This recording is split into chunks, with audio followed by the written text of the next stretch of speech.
Welcome back to another perfectly cromulent episode of What Happened, the show that is unfortunately accruing more and more rare-focused episodes. We've tackled Fox McCloud and the Clonosaurus, Killer Instinct, kinda, and hell, even GoldenEye 007. Oh, speaking of which, coming hot off the heels of GoldenEye moving over 8 million copies, Nintendo were very interested in continuing the relationship with Bond. James Bond, as Tomorrow Never Dies, was just about to hit theaters. There are differing stories as to why Rare didn't make a direct follow-up, with one interview via Rare Replay saying that Nintendo was outbid for the rights by a certain group of electronic artists, and a separate interview with The Guardian where Rare staff said they had little interest in another 007. Regardless of which is more accurate, we got the clunky and multiplayer-less Tomorrow Never Dies.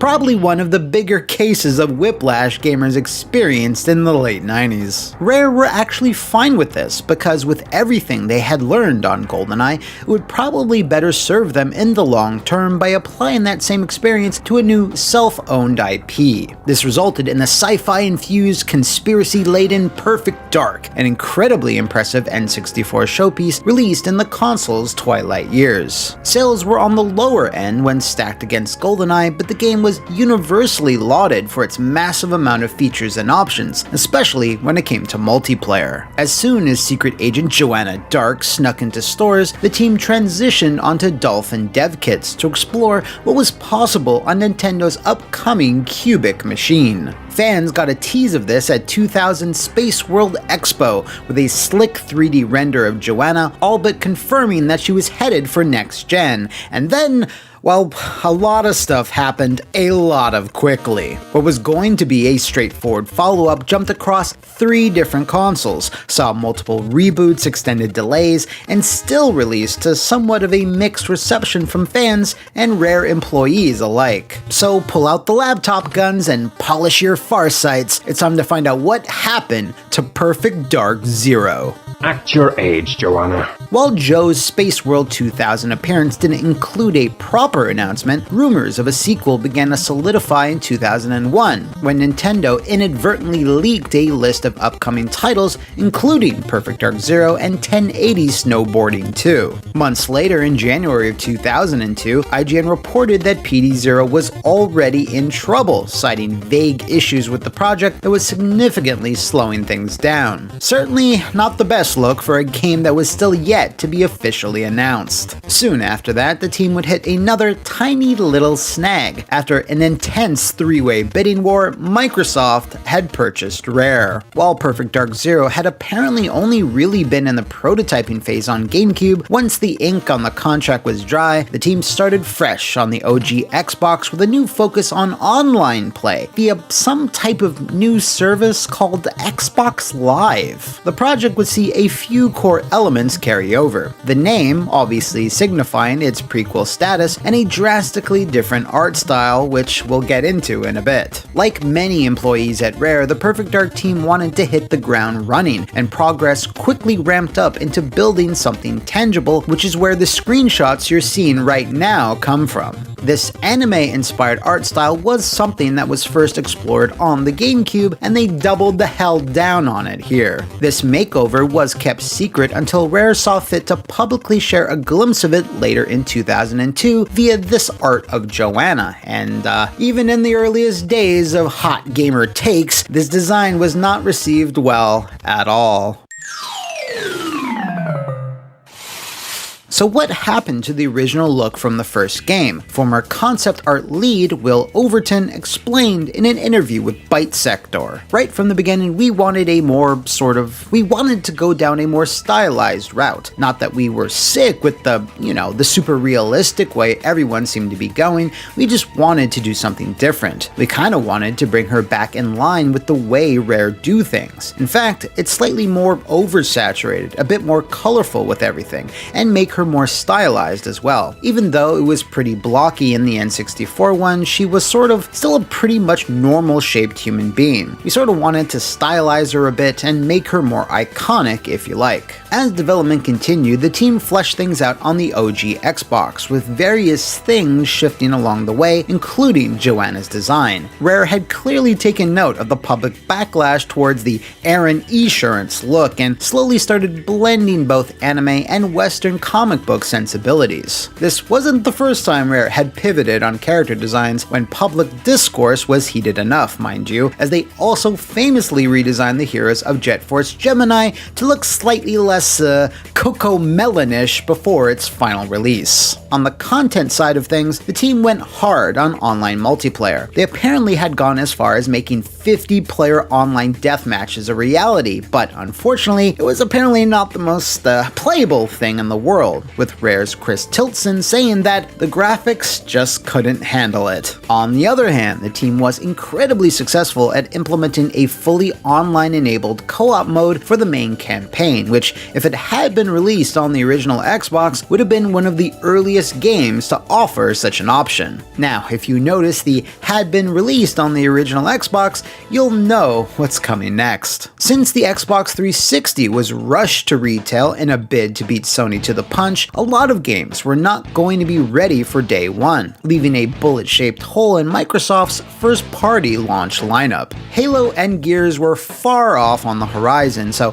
Microsoft had no exclusive action game, which, considering their target demographic at the time, was a bit of a massive problem. So instead of trying to rush titles out the door that weren't ready, it's likely that they looked at what was being developed on their older machine that could be delayed and ported to the 360. Perfect Dark Zero was apparently only a year or so away from being complete when Microsoft floated the idea of it becoming the showpiece action game for a console that would deliver storylines and gameplay so compelling that it will feel like living a lucid dream. By the way, if this sounds exactly like what happened to Cameo Elements of Power, another 360 launch title, it's because it was. You might think giving devs an extra year to work on their game is a blessing, and in most cases you'd be right, but when that includes porting to a completely different system, adding more features, upping the graphical fidelity, and carrying a launch on its back, by that point, well, it starts to turn into more of a curse. Unfortunately, even with the extra time to make the launch, cuts were necessary to get it there. Multiplayer matches were dialed down to 32 players from the prototyped 50, the first game's popular counter-operative mode was intended to return before getting cancelled, and finally, a completely new feature called Datadyne TV, which would allow users to upload and share match replays online, was even cut out completely. Maybe someday we'll achieve a dream like that. This rush to hype PDZ as the hot next-gen game also resulted in some snafus, headlined by the infamous Wall Guy. This was a Microsoft-approved PR shot that obviously did the game no favors when it was trying to position itself as a bleeding-edge shooter. This man of the wall, along with the PS3's Box Guy, represent the golden age of video game memes / shitposts, which, looking back on them now, was a much simpler time. Anyway, the team were working up to the 11th hour to get the game out the door, and it was so close to the wire that the decision was made by Microsoft higher-ups to forego waiting for the pre-certification process and to print 700,000 physical discs anyway. Having some experience in the QA field myself, at the time, let me tell you, this was absolutely balls out insane. Typically, we go through a certification process to get a game finished, and then we release to manufacturing. If the certification has not passed, we would have had hundreds of thousands of discs on our hands. It was us taking a risk to get the game there day one and there for launch. The team had been going through the game over the last few weeks to get us to a point where we felt really comfortable. Rare does a lot of work in terms of polishing the game, so we felt pretty confident it was time to let it go. Just to further convey how messed up this was,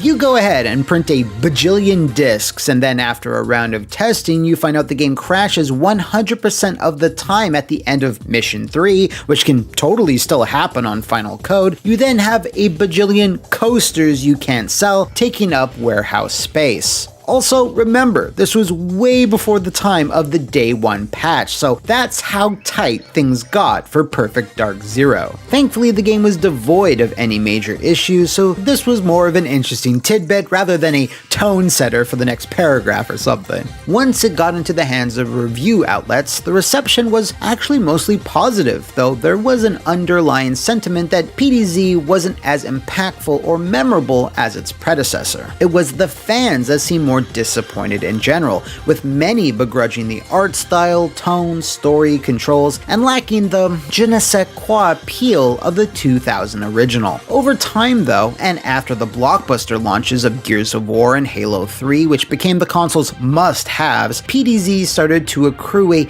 much harsher reevaluation. It's just kind of interesting to see how many have looked back on it in a much worse light the farther we've gotten away from its surprisingly positive launch. The game sold through over 1 million copies in less than a year, securing it an ugly new box and a spot in the Platinum Hits line. While complete lifetime numbers for the game are non-existent, Rare staffer James Thomas mentioned it did cross the 1.5 million mark in an October 2007 interview with Gamasutra, now game developer. Rare's Chris Tiltson shared that PDZ only had about 25 staff members working on it at most, and that it had quadrupled the budget Microsoft had allocated for it. The issue was, though, that AAA games were getting a whole lot more expensive to make, and those numbers paled in comparison to some of the other exclusive heavy hitters. Gears of War would sell over 2 million copies in less than 6 weeks, and Halo 3 would sell over 3 million copies in less than 2.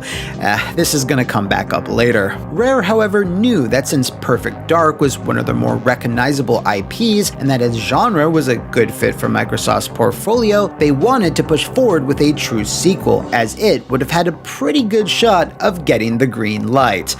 Or would it?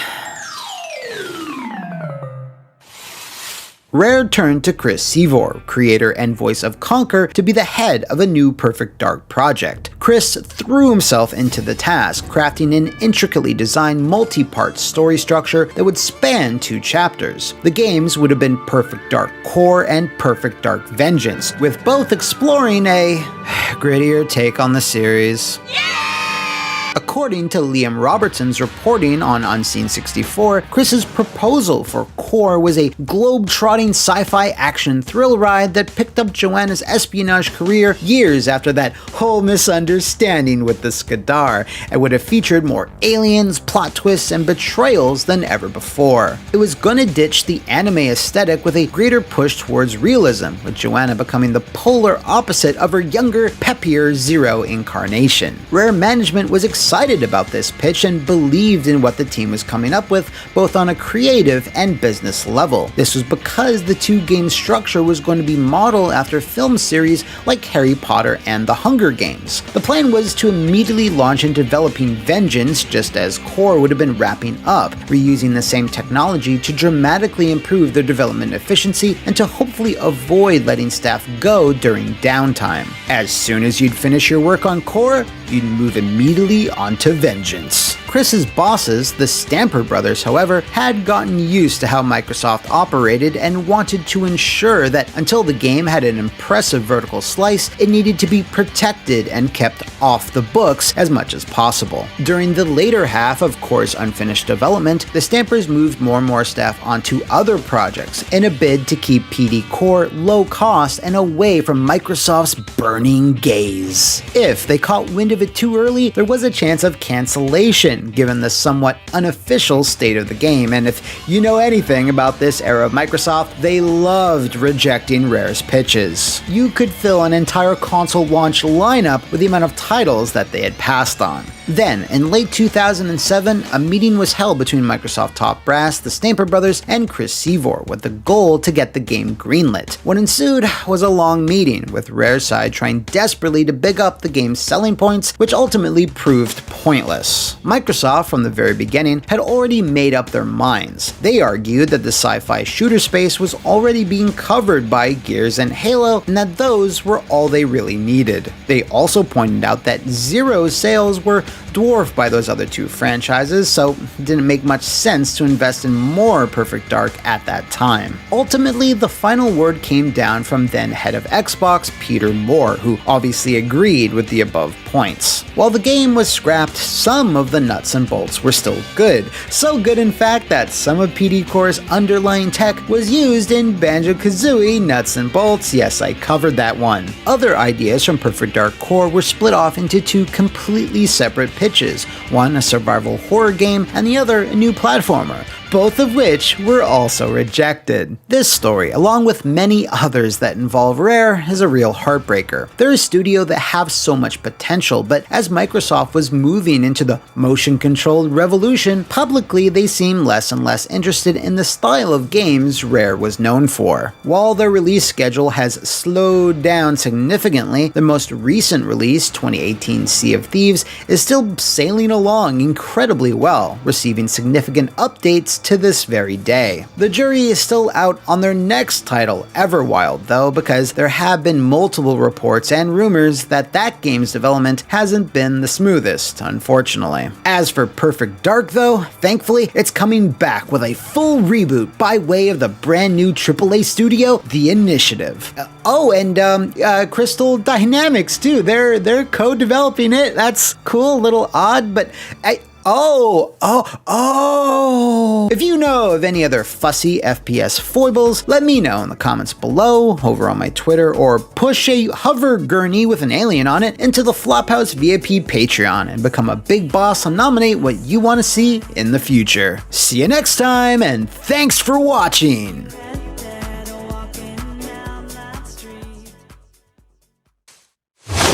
Welcome back to another jaw-snapping, knife-stabbing episode of What Happened, the show that stalks the video game jungle for the most dangerous and infamous developmental stories it has to offer. Jungle Man.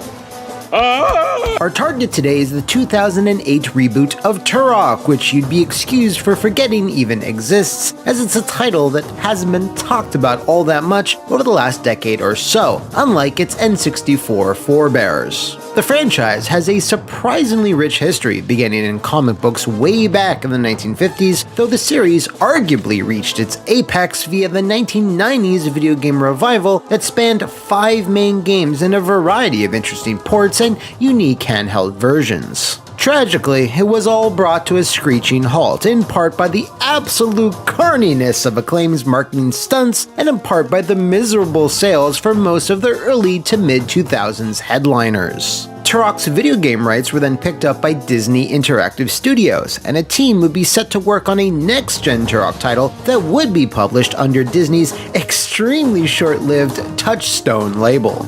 As it turns out, this was easier said than done, as the team tasked with turning out a new Turok, it's a lot of T's, ran into both technical and creative issues, which we'll deep dive into on today's program. So sharpen your knives and warm up your cerebral bores, or not, the game left them out. It's time to find out what happened to Turok 2008. I am Turok.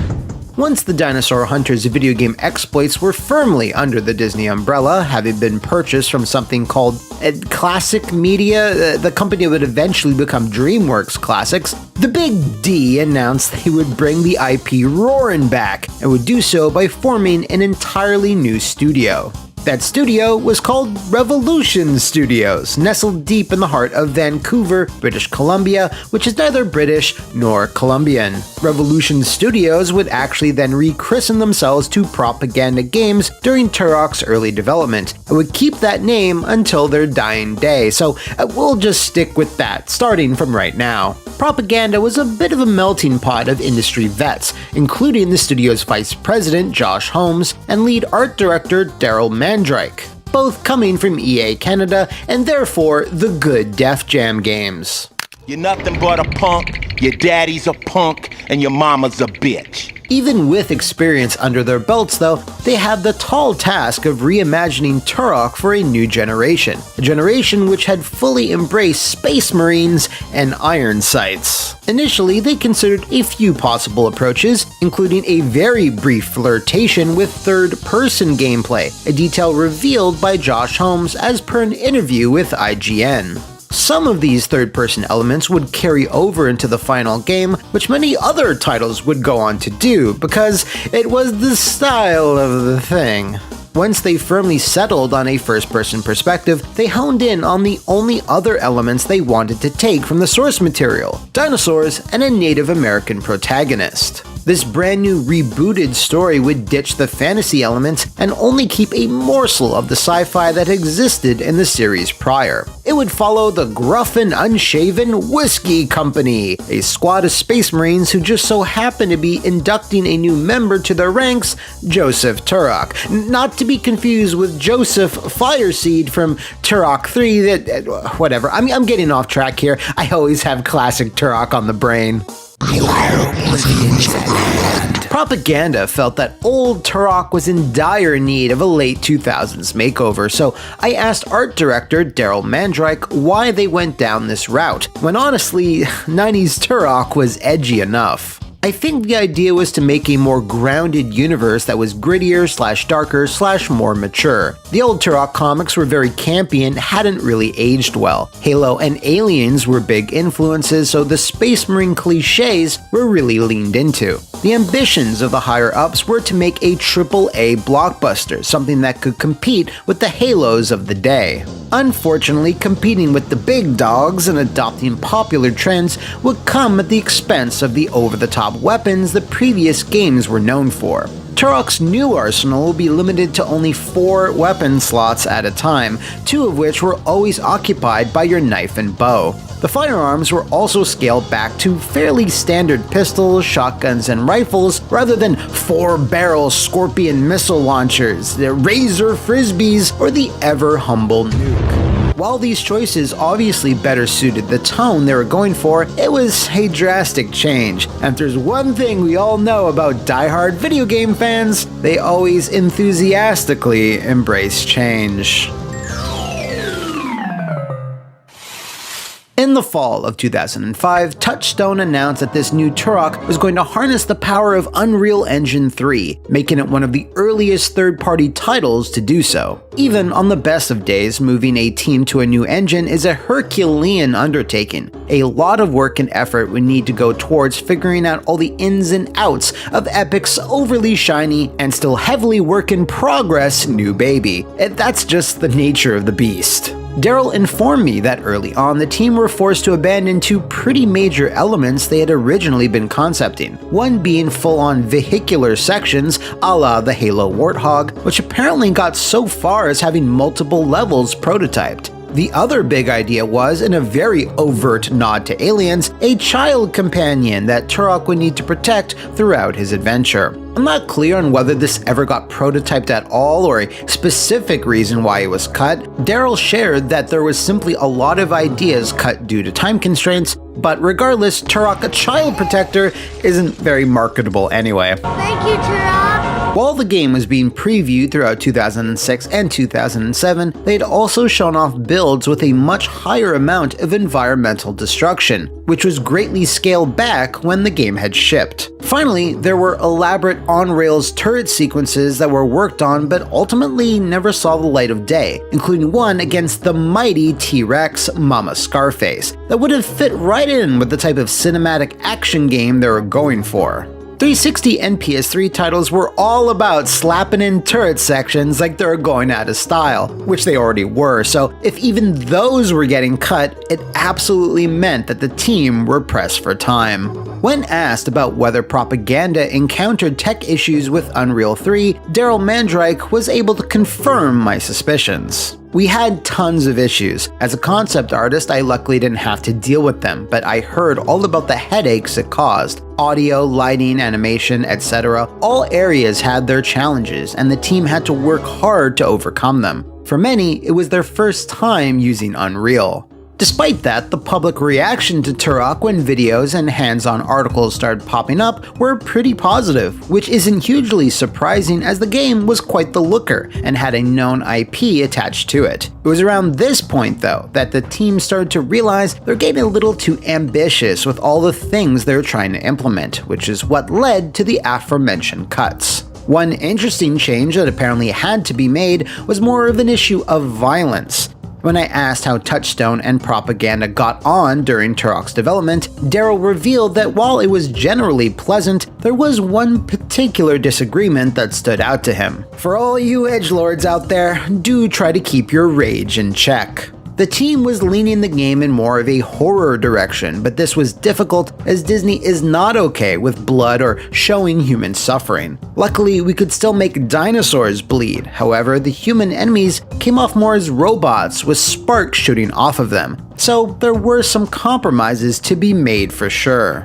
With the game clearly coming in a little hot given all these adjustments, it was inevitable that a delay was incoming. No wonder it's so screwed up. Just after E3 2007, it was announced that Turok would be pushed from November 2007 to February 2008. Josh Holmes, in a separate interview with IGN, stated that the team would be, in part, taking the extra time to trim the fat across the board to better focus the game around the gunplay and enemy AI. Now, as we've seen in dozens of previous episodes of What Happened, it's rare when a studio has enough time and foresight to step back and realize that they need to rein things in. Because pushing forward with all guns blazing usually results in broken, unfinished disasters. Although the risk of reining in too much is always present, Holmes also took the time to explain why the delay also had a silver lining. It was scheduled for November this year, but we went through a long learning process about making our first project and ensuring it had the right elements in it. Of course, we tried to anticipate development times, but this is the first title we're making as a studio, so we couldn't get it spot on. So instead, we're coming out in February next year, and I think that makes a lot more sense for us because there's so many great products coming out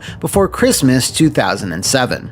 But it makes sense for us to come out in early 2008 because everyone will have their new console and they'll be looking for the next game to buy, and that game will be Turok. Lost Planet is a fine example of a game that did so well because it came out after Christmas and didn't try to compete with everything else. When IGN asked what the everything else was, he replied, "Although it's only coming out in September, the rest of the year really belongs to Halo 3, and it's definitely going to sell systems. Although you've also got Haze on PlayStation 3 this year, and that's getting a lot of positive anticipation too." Thanks for that, Josh. Click here to check out our episode on Haze. Anyway, the last few months leading up to launch was a conveyor belt of demos, video previews, more details on the game's multiplayer, just a lot of stuff. To Touchstone's credit, this was them trying their best to remind gamers over the holidays that Turok was still on its way. Although it would end up hitting North American store shelves on the same day as Devil May Cry 4, unlike some other situations we've talked about over the years, this didn't seem to affect the game's commercial prospects too much. Turok would wind up selling over 1 million units across all formats before the end of March, which was a huge improvement over the sales of 2002's Evolution, which had been a tremendous financial failure during the tail end of Acclaim's very existence. The reviews and fan reaction for Turok, however, were heavily mixed to say the least. Oh, nice.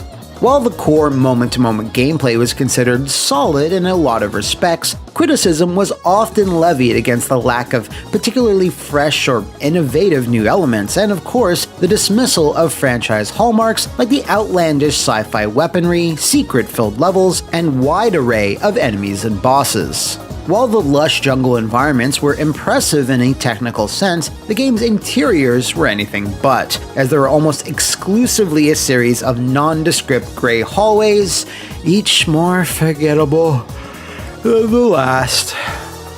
Still though, for 2008, it had a strong, although not spectacular retail debut, falling short of the blockbuster that Touchstone/Disney had apparently wanted. That, combined with them needing more studios to work on licensed games, led directly to Turok 2 getting put on indefinite hold, as the studio set to work on the HD version of Tron Evolution, something Daryl Mandrake still laments to this day. The basic idea for Turok 2 was that it took place sometime after the events of the first game on the same planet, but now the human elements had all gone feral and crazy for some reason. It mainly took place in a badlands/desert environment. I think the team had learned a hard lesson about how difficult it was to pull off a jungle environment on the 360.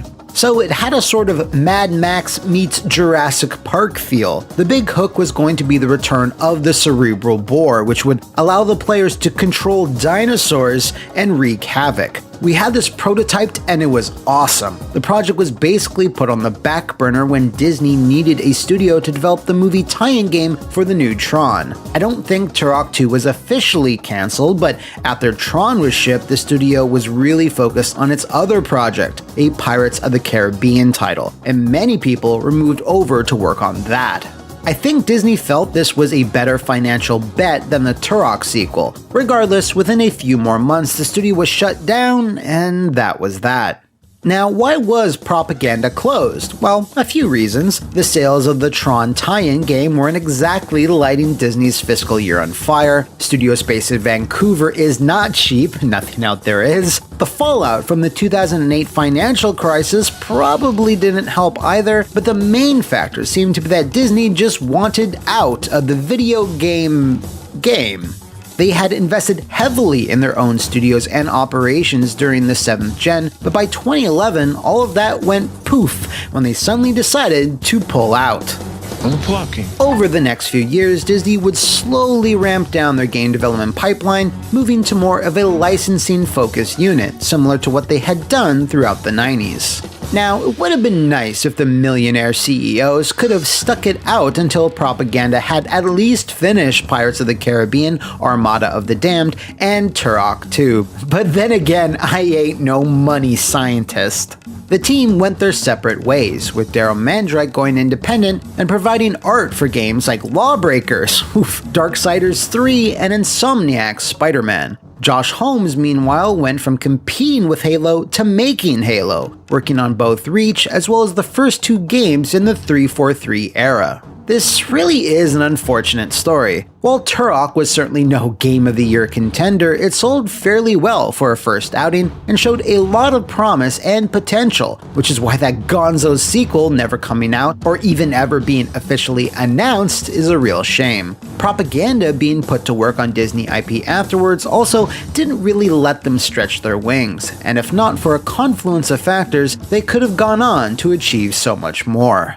As of right now, the Turok IP is in a weird place, as it's currently under the banner of Universal Studios Interactive, who seem to license it out to different developers whenever they have an idea for the IP, hence the recent remasters by Night Dive and the always bizarre Turok Escape from Lost Valley, which I still can't believe is a thing. Oh wait, it's no longer a thing, it got delisted. But with that said, who knows? Maybe sometime in the future, the dinosaurs will be hunted once again. If you know of any other fearsome foibles of the video game or movie industries, let me know in the comments below, over on my Twitter, or hey, if you want to see me blast through the incredibly impressive Game Boy Advance version of Turok Evolution on my new gameplay channel, check the link in the description below. See you next time, and thanks for watching!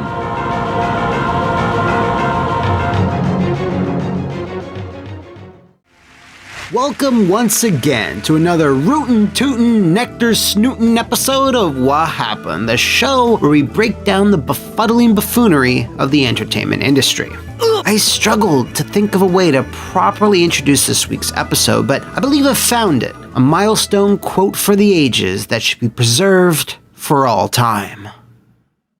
Yes, friends and well-wishers, today we are pointing our crosshairs directly at the game that helped kill one of the most important developers of console shooters, Free Radical. Today, we are going to be sifting through the gaseous, yellow-tinted disaster known as Haze. For those who may be unfamiliar with them, and you'd be excused from doing so since they haven't really released a game since 2008, Free Radical was a British developer composed of former Rare employees that had worked on both 007 GoldenEye and Perfect Dark. Upon the completion of the latter, they broke away from Rare's somewhat restrictive development style and then formed Free Radical and the much-loved Time Splitters franchise.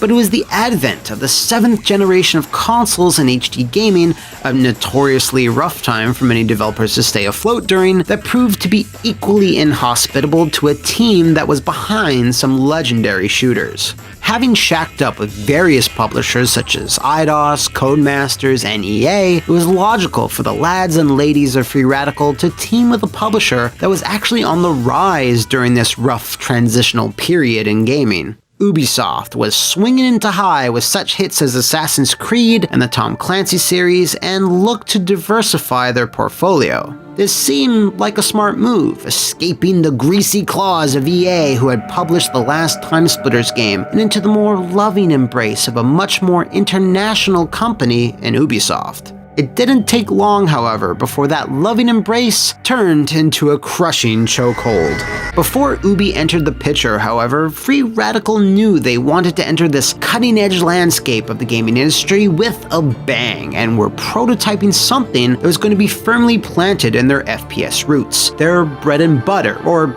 their bangers and mash, cause they're British. One of the studio founders, Steve Ellis, who also happened to have produced and/or directed lots of their prior shooters, reminisced in an interview with Engadget. We were transitioning to new consoles, and we wanted to do something that would make good use of all the power those machines could bring. Now, to do this, Free Radical felt they needed to ditch their old engine, which had powered the Timesplitters games, as it was outdated tech that went all the way back to the launch of the PS2. But as many smaller developers came to know, developing on new hardware in the early days of this generation was fraught with an incalculable number of pitfalls. Pretty much everything turned out to be harder than we expected. The AI system, although great in theory, wasn't living up to our hopes, and creating the new engine required a lot more time and effort than we had in the schedule. The problem was that by the time we realized all this, we had already signed a contract to deliver a particular game at a particular point in time. Yes, just as Free Radical started to encounter the headaches and heartbreaks of working on next-gen technology, they had already signed up with Ubisoft on the project, an ambitious first-person shooter that focused on the horrors of war waged by a crack team of supercharged soldiers, and officially dubbed Haze. This moniker was bestowed due to Nectar, an augmentative compound the soldiers would down, which would then affect gameplay and double as a narrative device. I turned your Nectar gauge down a notch or two so you could see a little slice of reality, sir. Sure, it'll make you fight faster and shrug off damage, but also trigger hallucinations and cause you to disconnect from reality. This was the main gameplay hook, but a piece of software such as this would have many other facets that needed to be ironed out, which was something of a constant struggle all throughout development, as the whole thing was greenlit incredibly fast and had an accelerated release date.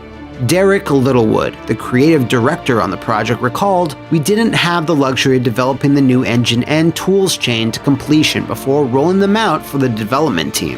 We had an aggressive early schedule for Haze, all of which meant that development had to start in earnest using still immature technology." Haze was first announced in 2006 and was scheduled to come out the following year, which, if you look at Free Radical's body of work, left very little breathing room. Their last game, Timesplitters Future Perfect, hit store shelves in 2005, leaving them initially to build a next-gen shooter from scratch in just 2 years. Regardless of this, the hype machine kicked in nice and early, touting the legendary team behind iconic console shooters was finally returning to a more realistic, hardcore affair, since most of their previous work had a lighter, cartoony-like aesthetic. I'm hurrying! And very more quickly, the term Halo Killer started being thrown around by the press, and Ubisoft seemingly encouraged such comparisons. Comparison most Free Radical staff disagreed with, from a variety of standpoints. They knew that Bungie, at that point on their third Halo game, would be an incredibly unfair measuring stick to stack up to, since Haze was still struggling with basic technology. In addition to that, the team also felt the comparison moot because they weren't even using Halo as a point of reference. Littlewood, again, shares his thoughts on this, musing, "The Halo Killer thing wasn't something the dev team invited. I think the idea of two competing developers making FPS games for rival consoles was an exciting narrative for some, but it wasn't a thing that had any basis in fact." Rival consoles? Whatever do you mean, Mr. Littlewood? Well, at some point in 2007, the decision was made for Haze to be a PS3 exclusive game, for reasons that have never been publicly revealed. It's safe to assume Sony offered some monetary gain for exclusivity, but initially, Haze was slated to hit the Xbox 360 and PC as well. Unfortunately, in this era of gaming, being a PS3 exclusive, especially in its early life cycle, was a bit of a gamble. And when I say it was a bit of a gamble, I mean a 50-50 death sentence that may destroy your company. The console was notoriously hard to develop for, and Sony's assistance with third parties was notoriously worse. You could wind up being an Uncharted-style success, or you could wind up being Lair, a game that will eventually get its time under the hot fart lights of what happened in the future. Regardless, the 2007 release date came and went, as Free Radical was always begging for extensions to fix core problems with the game, especially when it came to squad AI and just general bug fixing and overall polish. Because it's just you and me against them. Ubisoft producers, on the other hand, were demanding that these delays be used to implement more features and graphical effects, things the game really didn't need at that point and would simply bloat the scope of the development. Rather than actually working on the things that the delay was originally intended to give us time to solve, much of the extra time was either used for talking about potentially delaying the game further or just implementing extra features, Littlewood lamented.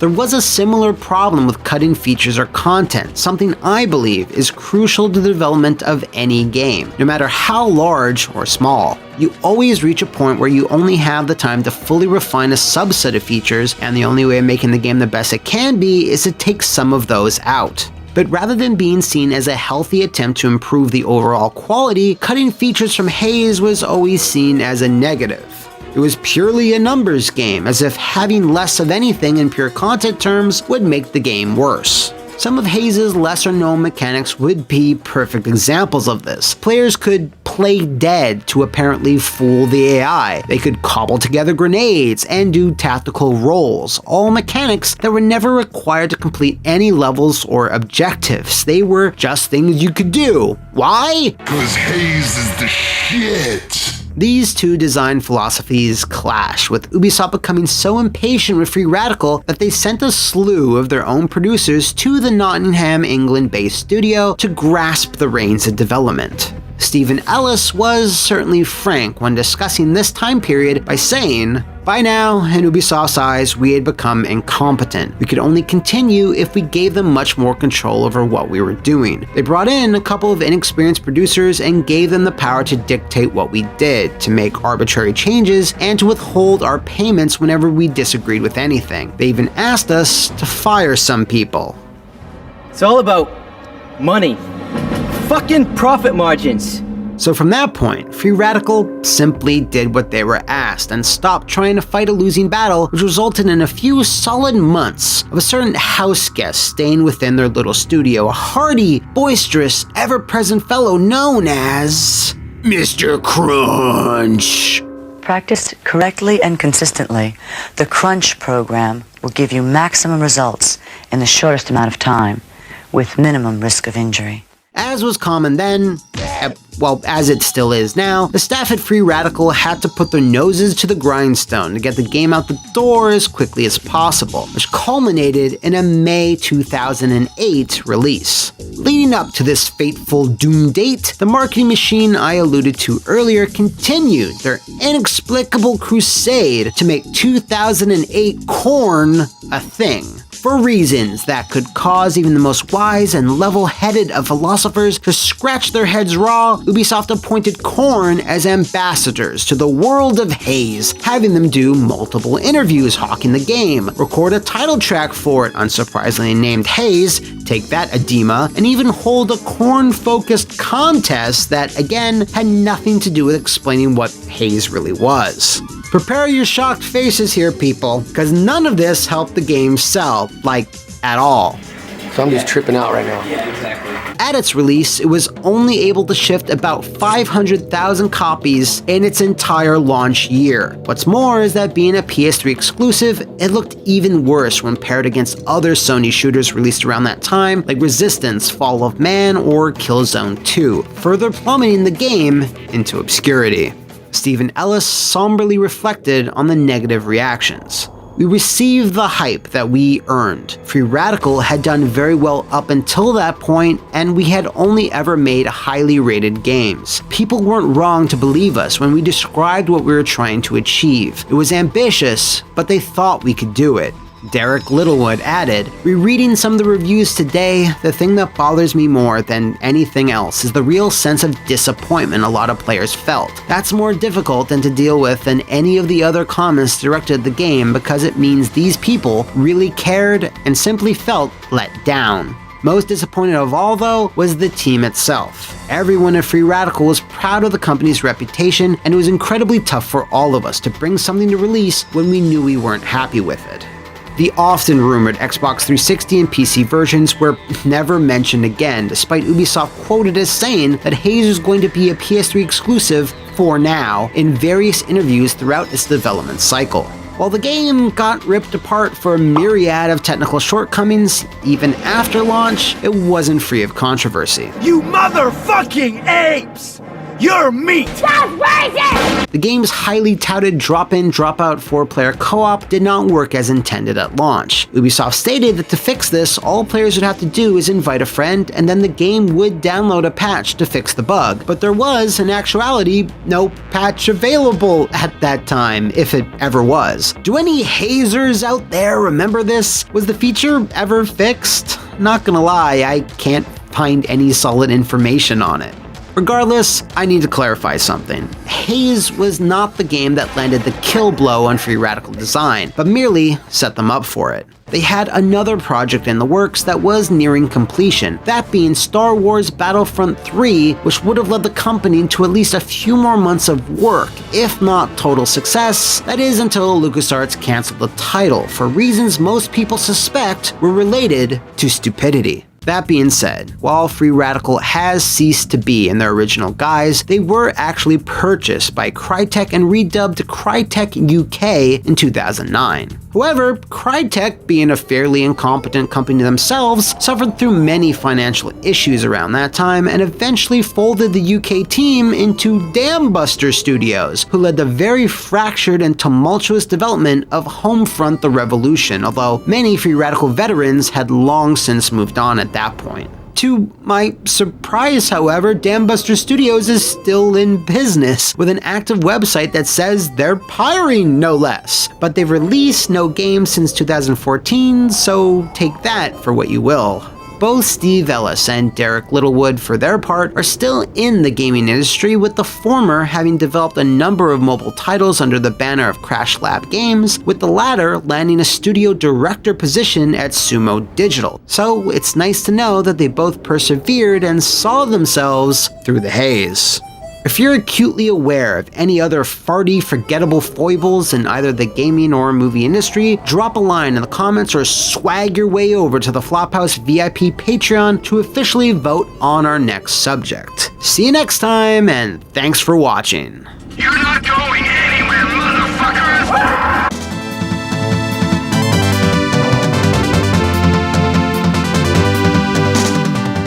Hello and welcome to another splendiferous episode of Wahapa, the show where it's time to talk about Duke. So yeah, let's skip the pleasantries and the foreplay and get straight to the rough ride that was the 15-year development cycle of the most infamous first-person shooter of, scratch that, the most infamous game of all time. So before we ram our fists deep into the never-ending dark hole that is 3D Realms, engine switches, and George Broussard, let's take you back to the turbulent and raucous time period of 1991. Duke Nukem hits the PC scene in June, and it's a fine run-and-gun platformer. Sells pretty good. It stars a muscular blonde hero, and it was published by Apogee. 1993 sees the release of Duke Nukem 2 and is a better game in pretty much every respect. A pleasant little history lesson there about an up-and-coming franchise and Wow! It's 1996, biatch! Duke Nukem 3 explodes all over your mom and revolutionizes the world! Strippers, pig cops, urinals, jetpacks, holodukes. What's a holoduke? Who cares? So yeah, to say that the transition to a 3D FPS was a good move for the franchise would be an under-fucking statement. Jokes aside, the build engine did make people turn their heads from their Dooms or their Heretics, as it presented almost limitless interaction with the game world. This engine was marvelously robust in that it let players freely look around the environment, jump to their heart's content, experience lots of in-game scripted sequences, and it also didn't hurt that the crude sense of humor, unique weapons, and dynamic maps all contributed to Duke 3D's popularity. So much so that in the late 90s, Duke was everywhere. Multiple spin-off games, total conversions, action figures. Mr. Nukem was actually in vogue for a little while. As for what type of character he is, well, he's basically... I have come here to chew bubblegum and kick ass. And I'm all out of bubblegum. Hail to the king, baby. So yeah, now you know everything there is about Duke Nukem. Another name that was in vogue was George Broussard, who worked as a designer on Duke 2 and had climbed up to a producer role in the franchise within 3D Realms. Now, despite a crazy amount of ports on the N64, the Saturn, the Gamecom, and the spin-offs like Zero Hour or Land of the Babes, none of these were actually full-fledged sequels to Duke 3D. So while third parties were busy over here handling Duke Mania, 3D Realms started kicking around ideas for what to do for a follow-up. So, in 1997, the company officially announced the next adventure for Mr. Nukem would be dubbed Duke Nukem Forever, an already outdated reference to the third Batman movie that released 2 years prior. DNF was originally going to run on the Quake engine, since id was licensing it out to third parties in and around that time frame. This is funny if you played Duke 3D, as one of the levels had you destroying a building similar to id's Texas-based headquarters before Duke calmly uttered, I ain't afraid of no Quake. Don't want this! But never mind all that, the Quake engine isn't being used anymore. Wait, what? Because Quake 2 was scheduled to come out in December of that year, 3D Realms and George Broussard didn't want their game using outdated technology. That's so silly. So when DNF was officially announced in April of 97, they proudly claimed it would run on id Tech 2. The game already had an engine switch before the public even knew it existed. This is going to be a running theme. Later that year, in November, the first screenshots of DNF are shown in a series of pages that were bound together to form what was called a gaming magazine. It seemed like progress was being made, as it should be, because Duke was scheduled to arrive on PCs in 1998. The following E3, the first video footage of Forever is shown to the public, and it looks good. Can't wait to play that, gonna come out soon. 1 month later, 3D Realms announces that the game is going to be switching engines from id Tech 2 to Unreal.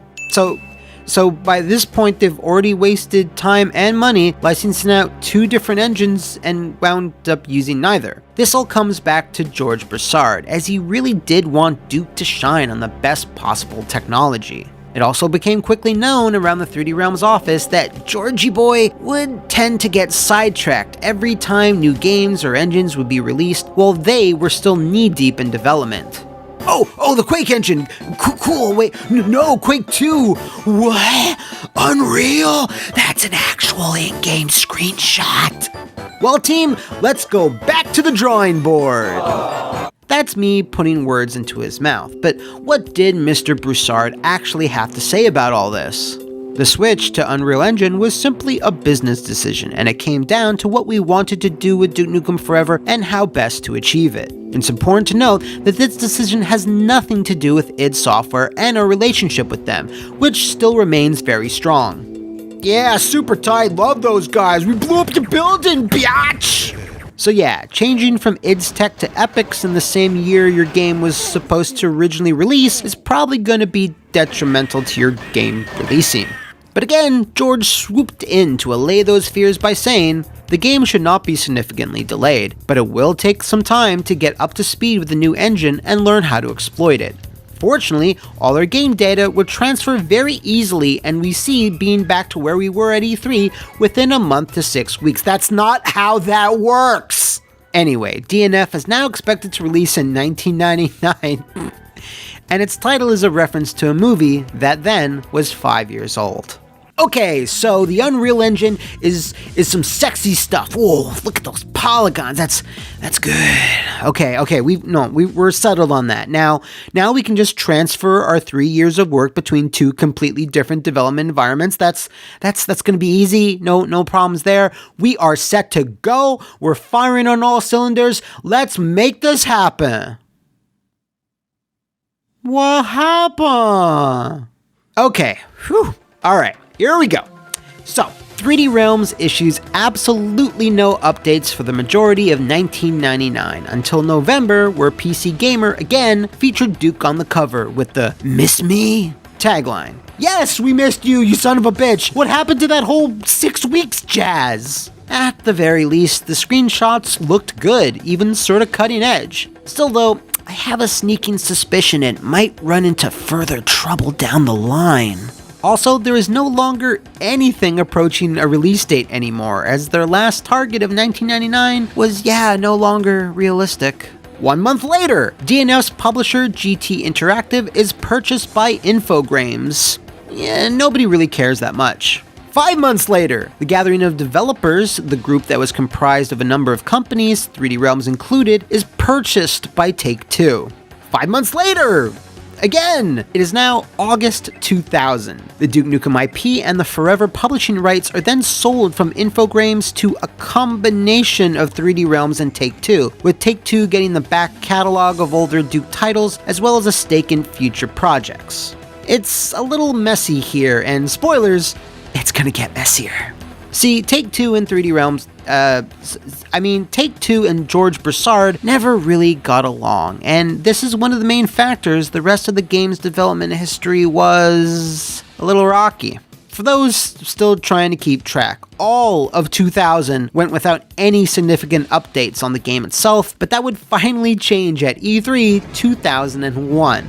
The longest, most detailed look at DNF yet was releasing a trailer that showed lots of NPCs speaking, things blowing up, a heavy focus on Las Vegas, and games still looked pretty good. But by this point, lots of FPSs were looking pretty good. Serious Sam was released, Alien vs. Predator 2 returned to Castle Wolfenstein, and a little indie title called Halo. The first-person shooter world was quickly evolving outside the windows of the 3D Realms office. It would behoove them to release the game, pretty soon. 2 years later. It's now 2003. No new media has been released for the game since that 2001 E3, so Take-Two CEO Jeffrey Lapin,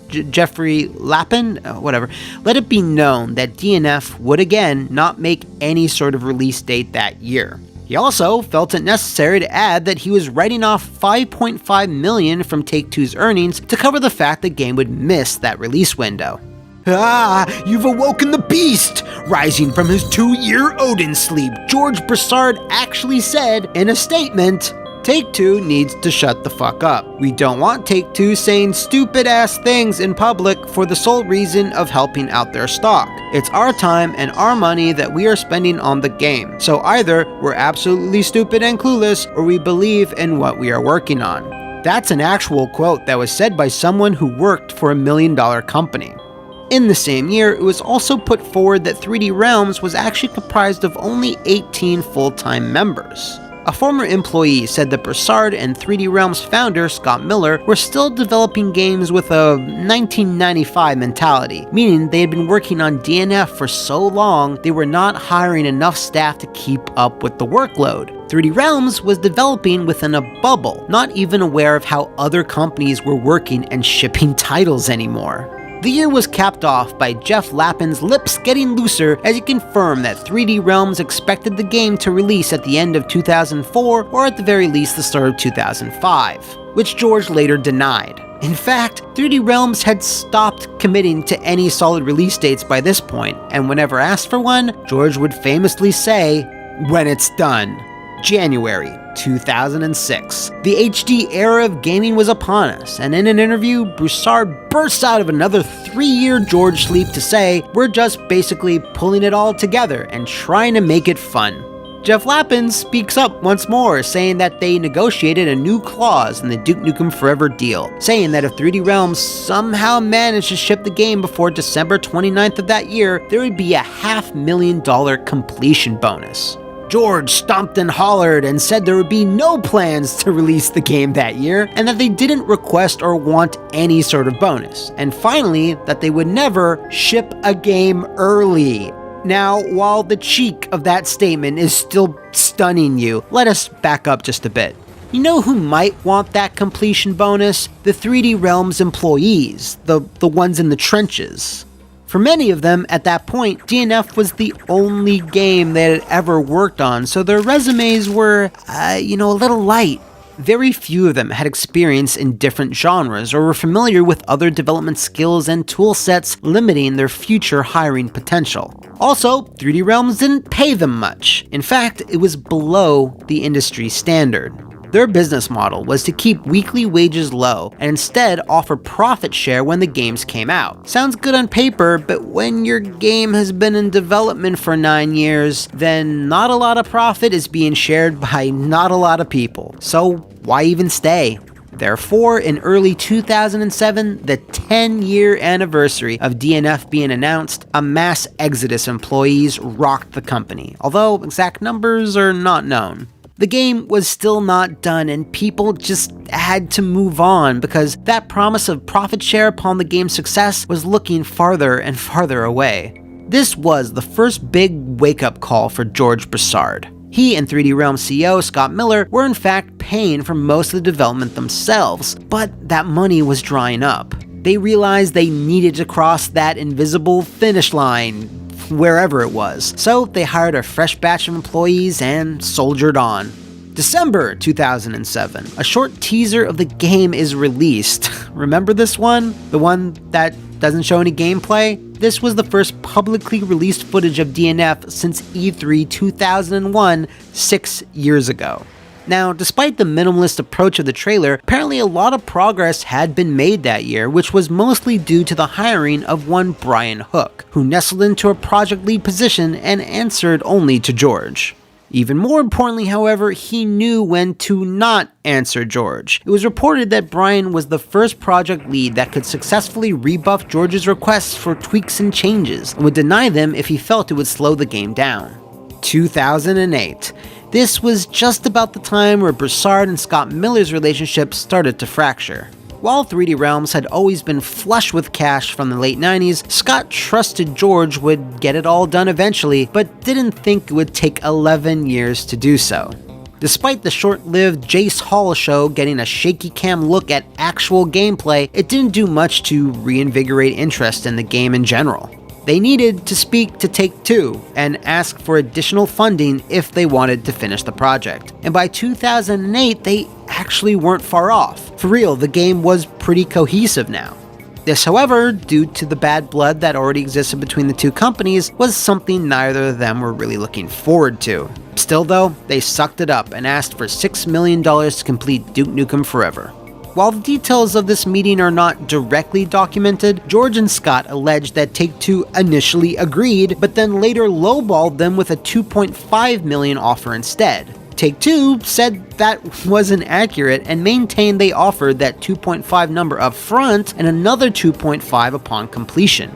George just rejected this offer just straight up and said he was shutting down full-time development in early 2009, which by all counts was probably just a bluff that didn't pan out. For the next year, an ugly legal battle ensued. He said, she said bullshit was uttered, and both companies finally just threw up their hands in 2010 and dismissed the entire thing outright. Be that as it may, Take-Two was still not funding anything, so, everyone just kinda reached a stalemate. A few remaining members of 3D Realms were working on the game in their spare time at home, but as you can imagine, minimal progress was being made. These few developers eventually decided to form Triptych Games and rented a small office space in a larger building in Frisco, Texas, which just so happened to also be the home of Gearbox Software. Enter Mysterio himself, Randy Pitchford. Old Magic Randy actually worked at 3D Realms back in early '97 and even spent a few weeks on Duke Nukem Forever, weirdly enough. Triptych asked Gearbox if they would fund the game, which eventually led to a heartbreaking meeting between Pitchford and Broussard. Randy reminisced that George was humbled by his failure to deliver the game, stating, "This is the worst day of my life." Randy, having a soft spot for Duke, felt he could save the game. He spoke to Take-Two, made a pitch, promised they could release it by the end of 2011 across 3 different platforms, and with the help of Piranha Software, who did the console versions and multiplayer, got her done by summer of 2011. In the deal, Gearbox actually acquired the Duke Nukem IP, 3D Realms kept their doors open, and that one guy who pre-ordered the game back in 2001 got his own copy and a care package from Gearbox. Everyone wins! Except they didn't, cause the game wasn't very good. Boo! You stink! So yeah, don't want to spend too much time on it, but with a 15-year development cycle, there was no way the game was going to live up to any amount of hype, justified or not. It wasn't especially good looking, it had tone-deaf and outdated humor, I know right where I'd stick him. bland gameplay, poor pacing and technical performance, and unsurprisingly, was very different from all the old trailers fans had been seeing for years. Apparently, around the radio silent years of the mid-aughts, somewhere around there, everything seen up until that point had been scrapped and work had started anew. Anyway, the final game reviewed pretty poorly and sold around 370,000 copies in its launch month across all versions. Because much of its development was paid for by 3D Realms and some by Gearbox, Take-Two stated that DNF actually became profitable for them. I guess that's good? So that concludes the odyssey that was Duke Nukem Forever, except it super doesn't. Now it's time for a new segment called What Else Happened? June 2013. 3D Realms sues Gearbox for unpaid royalties and missing liquid assets from having sold them the rights to the Duke IP, but then just dropped the suit 3 months later and publicly apologized for the incident, saying they had worked out their dispute amicably. And with that, we can conclude the saga of February 2014. Gearbox sues 3D Realms and Apogee Software for attempting to develop a new game called Duke Nukem Mass Destruction. Gearbox held the rights to the IP, so they were all like, what the fuck are you guys doing? 3D Realms then issued another apology and admitted that yes, they were in the wrong trying to start up another Duke game without Gearbox's permission. So yes, okay, that's actually the end to the 15-year magnum opus that was the rise, then fall, then the rise, then the fall of Duke Nukem Forever. 3D Realms and Voidpoint are now developing the promising-looking FPS Ion Maiden, which runs on a modified build engine, which is what they should have done from the start! And George Broussard seems to have retired from active game development and now has a very pleasant and wholesome Twitter where he posts sketchbook art and cats. Gearbox? Well, they awkwardly kinda crammed Duke Nukem into Bulletstorm the Full Clip Edition for some reason, but not before they nailed Aliens Colonial Marines. A game that had no problems whatsoever and was a critical and commercial blockbuster loved by all. So with that, if you know of any other blasphemous video game blunders, hit me up in the comments below or send a 90s catchphrase-filled email to mattmcmuscles@gmail.com. We'll be working hard on that next episode, but when can you expect it? What kind of shit ending is that?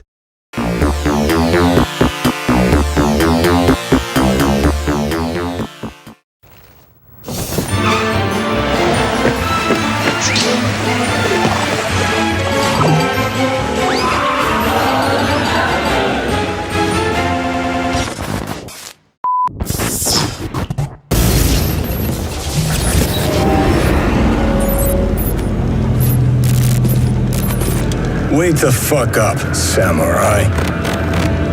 We have a city to burn. Ho, let me stop you right there, Johnny Silverface. Have you stopped to think that by burning a city, you might also burn the reputation of a certain company and the corpos who run it? Which would then force dozens, if not hundreds of hardworking programmers into an unyielding dark void of crunch? Have you really thought about the consequences of your actions? You're breathtaking! No, you can't weasel out of this! Don't sweet talk me!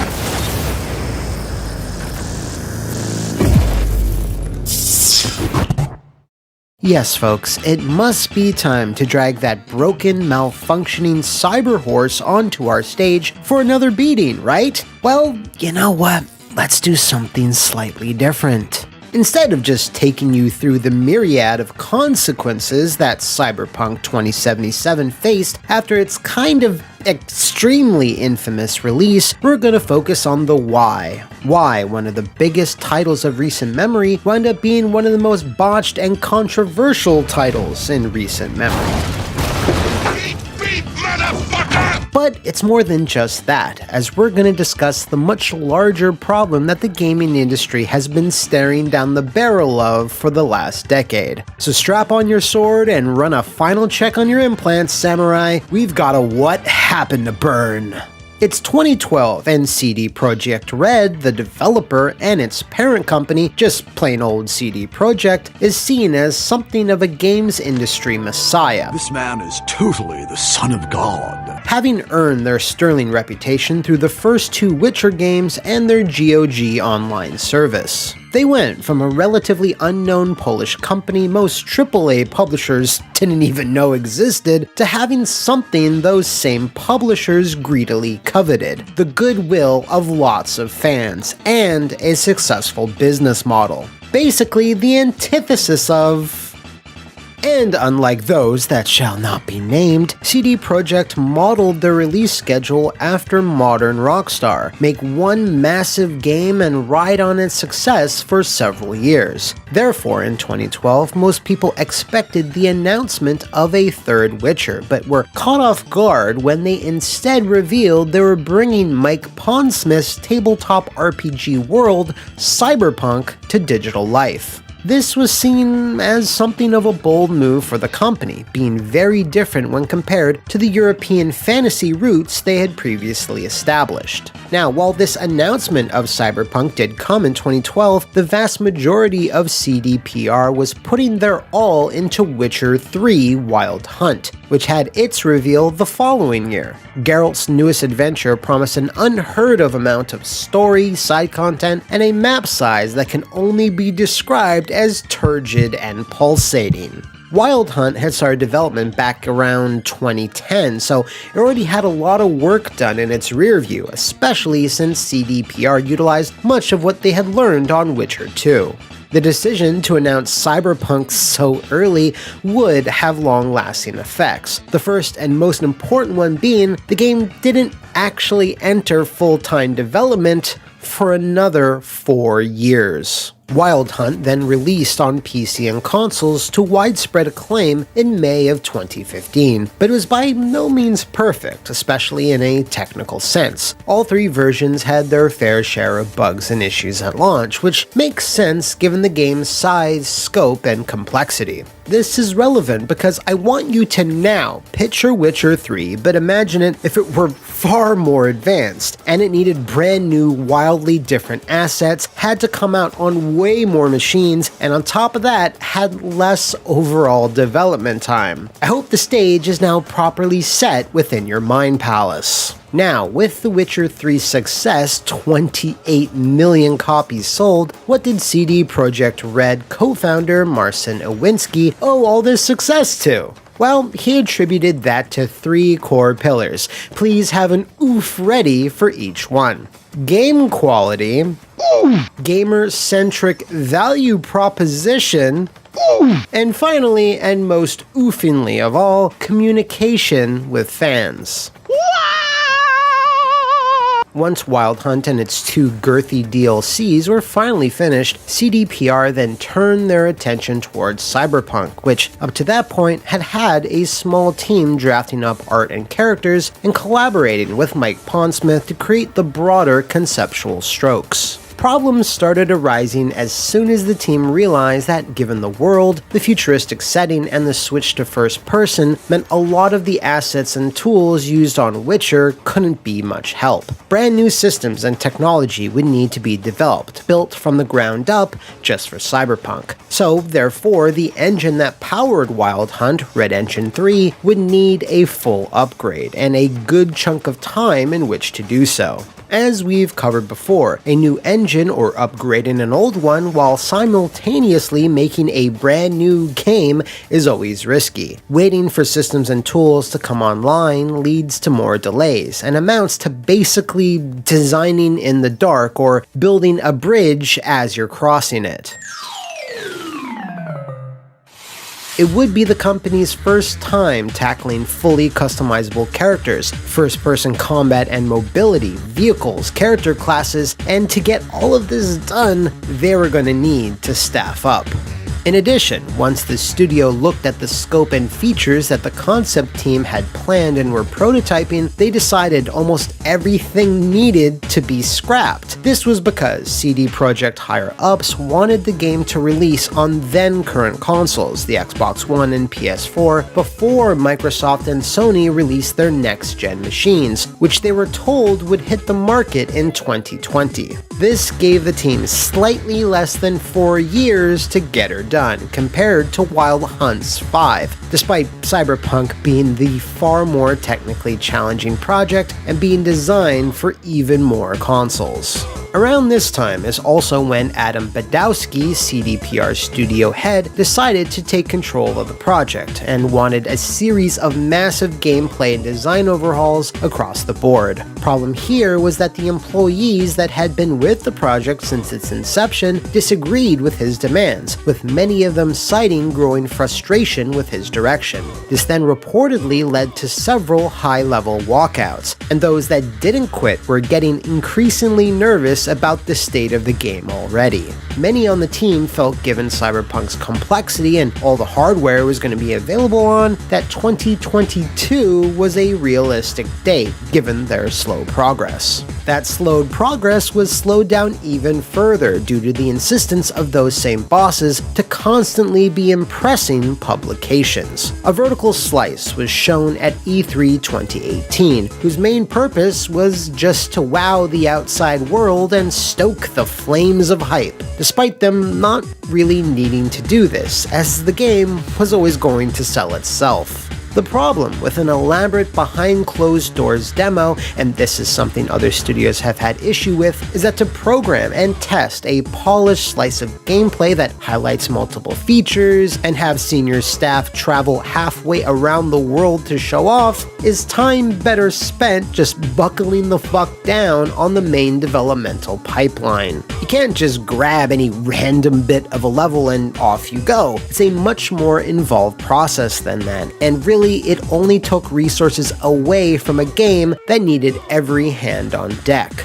This, of course, is all made far, far worse, however, with the revelation that the demo wasn't real. It showed off systems, gameplay, and graphical polish that the final game was always going to lack, as it was made to simply wow the press and nothing more. It was definitely leaning towards being a potential target of what the team hoped to achieve rather than what was actually achievable. If you are one of those unfortunate enough to remember Colonial Marines, then this was eerily similar to Dr. Greasy's Magic demo, which also happened to be another behind closed doors presentation. Oh, and if I didn't mention this already, this was a decision made by the higher-ups. Many on the dev team felt that this demo was a waste of time in a situation where there was no time. So it's around this year, 2018, that the marketing machine behind Cyberpunk started to eclipse Cyberpunk itself, which is sadly ironic given its source material. For the company in general, selling the game to the highest number of people took priority over solving this problem or squashing this bug or getting smooth performance out of old tech. When concerns are raised over the game's quality and the slow progress made on the old consoles, the attitude from team leads and their bosses was always something like, "Oh, it'll all come together in the end.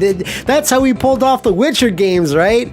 So by that logic, everything's gonna be just... No, they weren't. With a looming release date, being understaffed while working towards that release date, and a litany of technical hurdles yet to overcome, a certain character enters Night City, one that a lot of game developers know pretty well, but now they've taken on a brand new form, a slicker, cooler, more cyber crunch. Crunch culture has been criticized for the last number of years, with many big pubs and devs having already seen blowback for mandating it. So of course there were concerns that CD Projekt Red was going that same route, given that the marketing was constantly fluffing up the game's size and content. In Night City, you can become anyone. Every decision you make will have consequences. The most believable city in any open world game to date. No matter how you slice it though, it's always a bad look on the company, as it often comes down to poor planning and scheduling on the parts of the decision makers, especially when there's data that shows crunching, more often than not, hinders a project rather than helps it.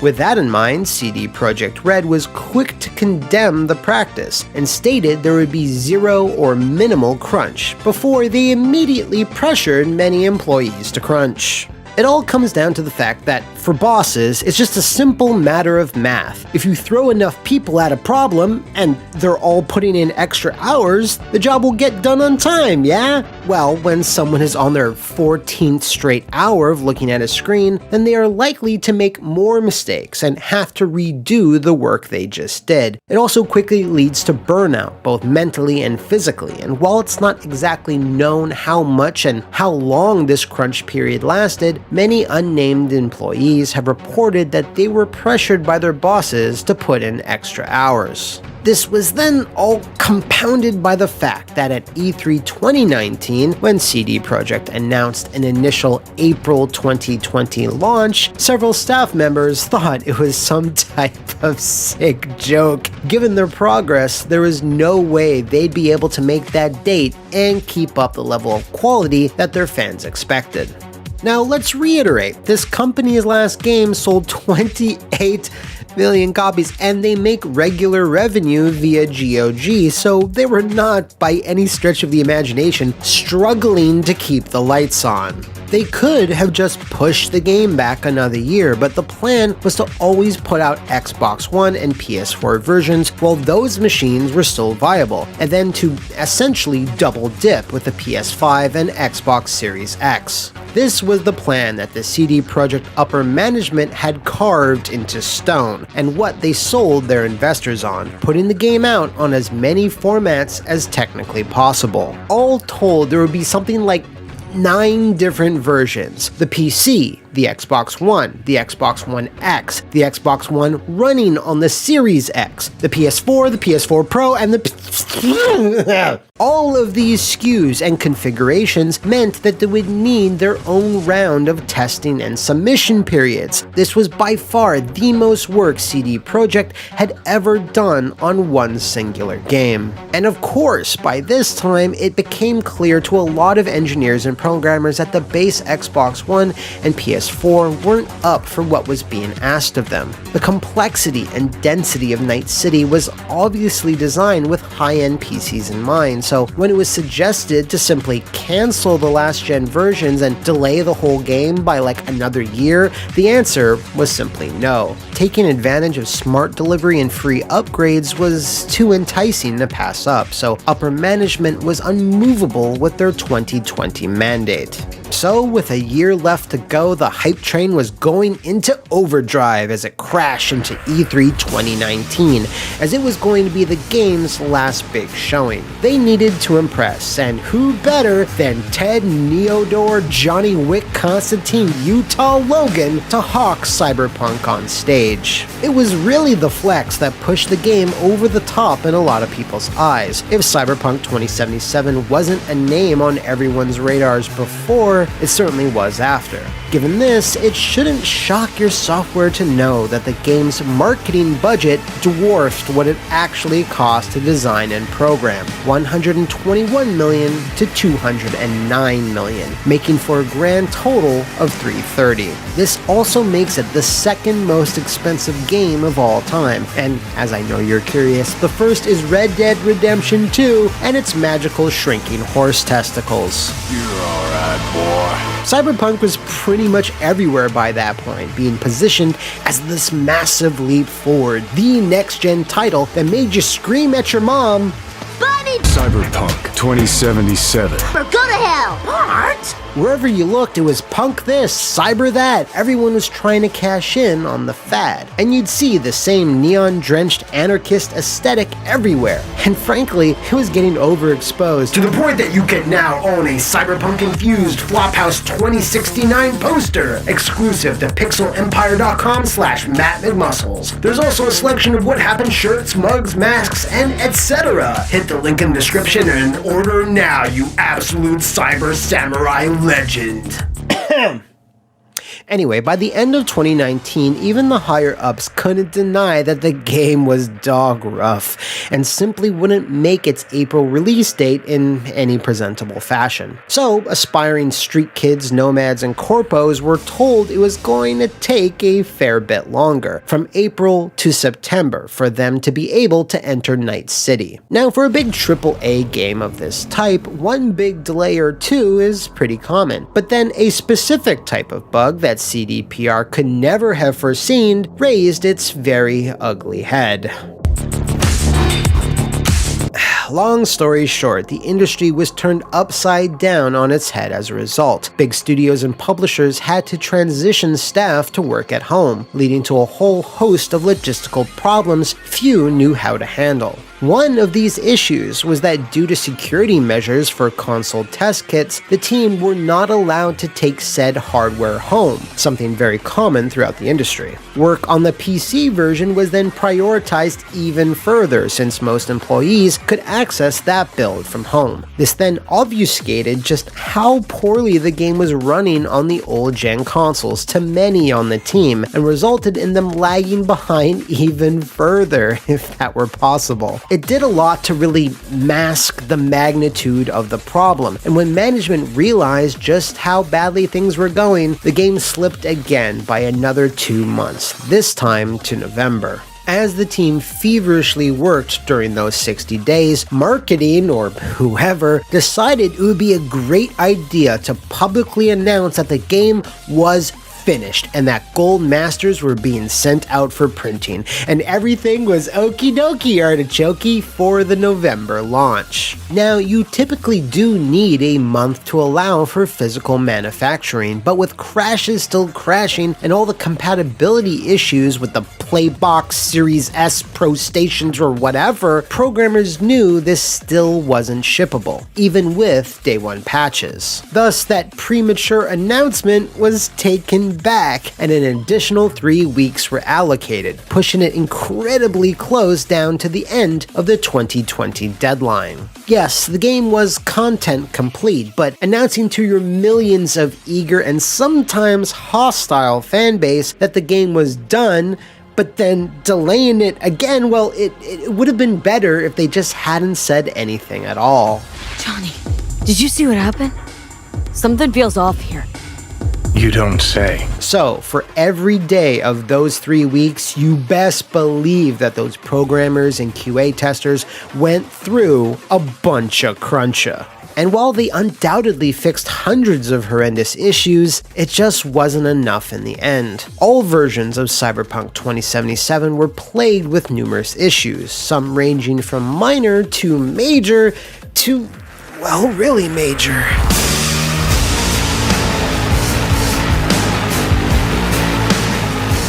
While the PC version was the best of the SKUs by a badland mile, it certainly wasn't flawless. But it's the base console ports that were the real embarrassment. And this is when all this shit just happened. CD Projekt Red's investors filed multiple lawsuits, claiming they had been lied to. The game wasn't nearly as progressive or as customizable as a lot of the marketing led some people to believe. Sony removed Cyberpunk 2077 from its online store and offered customers refunds, something that CD Projekt Red would need to front the bill for. Let me say that again. Sony, yeah, Life of Black Tiger, that's cool, put on our store, Computer Entertainment, looked at Cyberpunk and said, nah, son, this is too fucked up, get this shit out of here! And, as of this writing, it's still not available to buy digitally. Microsoft, while not deleting the game outright, nevertheless put a warning label on the game's page, letting users know that, yeah, this shit's rough. But even with all of this, and even taking into account all the refunds, CD Projekt were quick to announce that the game still managed to shift 13 million copies in its first 10 days. That's over $700 million in profit, and it caused the company's stock price to rise.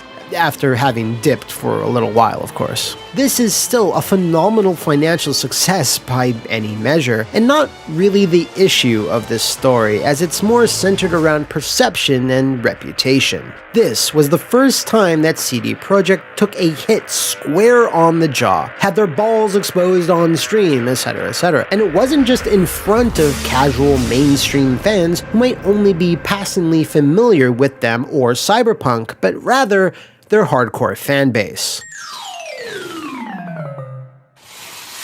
They then tried their best to mitigate the damage with a somber 5-minute video of co-founder Marcin Owinski explaining where they went wrong and what they'd be doing to fix it. While appreciated, it's kind of unfortunate that the roadmap he detailed for all the various fixes and patches hasn't really worked out. The first major one, scheduled for late February, was delayed due to a cyber attack that the company suffered at the hands of hackers days after Owinski's video. No need to get too deep into it, but here is the message left by the hackers. Your public image will go down the shitter even more, and people will see how shitty your company functions. Investors will lose trust in your company, and the stock will dive even lower. Dead sick. Having to deal with the breach, probably seeking legal advice and recourse due to the hack, and upping their security in general delayed the patch to late March. Supposed to go smooth! No problems! The dedicated PS5 and Xbox Series X versions also have no firm release dates other than 2021, and the game's DLC has also been pushed back to, I don't know. And hell man, remember this thing was supposed to have multiplayer? I can't imagine how far off that is, so I don't know, maybe my kids who don't exist will play it someday. The game's entire 5 to 10 year schedule has been thrown off by everything, and it's really unclear if people will even care about Cyberpunk by the time it's actually up to spec. Now, it is true that games like Destiny, Final Fantasy XIV, and No Man's Sky have made big comebacks, but that might not hold true here since currently Cyberpunk's strictly a single-player affair. Going back to that issue of reputation, everyone is told that delays are good, at least in theory. It gives extra time to polish, gives the devs a little more wiggle room, and it'll be worth it in the end. When faced with a delay, marketing wants gamers to view them in a more positive light. Oh, if they're delaying it this much, then it's gonna be amazing. Way better than game X or Y that I was disappointed in the other year. But here,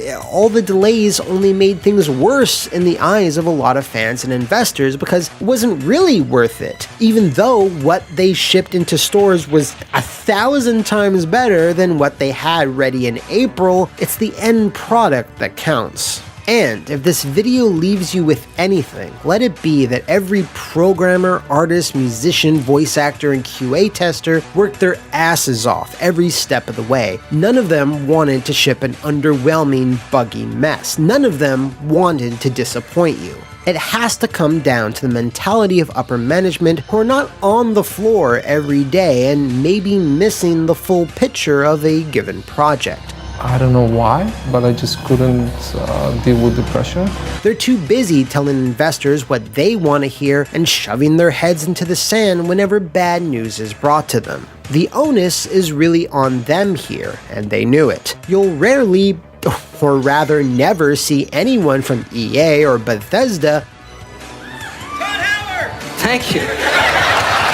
owning up to problems or botched releases. President Adam Kaczynski did. We ignored signals about the need for additional time to refine the game on the base last-gen consoles. It was the wrong approach and against our business philosophy. I and the entire leadership team are deeply sorry for this. But more so than just Cyberpunk itself, this is a cautionary tale about where this industry is headed. Games simply can't continue to be made this way, where ambition and scope get wildly out of control, and even if technology can capture some of that imagination, doesn't mean they always should. Human beings simply can't give the hours needed to make these things under unrealistic timeframes and poor planning. Epic open-world games like Cyberpunk or The Witcher are a pillar of the industry, and they need to be there, but companies need to be far, far smarter in how they go about making them. Because, as we've seen, CD Projekt, a company built on quality, transparency, and reputation, were susceptible to the same traps as any big company wanting to chase that record-setting fiscal quarter. And we'll just have to see if they've learned anything from their disastrous tour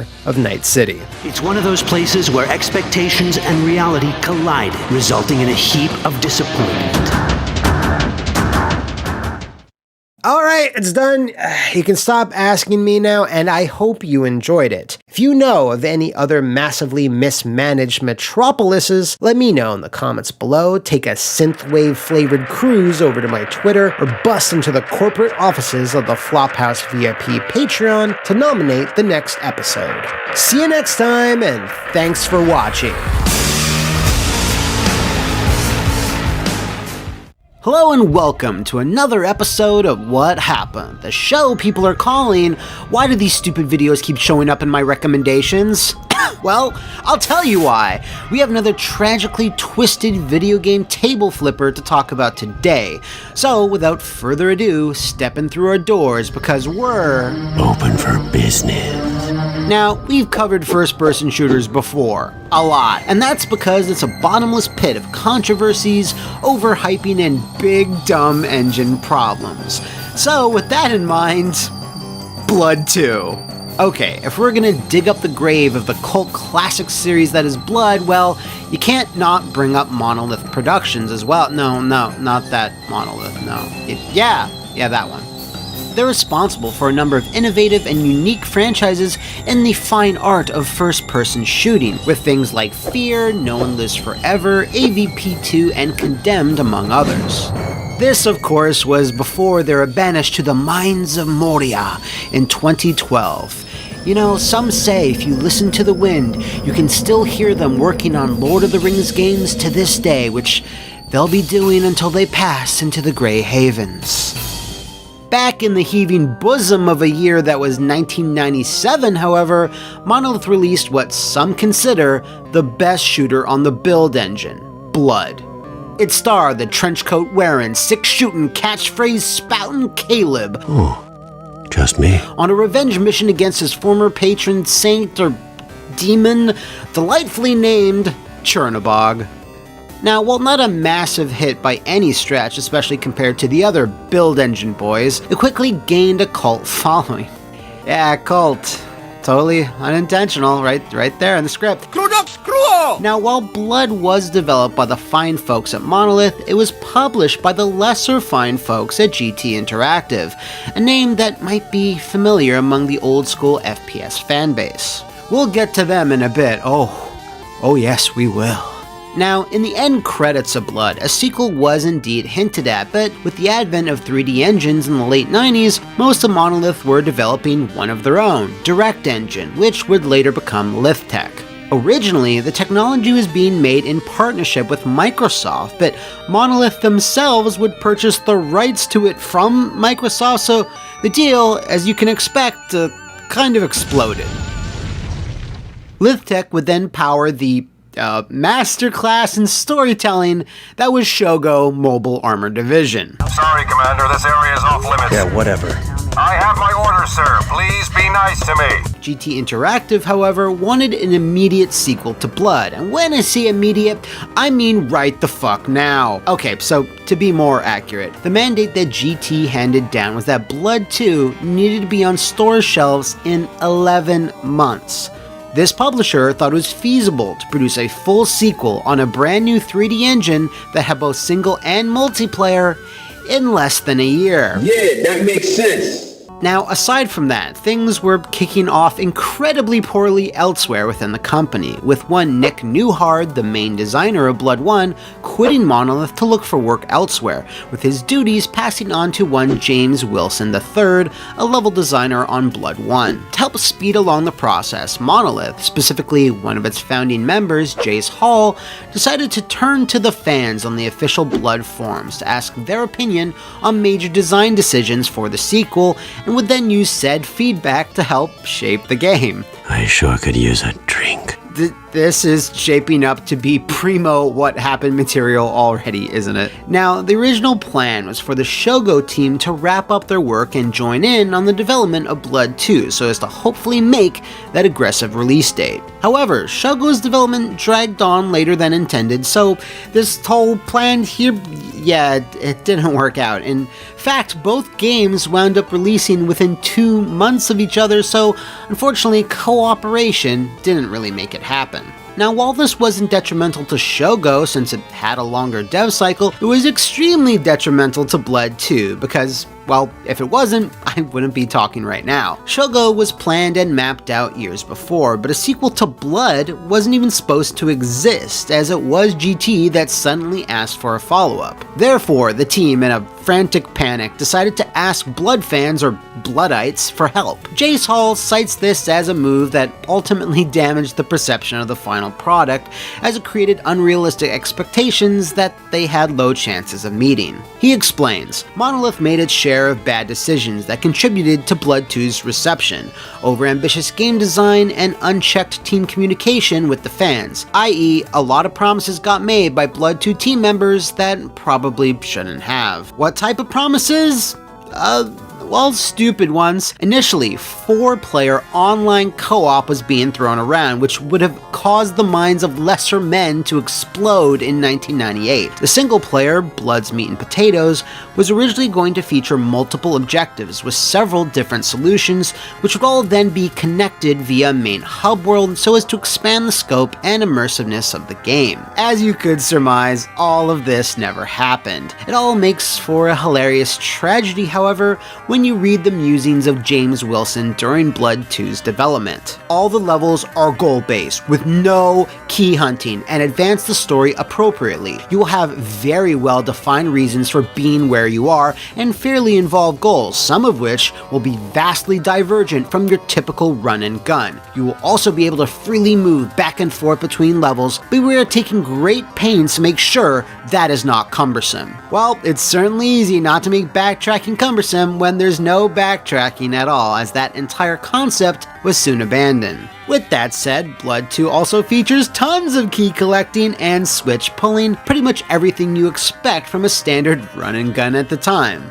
What's more, the complex multi-layered map design of the original was also cast aside in lieu of something far more linear. Since the Blood 2 team already had their hands full designing their first 3D game ever, reinventing the wheel on mission and level design was not really in the cards. To ship it in 11 months, they needed to simplify, not complexify. In the same spirit, Blood 2's arsenal was also a victim of simplifying, as 30 weapons were originally promised leading up to launch, a considerable jump over its predecessor's paltry 11. This, of course, was then redacted when James Wilson chimed in, letting Bloodites know that there would be some cuts. Since I see regular posts on the Blood forum about the number of weapons in B2, I'll make it official. We've cut a few weapons from that original list of 30. Some were cut because of time, but most were cut because of redundancy and game balance. Basically, we eliminated any weapons that didn't serve a unique function, seemed out of place, etc.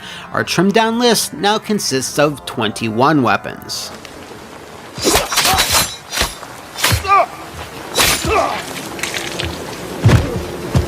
Mission design and shooting mechanics weren't the only thing that suffered, as they also promised in-game cutscenes to deliver most of the story. While those wound up being mostly really static camera shots that were made really cheaply, with 90% of the actual story coming in the form of just text during the loading screens, which of course loaded too fast in the original launch version of the game, not even giving players enough time to read them. Now, the story of Blood 1 wasn't much more elaborate than most FPSs of the time, featuring one opening FMV that looked like this.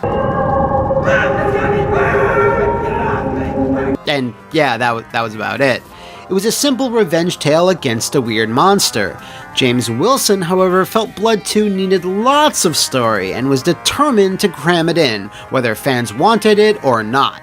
One of the main design aspects that was put forward to Bloodites in a vote asked if they wanted a game that focused solely on Caleb and featured an elaborate narrative, or if they wanted a game that had 4 selectable characters but had less story. Since Caleb had endeared himself to the fans via Blood 1, the former was obviously chosen. However, inexplicably, the latter was also chosen. Yeah, for whatever reason, maybe Monolith had already decided on it, but the rest of the selectable characters were still added as selectable characters and had no storyline or cutscenes unique to them, which means that the game originally had an all-encompassing storyline told across the perspectives of all 4 characters, but since Monolith was running out of time, they decided to put it to a vote. The narrative elements from Ishmael, Gabriella, and Ophelia's campaigns were simply stripped out, which was bad as they filled in the plot holes of Caleb's story. By making this last-minute decision to cut out their storylines, the entire narrative made less sense and was pretty unfulfilling on the whole. What's more is that certain motivations and origins were purposefully left vague or unanswered because Monolith assumed GT Interactive would want a 3rd title eventually, which, you know, they didn't. Grave robbers. So despite being sorta given power in that area, something the fans had 0 power over was the aesthetic and time period that the game took place in. Blood quenched a thirst that other FPSs of the late 90s didn't even bother with. Pulpy turn-of-the-century horror. Zombies, demons, cultists, graveyards, and all other manner of boo haunted house. Blood 2, however, decided to place itself in the far future, about 100 years after the first game. This meant that most of the levels and world fell right in line with a lot of its competitors, things like Unreal, Sin, or Quake 2. Many of the aspects that had become synonymous with the franchise now needed to clear the way for people in suits, soldiers, and various types of mutated generic atrocities. Along with this change to a more by-the-numbers aesthetic in the level art was a de-emphasis on the humor and charm from the first game. Despite its horror trappings, the original Blood played with the setting in a more tongue-in-cheek fashion, but The Chosen, while not completely eliminated Caleb's quips, definitely took itself a bit more seriously, again making it feel similar in tone to the other shoot-bangs, and in 1998, there were plenty of those. With so many things cut or changed, where does that leave what was actually left in the game? Well, there were bugs. Lots and lots of bugs. They ran the gamut from crashes, progression blockers, to enemies jibbing when being shot with a pistol, AI being too aggressive and simultaneously too stupid, often running into walls and losing the player. Severed limbs would just get stuck all over the level geometry, death ray beams would hang in the air. It was all just so underdeveloped, so uncooked. It was just so fucking wrong! Hey kids, Civi here.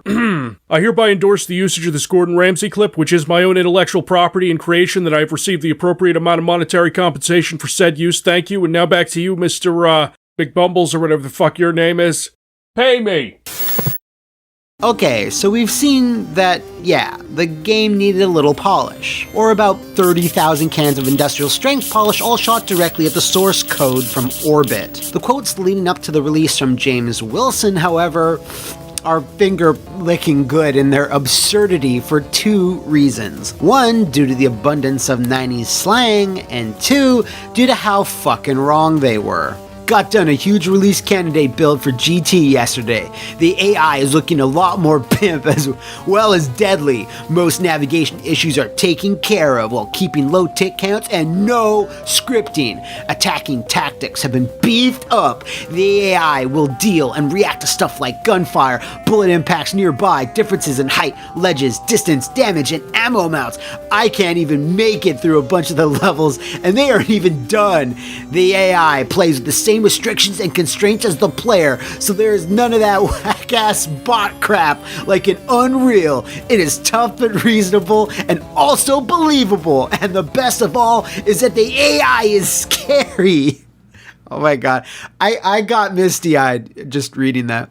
It's crystal clear by now that Monolith wanted to release a massive, ambitious game running on their new engine and for it to be as good as possible. However, when it became apparent the game was going to miss those lofty goals within the thin time frame that GT Interactive had laid down, they pleaded for a delay and more money to get the job done. Jace Hall explains, Blood 2 is not Monolith's product, it is GT Interactive's product. GT owns everything related to the Blood franchise. It bothers us that Blood 2 happened the way it did, but GT controlled whether additional work and support got done for it or not. Now, some fans might think that Monolith could have just gone on and fixed Blood 2 if we really wanted to. Not true.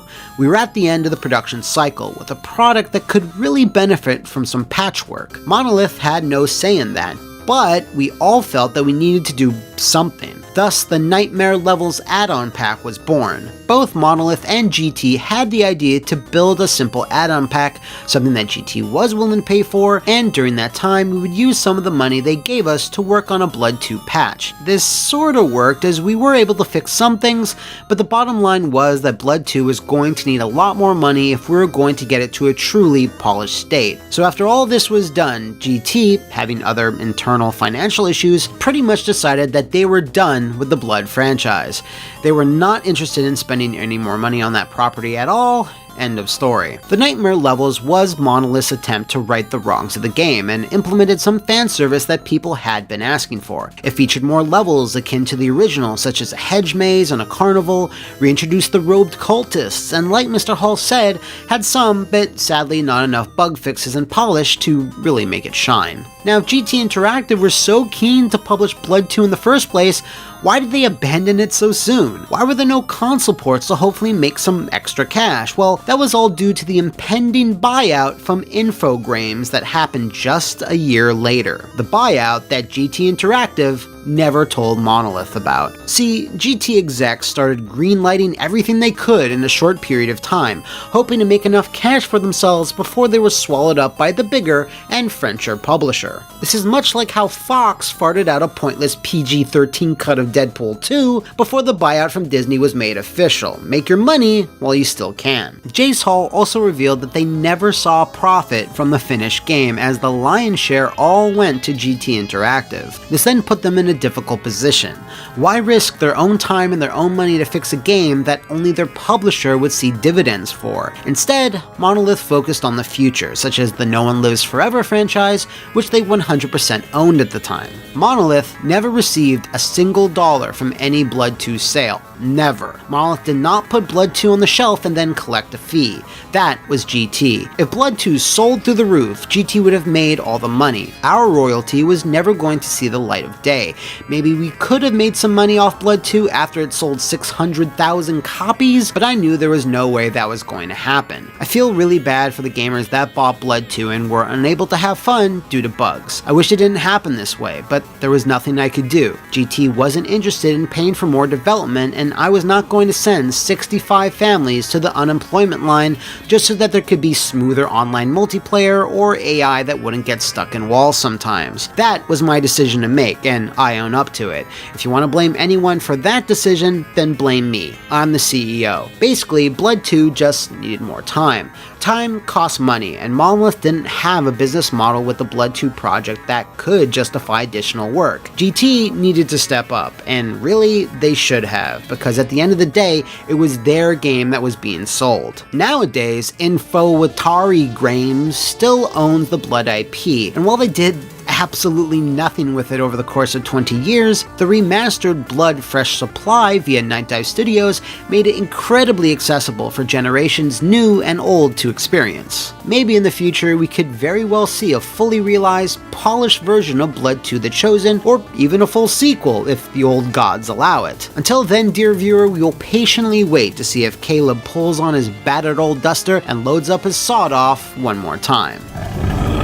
I live again. So, if you know of any other bad, middling, or controversial video game crap bombs, throw a bundle of dynamite on the comments below, or raise the dead over at the Flophouse VIP Patreon to officially vote on our next subject that won't be Advent Rising. See you next time, kids, and thanks for watching.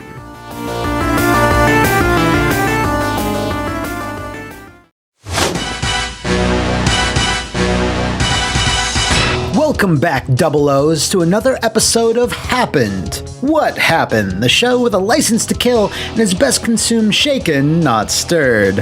Alright, that's 3 for references. We should be good for a while. Out of all the big licensed IPs that have been video gamed over the last few decades, there are few that have been treated better than the James Bond franchise, which is mostly composed of some absolute bangers and very few stinkers, unless you count James Bond Jr., which you shouldn't. James Bond Jr.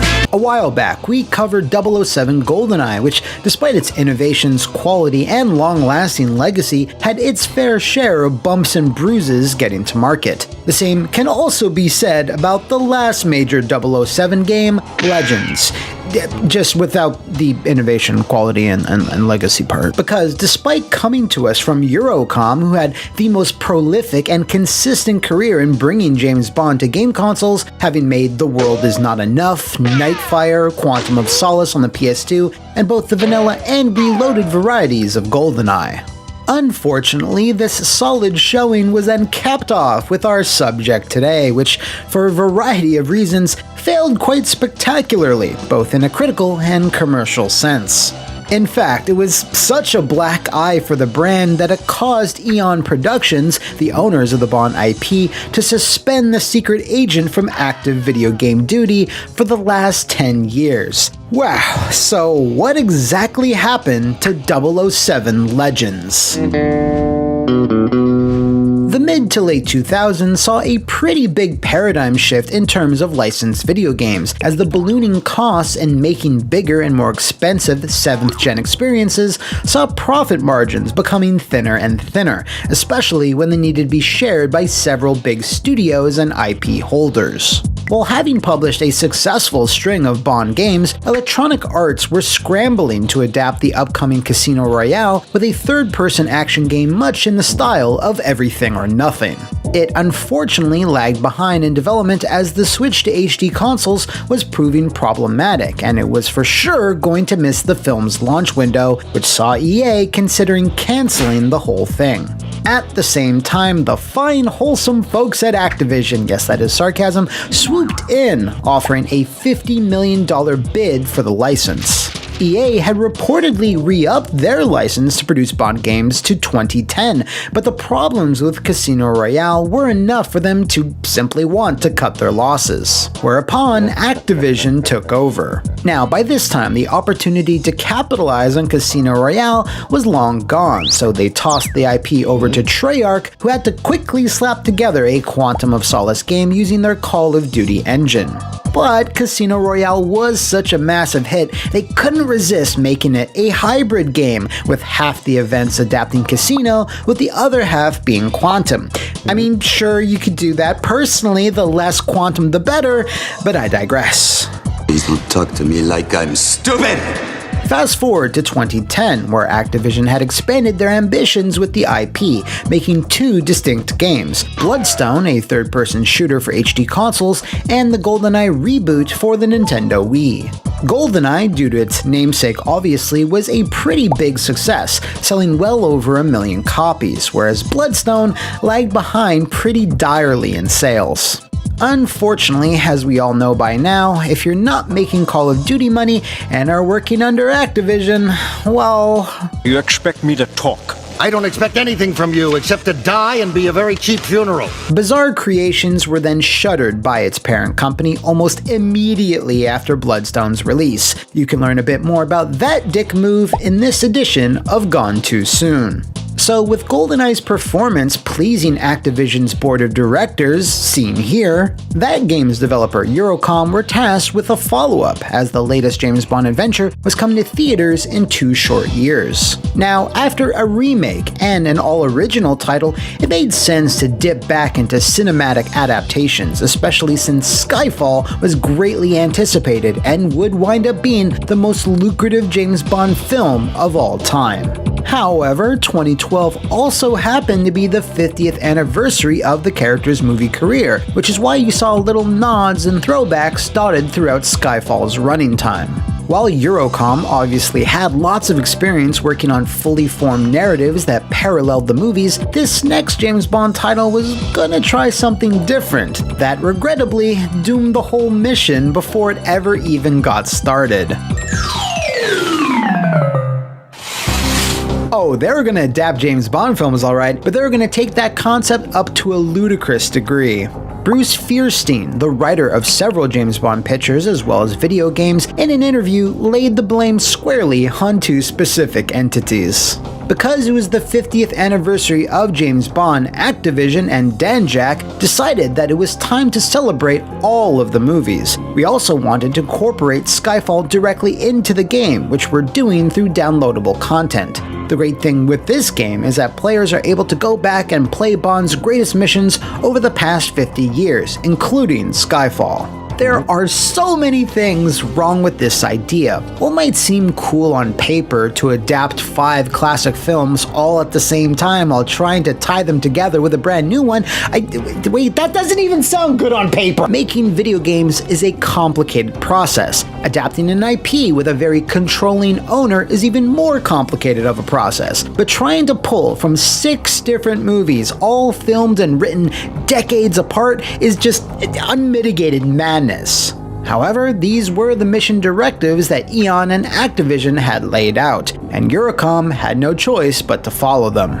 Players would control Daniel Craig's Bond, who, after taking a big oopsie off a train following the opening scene of Skyfall, would then recount his past missions over the years once he hits the water. These missions would then be connected together with the most threadbare reasoning, and all somehow have to tie back into the main plot of Skyfall. Each level was one Bond film from every era, ranging from every other actor who had donned the tuxedo. We have Connery's Goldfinger, Moore's Moonraker, Dalton's License to Kill, Brosnan's Die Another Day, and finally George Lazenby's On Her Majesty's Secret Service, which is a little weird. Why did they just choose one of his other Oh, right.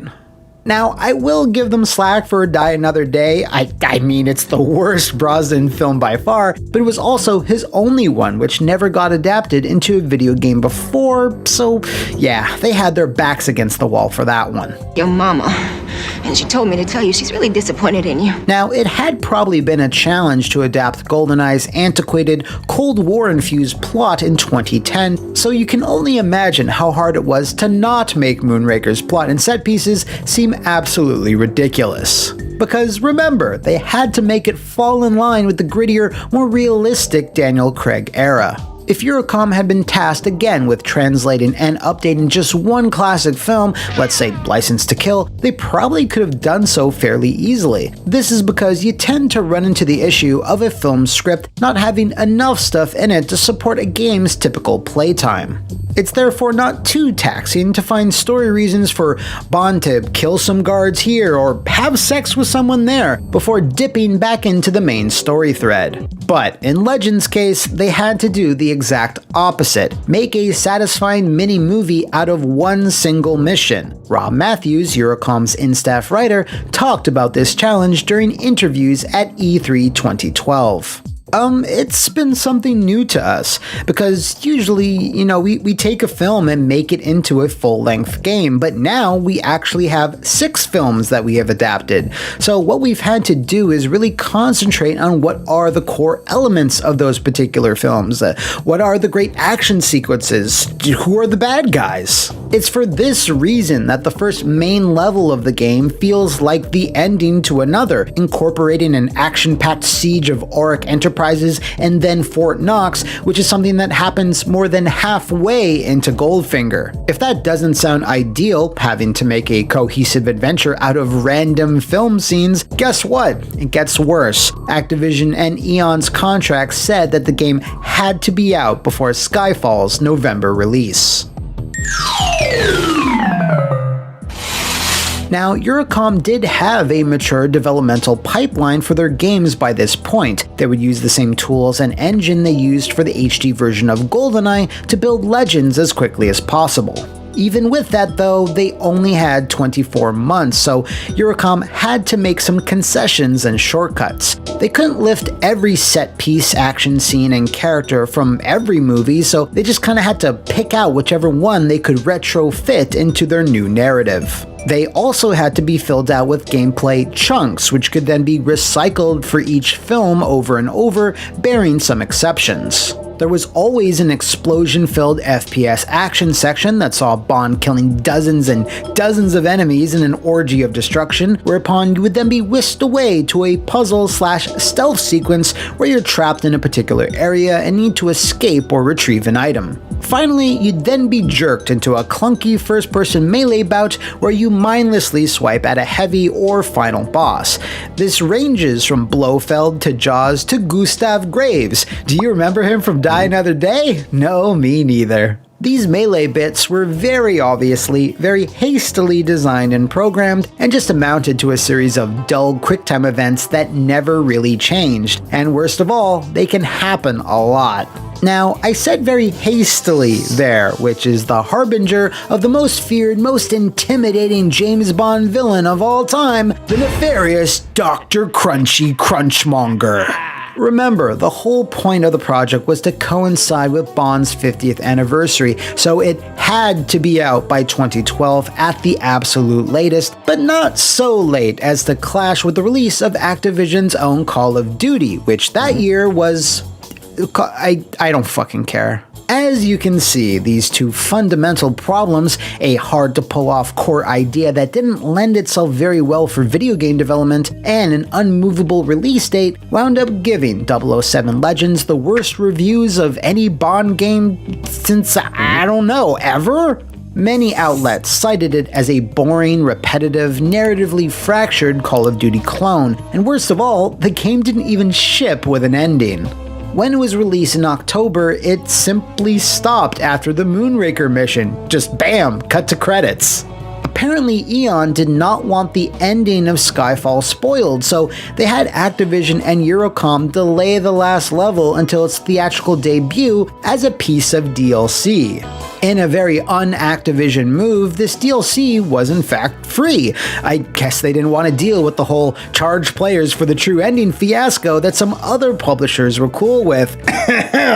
Strangely, though, this DLC mission didn't contain Skyfall's ending at all. There was a rooftop chase sequence, a high-rise gunfight with an assassin, and that's it. No showdown with Silva, no Home Alone action scene. The level just ends with zero resolution. Like, what the hell was the point of even delaying it then? The bad reviews were bad enough, but there was also a distinct lack of marketing for 007 Legends, especially when compared to GoldenEye, which was shown prominently at Nintendo's E3 stage show and even got golden controllers and shit. You know what also didn't help? This. Whatever brain-dead suit out there okayed this horrific box art should be strapped to a metal gurney with a high-powered laser inching ever closer. Does this box art make you want to buy this game?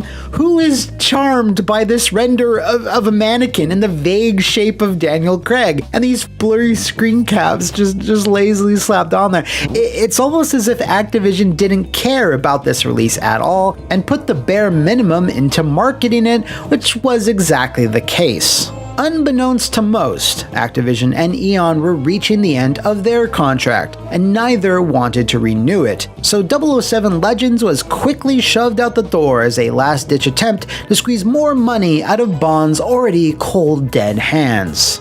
The game was then delisted from all digital stores a mere 2 months later in January of 2013. What this meant was that if you later found a physical copy, you couldn't even download the Skyfall mission, like if you wanted it, as it was now lost to the digital ether. If you happen to be one of those sickos that still has their Wii U hooked up and owns Legends, you can access that level since it was included on the disc. With their Bond license expiring, this was the final nail in the coffin for Activision's licensed game initiative. They would experiment with a few downloadables and one more Spider-Man title before completely axing that entire part of their business model. Who suffered the worst, of course? Well, that would be Eurocom. With the sales of 007 Legends very low at launch and then cut off at the knee when it was delisted, they didn't have enough capital to keep their doors open, laying off 155 employees in late November and closing down permanently the very next month. This all reminds me of something my mom told me when I was but a lad. Activision! Fuck 'em! Fortunately, things are looking up. Eon has sought out IO Interactive to craft their own fully original take on the British super spy, and while there's no gameplay details as of yet, it's safe to assume it'll return to the more sneaky, nuanced roots of the character, rather than the relentless killing machine Activision was happy to push into an early grave. It just would have been nice if two great UK studios didn't have to have gone down with him. If you know of any other examples of scintillating secretive sabotage in the video game or movie industries, let me know in the comments below, over on my Twitter, or take an Aston Martin over to the Flaphouse VIP Patreon and become a big boss to give me my next mission. See you next time, and thanks for watching!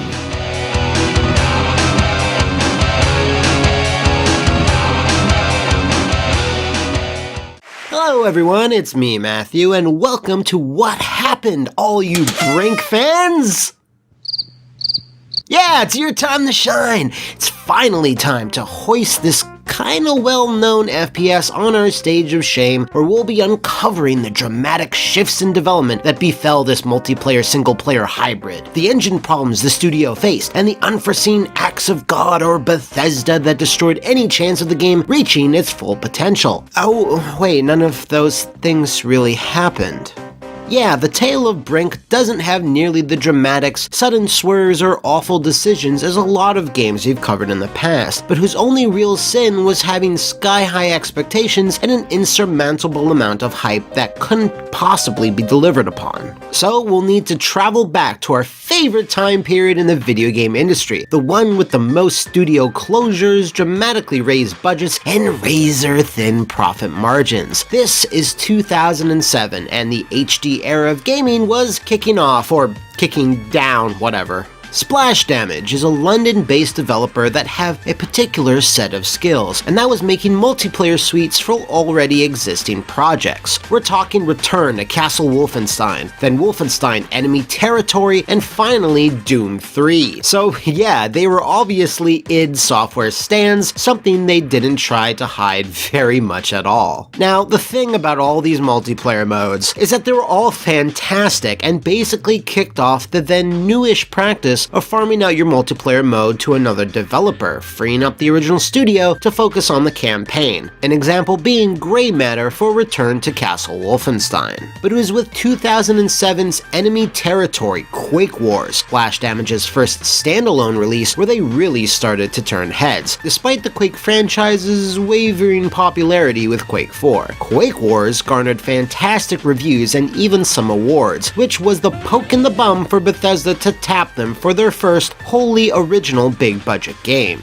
In fact, in 2008, both companies announced what was quoted as being a long-term partnership, with Brink being formally unveiled 12 months later. Pete Hines, the Shredder to Todd Howard's Krang, was interviewed in the Bethesda Technodrome about how this deal came about. "You can look at what Splash Damage is doing and say, by God, I think they can pull it off. We should be talking to them and working with them on this, and we are." If I didn't already write the script and know what was coming up, here is where I'd say, I hope everything goes okay. In the formal announcement, Brink was pegged as a spring 2010 release, and with Bethesda fast becoming one of the biggest new third-party publishers with your Fallouts and your Elder Scrolls' combined with Splash Damage's pedigree, it was already being positioned as the next big FPS. It focused on the conflict between two warring factions, and a third more mysterious one that was never really expanded upon, with its mandate being to blur the line between online and offline play, which at this point, with Call of Duty and its many imitators flooding the multiplayer space, was shooting for something different that people would hopefully take notice of. Along with all this building hype, Splash Damage also made an important hire, one Richard Hamm, that some people might remember from our award-winning Bubsy 3D episode. I'm still proud of Bubsy 3D. At the time, the young kids in their 20s writing reviews for magazines didn't have any idea what it took to make games. To them, their responses were justified. To us, it was bullshit and Bubsy deserved better. Today, things are even more cutthroat, so personally, I'm out. I'm done with that shit.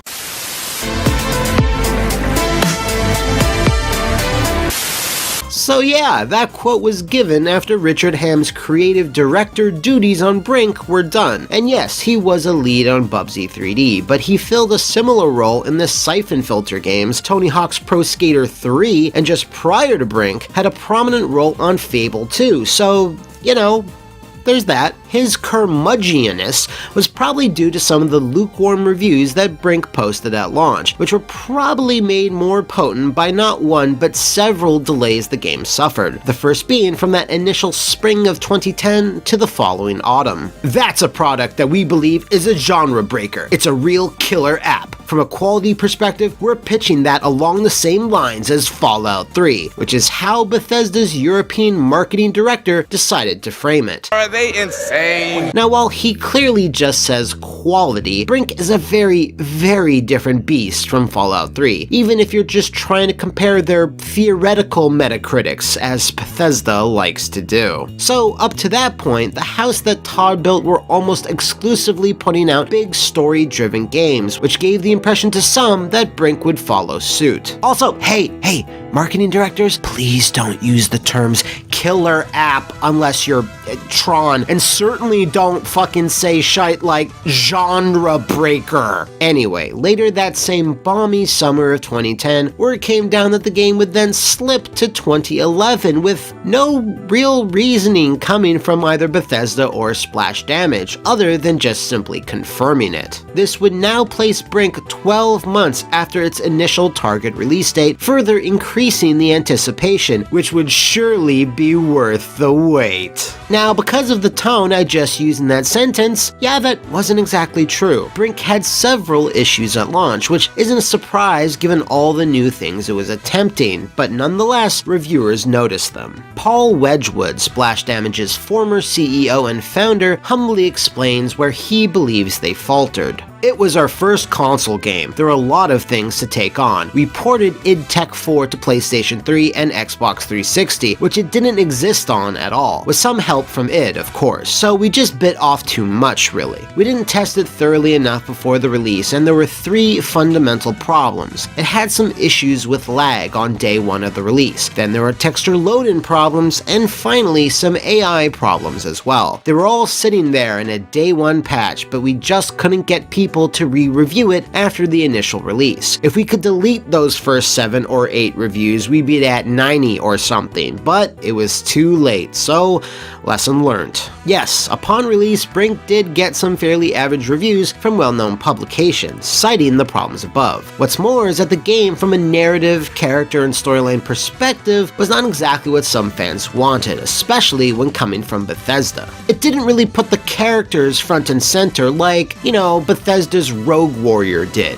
What took you motherfuckers so long? It also didn't really push the story into the spotlight, but focused on the moment-to-moment gameplay with narrative crumbs sprinkled throughout via dialogue rather than a glut of cutscenes. Nowadays, people are more accustomed to that style with things like, say, Destiny or Overwatch, but in 2011 it was jarring and made the game feel a bit lighter, with some feeling that it had a smaller scope because of it. Lead designer on Brink, Neil Alfonso, also gave his 2 cents on the game's reaction and legacy. People reacted differently to the way we approached our narrative. Some would say there's no story to speak of, which I would beg to differ with, but some loved the setting and the context we'd given the action. There's a lot there for people to read into, but we didn't spoon-feed it to people, which is maybe what some fans were looking for. When the game is viewed as a highly contextualized multiplayer experience, it does really well, but if you view it as a single-player cinematic experience, yeah, it doesn't really hold up. One of the other aspects that didn't really hold up was Brink's reliance on in-game dialogue to drive the narrative, which is a problem considering the many lines that got repeated too often. I'll guard the data key! I'll guard the data key! I'll guard the data key! Will you two shut up? Now, when you're playing an isolated multiplayer mode in a game with a separate campaign, you might hear the same few lines of dialogue here and there. Things like, "I need help! Man down! Flank him!" and etc. But in Brink, well, you'd hear those the entire game. Brink's lead writer, Ed Stern, explains. Do not leave writing to the actors. Write out all the alternate lines no matter how stupid you feel. I felt really dumb writing a script that said, "Medic! Medic! Need a medic here! Need a medic! Really do need a medic! Medic here now, I need." I just really felt stupid doing that. So I thought we'd write some basic ones down and then get the actors to do their own variations. That was an absolute mistake. Stern also revealed that when they needed to start inserting said lines into the game, Splash Damage were scrambling to finish, and there weren't enough coders and testers to make sure all that repetitive dialogue wasn't too repetitive. In the end, though, he laments that the issue came down to him ultimately. That's my fault. That's nothing on the coding. I should have written more varied lines. The core game itself was a whole different story. While some felt it was exciting and a breath of fresh air, Brink's gameplay loop could have used more polish and focused testing about what worked and what needed more work. Paul Wedgwood again breaks it down. Brink tried to be something new and different in several areas, and in hindsight, we perhaps strayed away from convention a bit too much in some areas. Now, since you were always teamed with AI bots in single player, when objectives would dynamically appear, the bots would make their own decisions, as the player could not control them, directly or indirectly. This was necessary to get the bots to use the levels properly. Adjusting them dynamically created a rhythm that matched the multiplayer in a single-player game, but it kind of makes the AI seem stupid sometimes, because they won't just go for the objective as much as they can at the very beginning. The way the game worked, it sometimes meant the player could play poorly and win, like literally at some points they could sit in the spawn area and their team would go on and win, or you could kick absolute ass and still lose.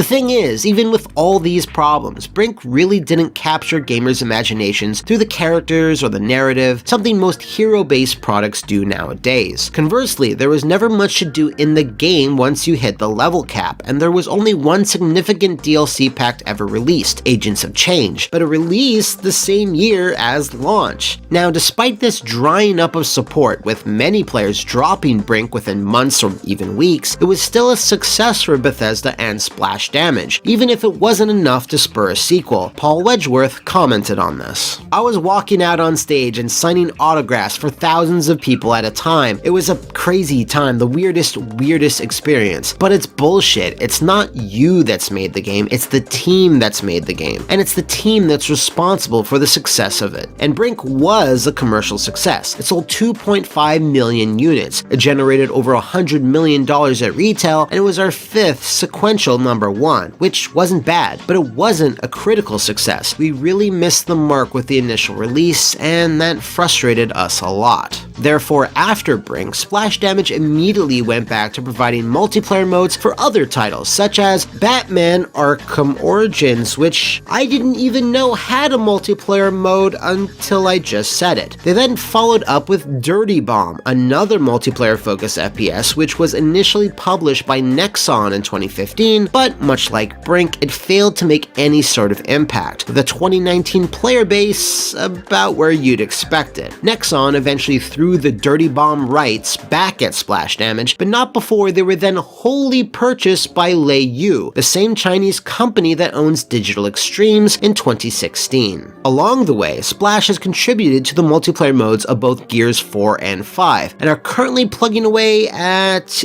Gears Tactics, which I also just remembered is a product you may or may not be able to buy at some point in the future. Going back one final time to Brink, almost 7 years after its release, Bethesda announced it was going free to play? This is like finding out that, I don't know, Gladiator Sword of Vengeance got an HD remaster on Steam. Which it did. So yes, Bethesda announcing for some reason that a 7-year-old game that has no microtransactions is now free, so they can't even make money on it. Who are you and what have you done to Bethesda? I mean, the original DLC pack still costs some money, yeah, but this is just, it's something.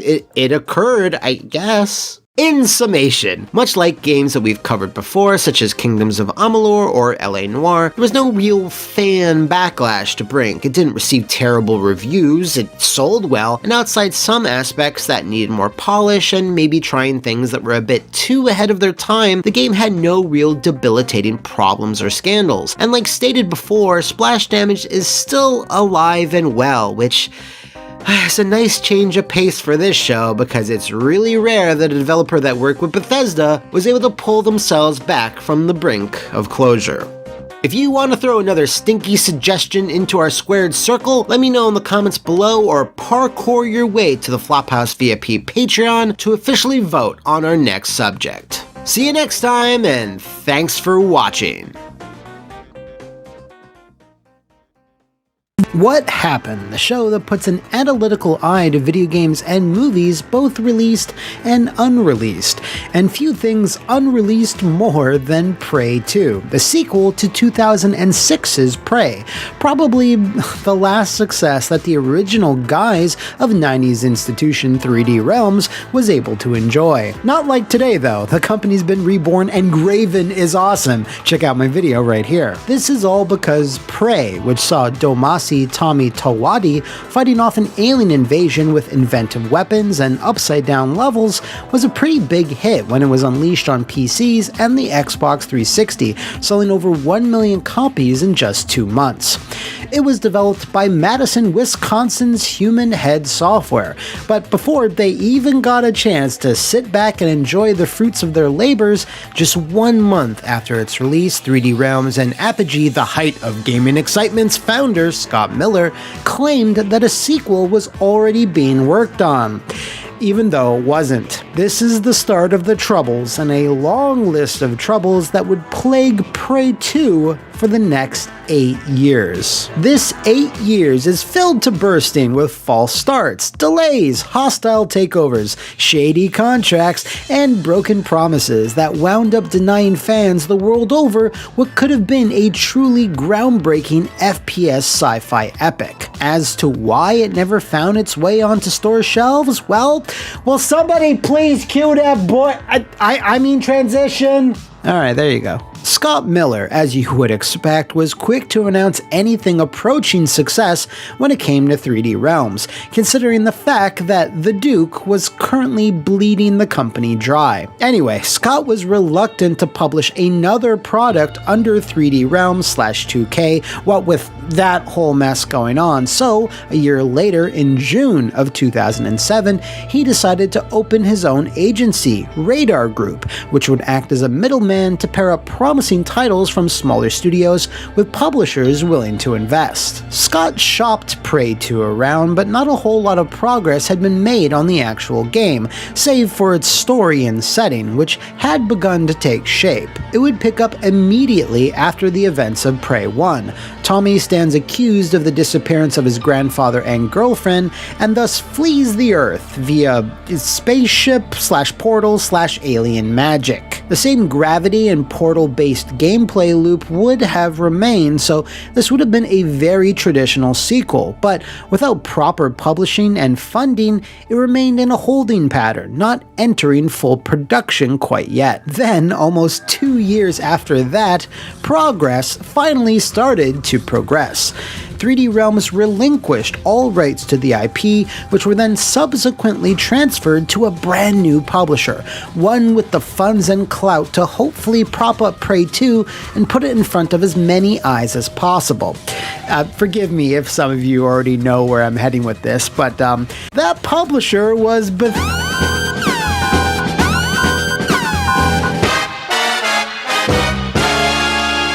Yes, Prey 2 was sold to ZeniMax, parent company of Bethesda, and is who Scott Miller had brokered a deal with.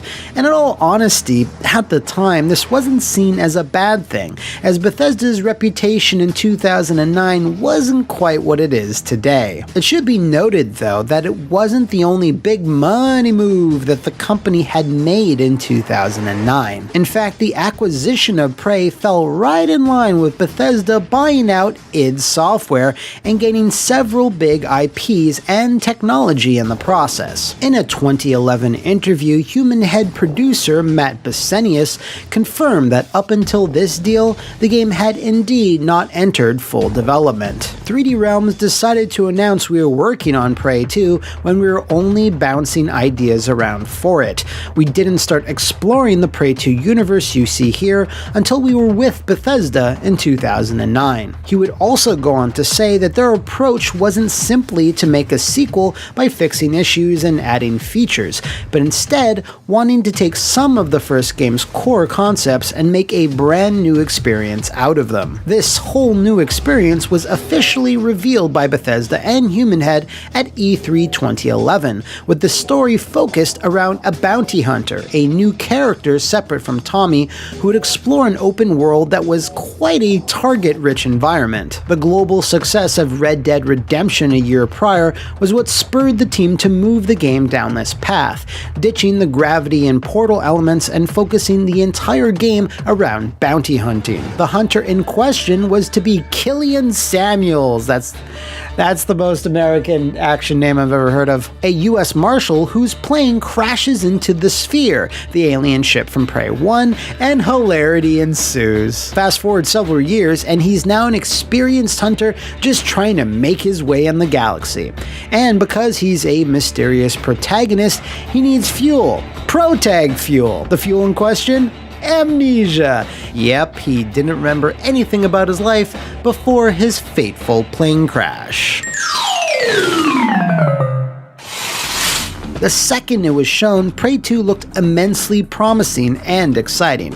A sci-fi FPS with cutting-edge graphics and evolved gameplay where you explore an entire alien planet, hunting, trapping, or executing targets, with a dark and twisting storyline that was going to feature Tommy in a supporting but intriguing role, while some fans bemoan the pushing of him into the background and ditching the linear shooter design. The overwhelming majority welcomed just how advanced the game looked, sounded, and felt. Hands-on previews from the media were also glowing, and the famous Blur-produced cinematic trailer also wowed pretty much everyone who saw it. I distinctly remember watching this and getting mad hyped. This was all the more impressive though because Human Head were still working with id Tech 4, the engine that powered the original Prey as well as Doom 3 and the Quake that came out after Quake 3, whose name I always forget. Human Head were wizards with the engine, and even though they could have upgraded to id Tech 5 since Bethesda now 100% wholly own the technology, they just decided to stick to their guns, something Human Head loved to do. Basenius was quoted as saying, "We put a lot of time and energy in that, id Tech 4, and we really love what it's capable of at this point." So everything was going super well, the buzz around the game was palatable, and Human Head was making good progress with an engine they made sing. Then Bethesda'd. Reportedly, behind the scenes, all progress on Prey 2 suddenly halted, and this was because Human Head had their hands busy trying to defend themselves from a hostile takeover. Now, to most, pretty much everyone on the outside, it seemed like Prey 2 just kinda went dark. It was not shown at E3 2012, even though 2012 was its initial release date, and when you're a big AAA shooter published by Bethesda, that sets off your what happened alarm. Hype for the game started to slow down, way down, until eventually the dreaded word cancelled started appearing on websites. This is when Bethesda finally spoke up to dispel those rumors. Development of Prey 2 has not been cancelled, but the game will not be released in 2012 as planned. The delay is due to the fact that the game development has not progressed satisfactorily this past year, and the game does not currently meet our quality standards. Prey 2 has shown great promise, and we regret disappointing our fans. We have made a substantial investment in game development to deliver the experience fans want.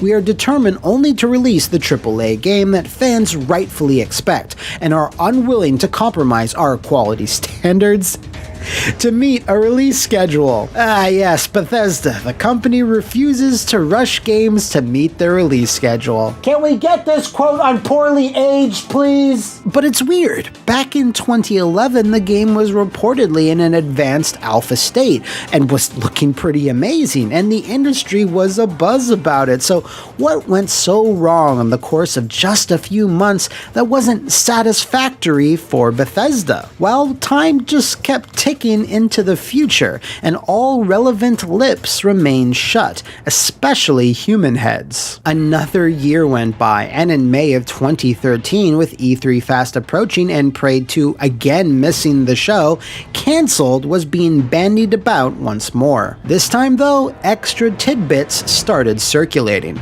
The project had been pulled from Human Head and moved over to Texas-based Arcane Studios, who Bethesda also owned. These reports were categorically denied by the damp waffle that is Bethesda's Pete Hines, who stated no such transfer had taken place. No, all that stuff, I have no idea where it came from. The Human Head Prey 2 thing is the Human Head Prey 2 thing. Arcane is over here, and they're doing their thing, and that's for them to work on. We'll be ready to talk about what they're working on when it gets closer to release. Prey 2 isn't down for the count. It wasn't up to snuff previously, but it will get there in some form or another. That's great, Pete. Thanks for clearing all that up. Hey, Cammy, do you have anything to say about... Everything is lies! Everything is lies! One single week after Pete Hines said this, internal emails at Arcane were leaked, which confirmed they had taken over the game and were scrapping everything Human Head had done. The email specifically cited that this rebooted Prey would be more akin to System Shock, which is exactly what it wound up being akin to. Also, one last thing, Pete. I like how you're throwing out quality as if it's some barrier of entry that Bethesda published games just can't pass. I'm over here, fuckface. There's gonna be fucking asses bleeding all over the place. The breakdown between Human Head and Bethesda started to come out as well, but not quite the whole picture, just some pieces. Jason Blair, a narrative designer for Prey 2, said that the reasons leading up to the cancellation of 4 years of work were political and petty, and holy shit were they. IGN spoke to several members of Human Head familiar with the matter, and was able to piece together the behind-the-scenes jigsaw puzzle. Many found it odd that such a polished-looking, technologically impressive media darling missed 2 E3s in a row, and allegedly this dark period had nothing to do with the game at all. While Bethesda were keen to publish it and felt it could be a big hit, they were more interested in buying Human Head outright, but they were just as keen not to sell. The experience they had gained working with id Tech was seen as immensely valuable, which was pretty convenient considering Bethesda owned that technology. So after their E3 2011 debut, and with such a positive buzz around the game, Bethesda and Human Head agreed to give it an extra 6 months to hone and polish, aiming for holiday 2012 rather than its original summer window. Problem was that this new addendum was never added to their written contract. Bethesda wanted to pressure them into accepting a buyout, so they started demanding more frequent and strict milestones and several extra features that would require more time and expertise. But because the extension wasn't official, Bethesda would not be legally required to pay for all this extra work. Thus, Human Head, with mountains of bills and not enough paychecks to go around, would therefore need to take Bethesda's buyout offer in order to keep the lights on.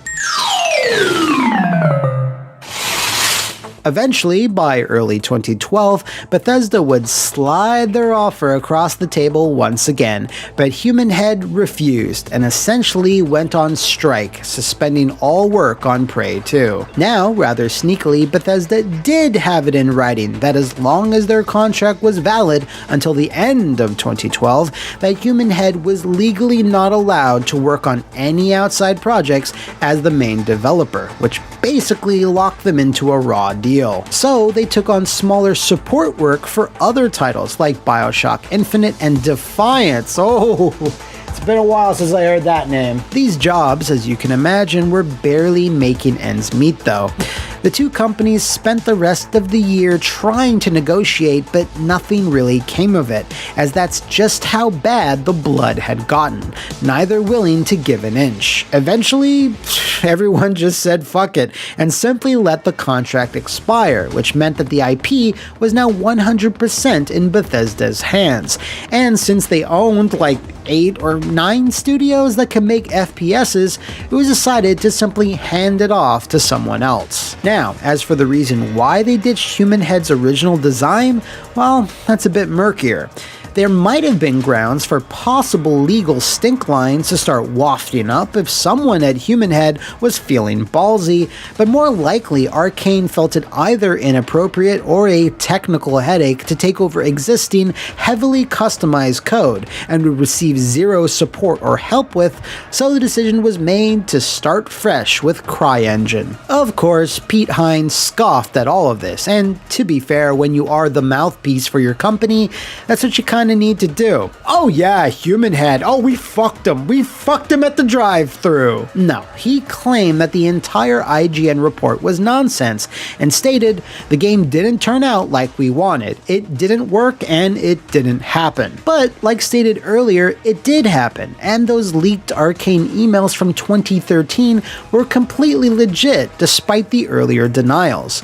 Kotaku were the ones who originally reported on those emails, as well as providing more details on other Bethesda projects in 2015, and because of that, Bethesda blacklisted the website, making sure they would no longer get any interviews or early copies of Bethesda games for review.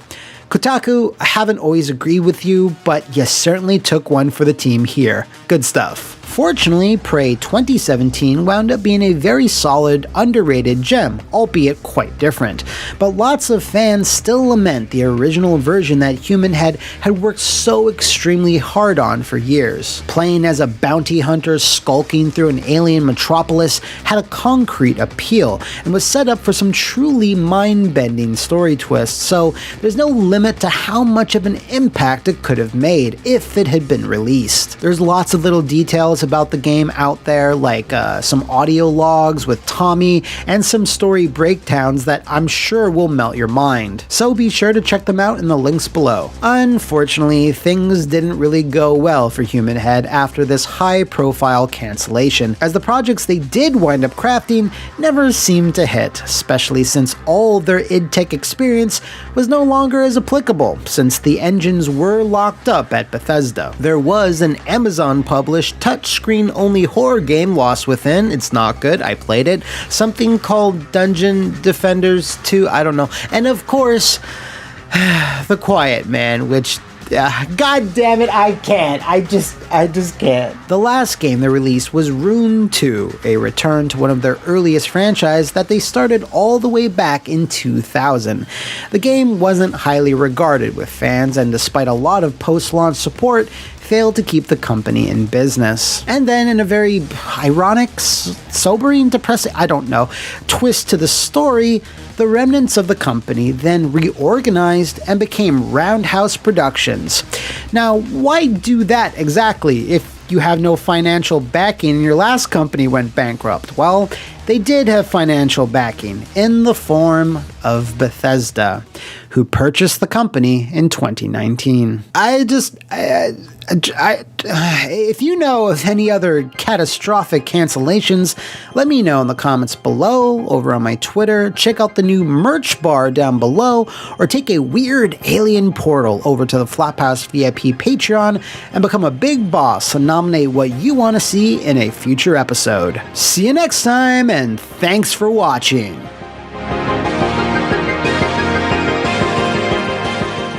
Welcome back to another shambling, stinky, decomposing episode of What Happened, the show where we raise the dead on I have so many of these zombie puns. But let's not waste our brains on the preamble, but rather cut to the core of today's subject, The Walking Dead. No, not that Walking Dead. Or that one either. No, we are setting our crosshairs on Overkill's Walking Dead. But is it Overkill's Walking Dead? No, kinda, because it's kind of actually Starbreeze's Walking Dead. Maybe, screw it. Okay, to make sense of this jigsaw puzzle that spans over 18 years and cuts across all over the Kingdom of Sweden, we're gonna need to rewind back to the dark, dreary time age that was the year 2000. I believe that one of the most dangerous potentials of Y2K is that we could be pushed overnight into a cashless society. 50% of the origin of this particular Zambambo-based disaster starts with Starbreeze Studios, founded by one Magnus Hogdahl, whose first title was a little-known RTS named The Outforce, which was met with a fair amount of enthusiastic apathy. In fact, most of Starbreeze's early output was met with much of the same until 2004, where they finally made a splash with one of the best movie game adaptations of all time, The Chronicles of Riddick: Escape from Butcher's Bay. From there, Starbreeze would develop the original Darkness, and then the remake/sequel to Riddick, Assault on Dark Athena, and things, were looking positive from there on out. Unfortunately, the start of the end of Starbreeze comes with one particular title from one particular publisher that, oh no, God, Jesus, no.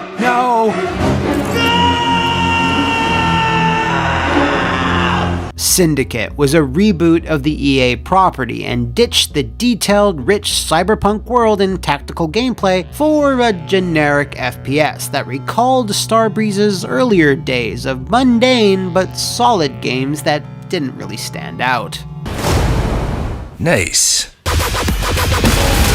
Bolstered by a terrible marketing campaign that left a bad, dubstepped taste on the tongue, it was actually finished by a skeleton crew of employees, as a good number of staff all just quit to join up with Machine Games before Syndicate even hit store shelves. Funnily enough, Machine Games was founded only a few years before, ironically enough, by the original founders of Starbreeze, including that Magnus robot fighter guy I mentioned earlier. So upon Syndicate's release in 2012, this bleeding of talent coupled with commercial disaster of it, Syndicate purportedly only sold 150,000 copies worldwide, is what caused Starbreeze to immediately spiral into the verge of closure.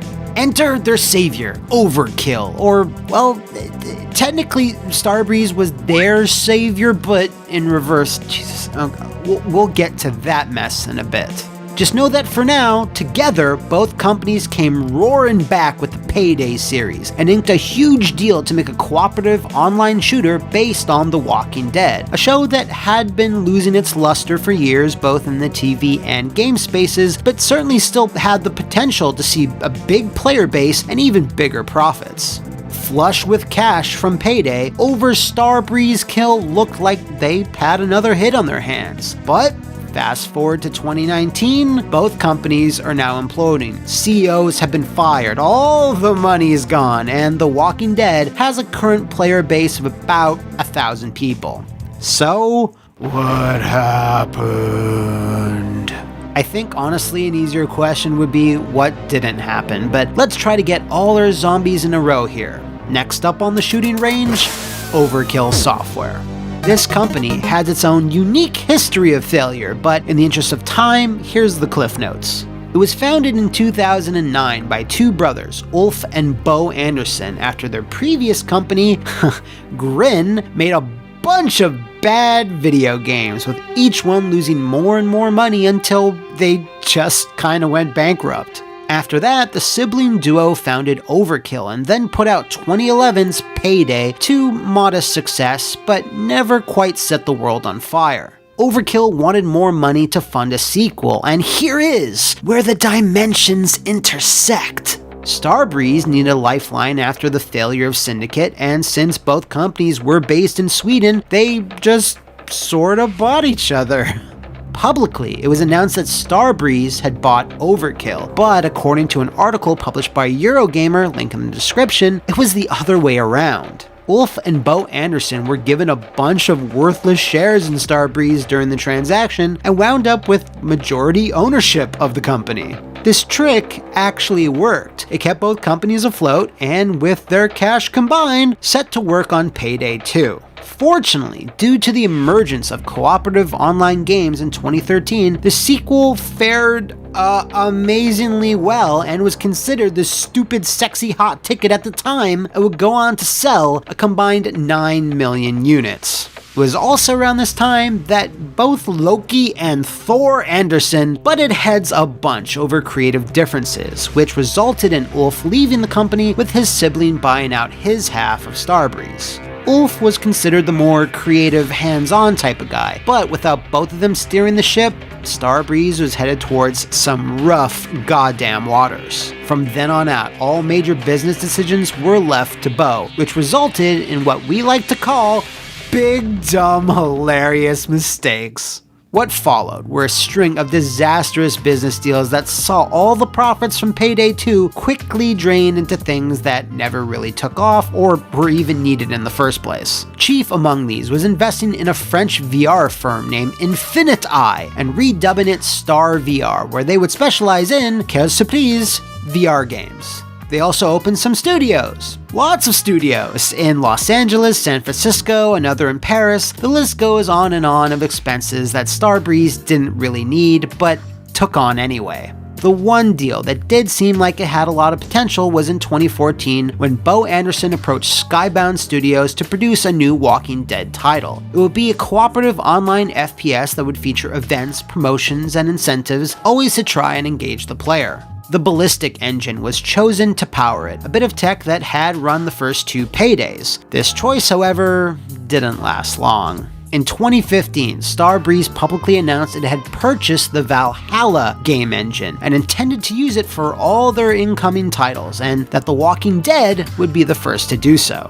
Starbreeze programmers charitably described Valhalla as a piece of shit and unworkable, and lamented that the engine wasn't even really finished, with a best estimate of it being around 60% complete in terms of its base functionality. If you do the math, it's pretty hard to make 100% of a game with an engine that was working at 60% of that in 24 months, the time Starbreeze had to deliver The Walking Dead, as it was slated to come out sometime in 2017. That clearly never happened. They struggled with Valhalla until it was clear 2017 was not going to be a realistic launch year, and thus announced the delay. This extension of time didn't really change matters though, since Valhalla lacked a reliable core in which to build off from and still had severe stability and crashing issues. It was then that even tone-deaf Bo Anderson and other senior producers admitted there was a problem. Valhalla wasn't working out and there was going to be an engine switch, so they went with Unreal 4, like most sane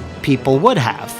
The problem with all of this, however, is that Valhalla wasn't cheap, and the smaller Starbreeze offices all over the world were all making assets for it, so all the money spent was essentially just burned, with the ashes being flushed down the toilet, inside a building that was seconds away from being demolished. Now, because of the difficulties of Valhalla and it being vastly different than Unreal, very little of those assets could even be salvaged. A former Starbreeze employee stated, in regards to the senior project producers, it was as if switching to Unreal was going to just solve everything. In their minds, it was magical, but we had other problems that couldn't be fixed just by changing the engine. The goal was to produce a AAA multiplayer game in a year on Unreal. Anybody with common sense knew from the start it wouldn't be possible.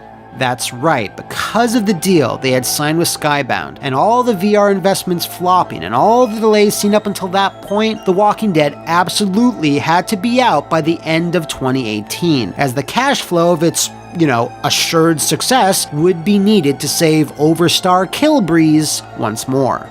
So, the team had about 12 months to make a AAA online multiplayer shooter from scratch. What's more, since everyone at both Overkill and Starbreeze had worked on other engines throughout their career, very few people were even familiar with Epic's tech, so a bunch of them would be playing a bunch of catch-up after wasting so much time on Ballistic and Valhalla. Senior producers at Starbreeze who were heading up the project also did more harm than good, as many of them had never worked on a game this size, this complex, and with this looming release date so near. Excerpts from the Eurogamer article cite employees who claim these senior producers had no idea what they wanted the game to be and would constantly reference other titles they had been playing, saying stuff like, put exploding zombies in it, make it like Far Cry, make it like the Division, should you play the Division, make it like etc. This resulted in, as you can imagine, a fractured, unfocused design, which, shows in the final product. Did these producers go to the George Broussard Academy of Game Design? When E3 2018 rolled around, the response the general public had to the game was less than glowing and more like the vapid gaze of a zombie with half its head blown off. The game was rough, still really early, and didn't excite from a gameplay perspective. The senior producers who were on hand to demo the game didn't want to demoralize the team when they brought home the feedback they had gotten. However, Starbreeze staffers could simply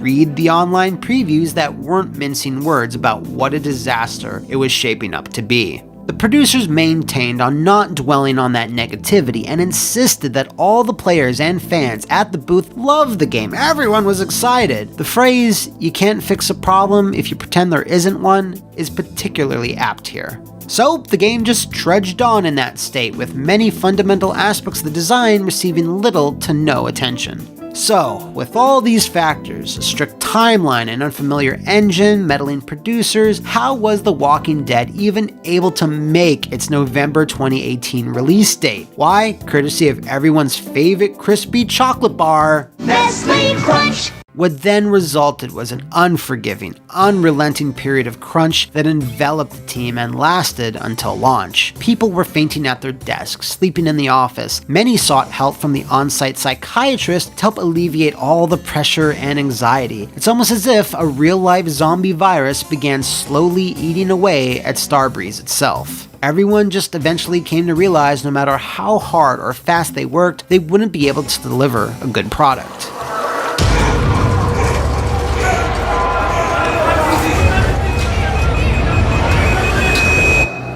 Everyone knew it was going to tank. All of us, we put our blood, sweat, and tears, and our fucking livers and pancreases, everything into that game. No matter how much we would push to do as best as we could, it got shat on. No matter how much you polish a turd, it's still a turd.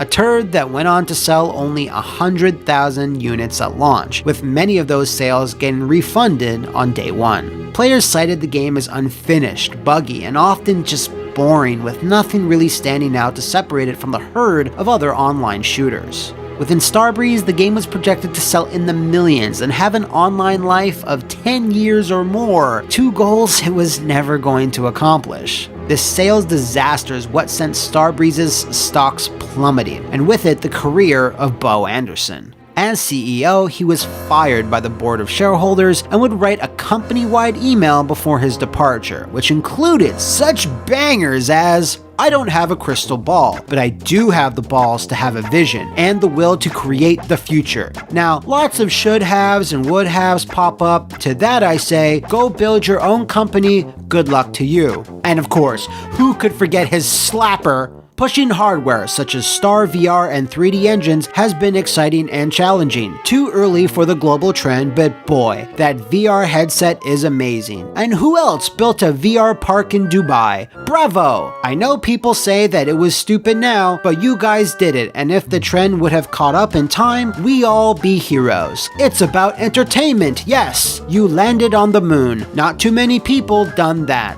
Wow, that's inspiring.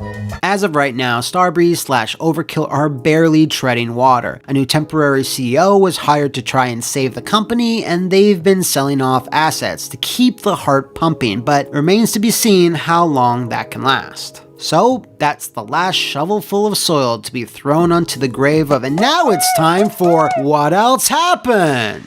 2 days after Bo's firing, Swedish authorities raided Starbreeze's offices on the grounds of insider trading and eventually made 2 arrests, or 1 arrest. This is where the story gets a bit messy, or messier if you can believe that. Now, the names of those that were detained were not released, but what is known is that on October 11th, just a few weeks before the release of The Walking Dead, the CFO of Starbreeze, one Sebastian Alskog, quickly sold all his shares and left the company, getting one final payday in before Starbreeze's stock took that massive tumble when the game came out. Now, what about the forgotten brother, Ulf Anderson, the guy who got out when the getting out was good? He is currently working on the sci-fi horror co-op shooter GTFO, which is sassily credited as from the makers of Payday. It's expected to come out this spring. And finally, what about Big Bo?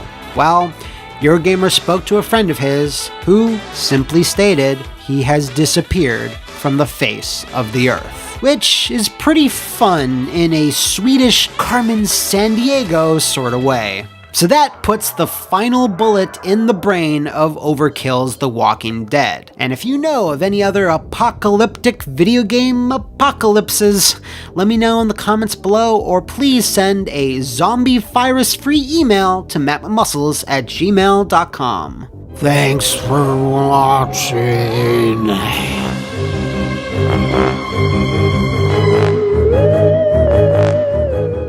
Hello once again, and welcome to a name-screaming, I am Turok, reptile-blasting, fog-filled episode of What Happened, the show where we peer deep into the mists of time and bring to light the troubled development of games and movies your mama warned you about. And if you grew up with the mighty Nintendo 64, then your mother also probably warned you not to play those nasty Turok shooting games, as they had realistic motion capture for all enemy deaths, an expansive arsenal of violence-killing weaponry, and the intergalactic space gazongas of this weird alien chick. Torpedo launcher. Yes, Turok was a big deal in the 90s. He had 4 games in the space of one console generation, numerous handheld versions, his comic book series of course, and even a line of cheap-looking action figures, I had one, making it one of Acclaim's biggest money spinners. Then came Turok Evolution, and things got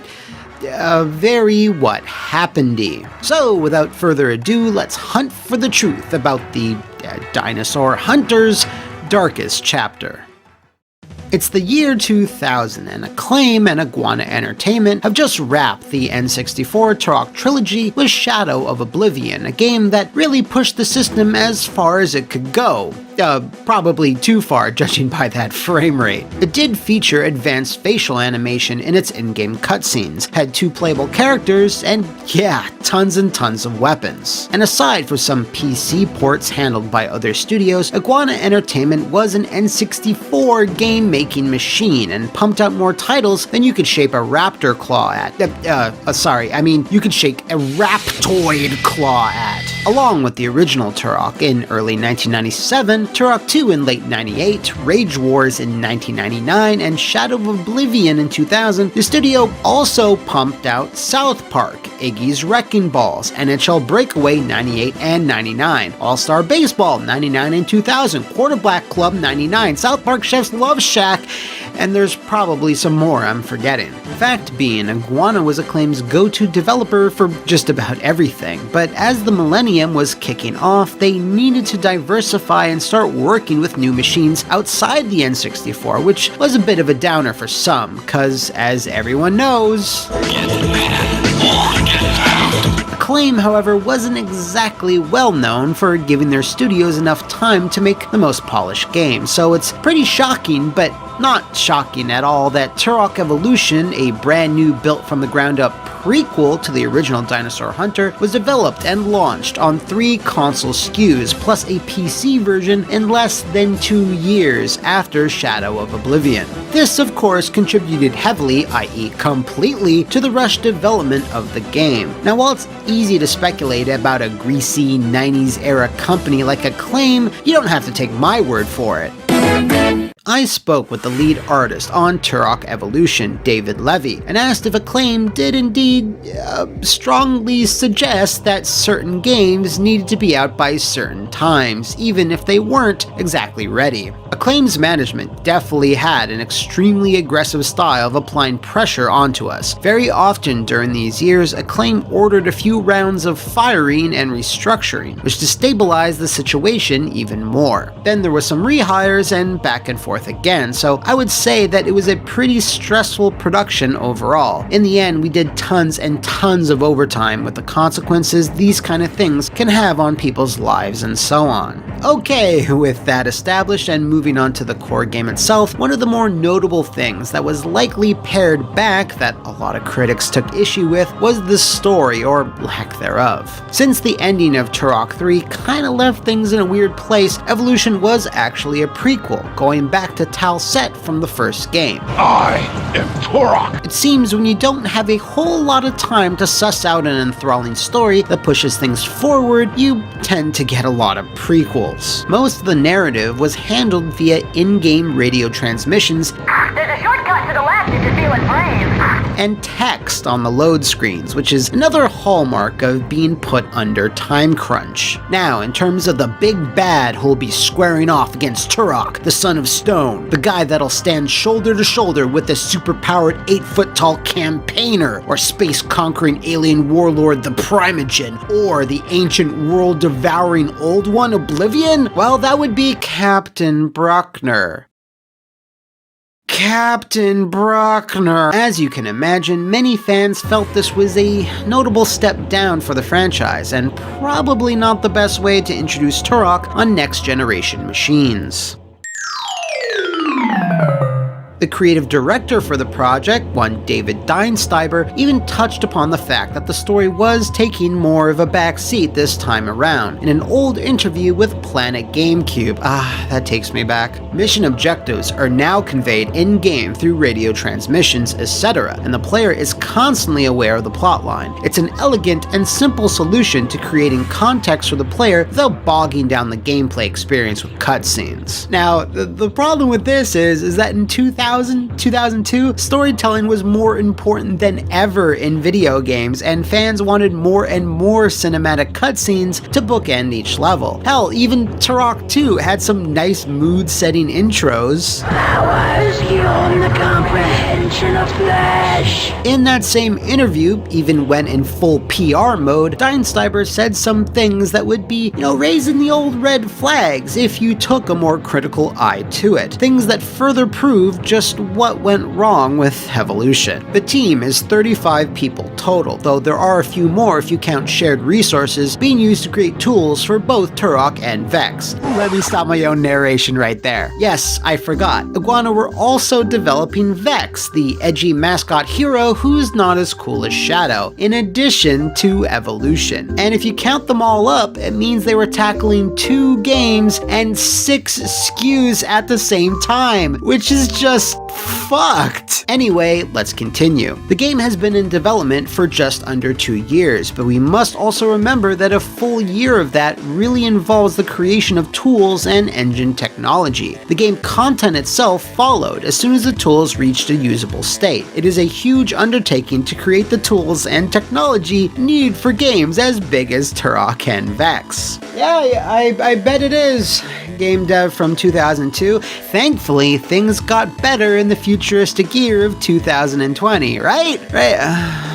Anyway, let's just focus on a particular quote there. They spent a year on the engine and tools, and roughly just 1 on game content, which explains Turok Evolution. With only a year, the game had to be considerably scaled back in scope in some ways, which is messed up to say since it was an N64 franchise. Evolution was a much more linear experience compared to the dense maze-like labyrinths of Turok 2, where you had multiple objectives, collectibles, keys, and power-ups that let you revisit locked-off areas. Here, though, you followed fairly tight paths leading to open valleys or clearings, always moving forward rather than having to do all that, content in Seeds of Evil. While it's true that a series eventually needs to do some different things, for a lot of people, this change in Evolution was seen as a step back, losing a lot of the level complexity fans were accustomed to. Now, where Turok Evolution did try something new was in its flying sections that saw the dinosaur hunter saddling up on a pterodactyl armed to the proverbial teeth. While David Levy and the art team had fun doing something different, the sections were criticized for being a bit overused, padding out the game's length. The player encounters these sections several times throughout the game, and they did tend to drag on for a while, as well as not being particularly polished in terms of controls. Now, Turok has featured dino riders-like sequences before, but they were always kept brief and explosive, so while a nice distraction, they probably relied on these magic carpet dinosaur rides a little too heavily.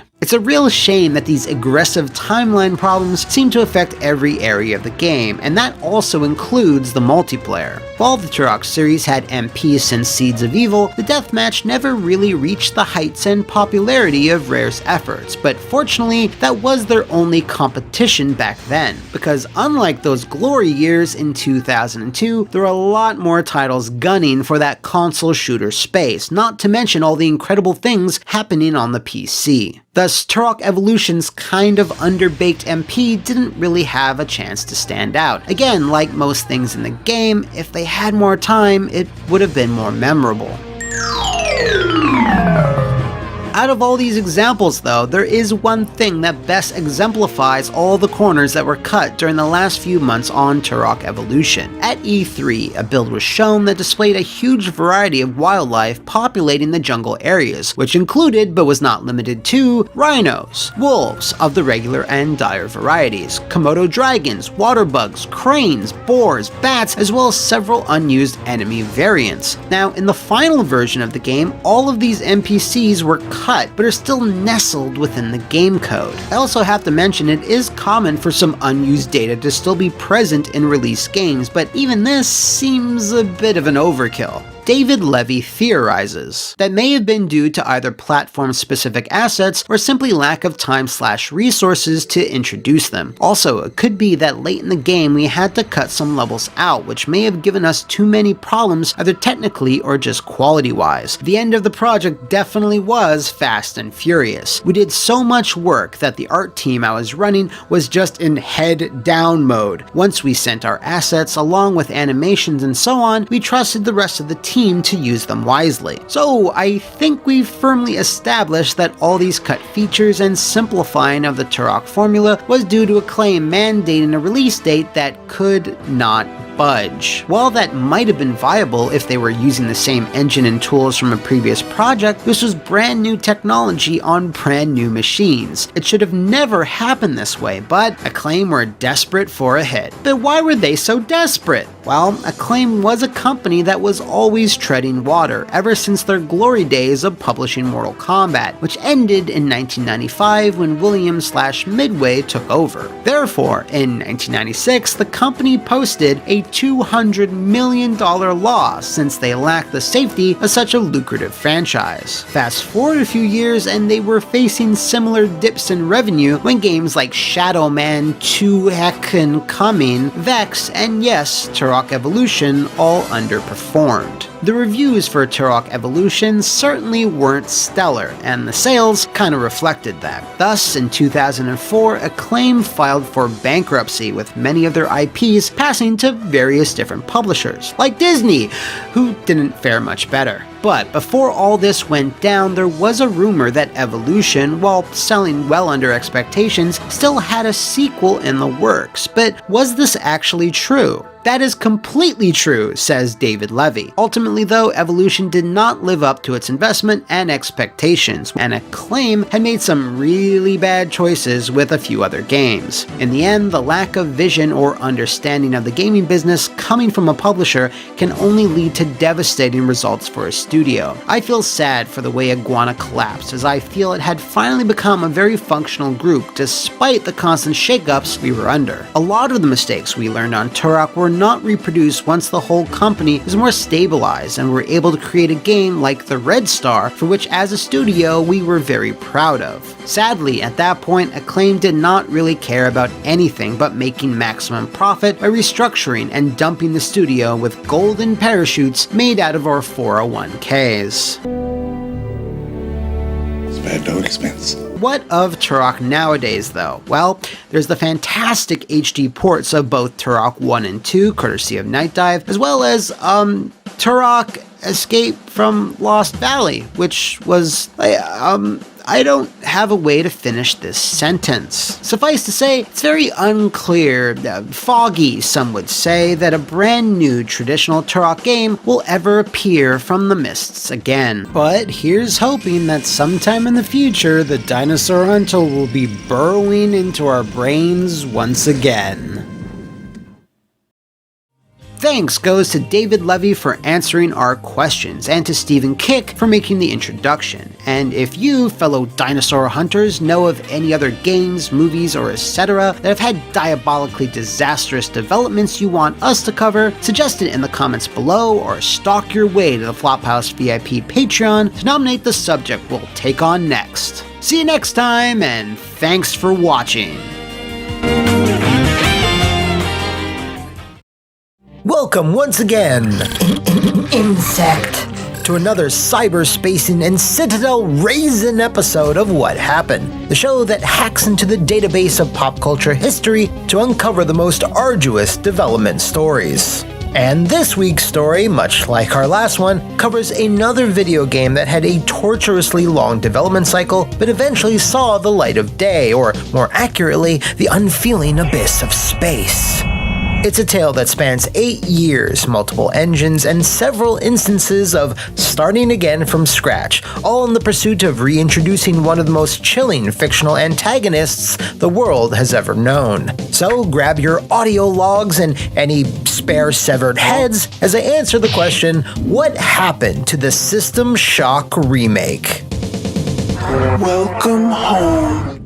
You can't properly break down the history of this particular game without simultaneously breaking down the history of its developer, Night Dive Studios. While they may be best known for their excellent re-releases and remasters of fan-favorite games like Blood, Turok, Shadow Man, Doom 64, Quake, Power Slave, and the upcoming and incredibly ludicrous Rise of the Triad, the company only came to exist because of System Shock. In 2010, well before they had ever founded Night Dive, two burnt-out video game artists, Steven and then girlfriend but now wife Alex Kick, were on a long sabbatical traveling throughout Mexico to hopefully recharge their batteries. During a torrential downpour in Guatemala, Steven opened up his laptop to play some games he had installed before they had left on their journey, but realized he had forgotten System Shock 2. Hooking up to his hostel's Wi-Fi and logging on to GOG, he was shocked to learn it wasn't available, despite it being one of the service's most requested games. This then sent him on another very different journey to find out why System Shock wasn't playable on modern PCs, and depending on that answer, to hopefully make it a reality. Steven's internet sleuthing as to who owned the rights to the franchise led him to an article written by Jared Newman on G4TV.com titled The Lost History of System Shock. The piece revealed that a Midwest-based company by the name of Star Insurance owned it outright, and thus decided to contact their lawyer, George Borkowski, to inquire where System Shock currently stood, which, as it turns out, was in an interesting position. I spoke to Mr. Kick directly for this episode, where he explained to me how this was the start of an early string of lucky breaks. To my surprise, he, George, wrote me back and asked if I wanted to make System Shock 3. I think at this point I had a few $1,000s to my name and was more or less sequestered in the jungle, but I replied with an idea. What I'd like to do is make System Shock and its sequel playable again, an idea they hadn't heard yet. I would find out years later that my timing couldn't have been better. A week or two prior, Electronic Arts had let their trademark rights for System Shock expire, and Star had just applied for it. However, in order to claim ownership, Star had to find a way to prove they were commercializing the trademark. What better way than by re-releasing and selling the existing games? Aside from one very brief attempt at a System Shock 3 that eventually turned into Dead Space, yeah, that was a thing, check out this video here, EA never did anything with the franchise, and as Steven said, eventually let their trademark lapse. So the only thing Star Insurance asked for from Mr. and Mrs. Kick was to raise a significant amount of capital to pay for the licensing fees and to set up their own company from scratch, something neither had any experience with. So after a lot of DIYing and asking friends and family to help invest, they cut a check, gave it to Star Insurance, and got to work. Which is something I would be saying to you if they didn't also have to prove to GOG that they now own the license to System Shock. As we all know, in the history of the world, 99% of the time, opening up an online support ticket has never actually done anything ever, but this just so happened to fall into that 1% of the time that it did. Thankfully, I got a reply soon after. The email I received was part of a longer thread. I read through it, and it included someone from their marketing team discussing my claim with the head honcho. He's probably full of shit, but investigate just to make sure, it read. So, with the green light from every possible party, it was finally time for the arduous process of painstakingly taking every line of code from System Shock 2, and there we are! In yet another early example of incredibly good luck, most of the work had already been done somewhere else. During those initial negotiations with Star, an anonymous modder had actually converted System Shock 2 to modern rigs independently and with minimal compatibility or performance issues. Steven made it very clear to the administration at GOG that the version of the game he was submitting to them for testing was made by this anonymous modder, but GOG unfortunately attributed the porting work to their tech ninjas, which took a little smoothing over with the System Shock community.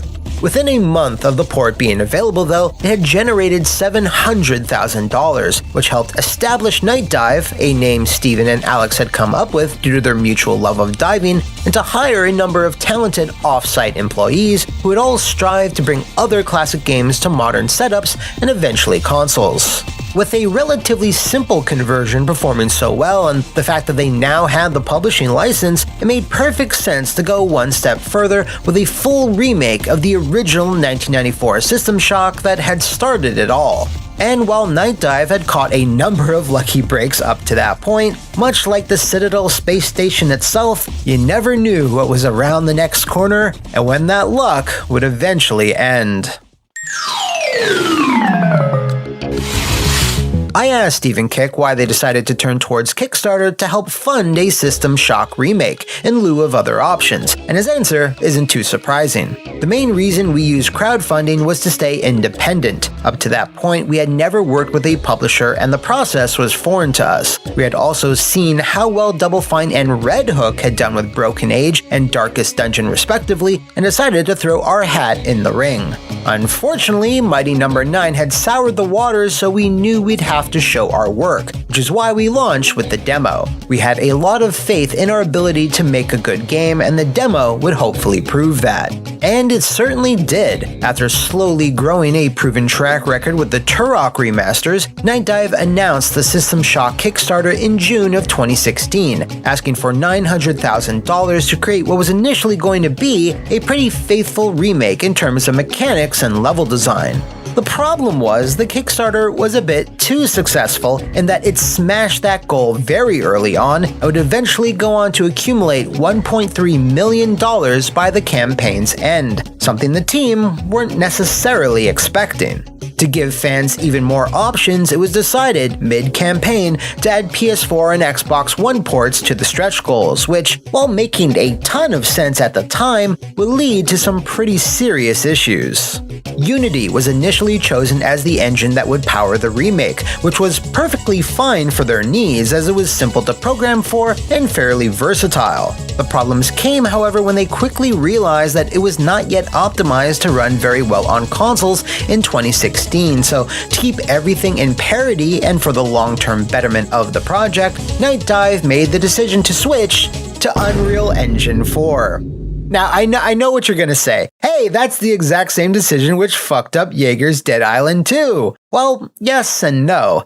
If you'll recall, Jaeger started working with UE4 in 2013, where knowledge of its programming ins and outs was very much in its early stages. And moreover, System Shock was never going to be open world. Much like the original, it was designed to be a tight, claustrophobic experience. Night Dive then had to hire a number of new programmers and artists who were more familiar with UE4, but when they and the initial Unity team started to collaborate, there was a bit of a disconnect. A new art director was brought in who unfortunately wasn't a fan of the clean look that was seen in the Kickstarter demo. These disagreements eventually got to the point where the decision was made to start over from scratch, with everyone working towards a shared vision.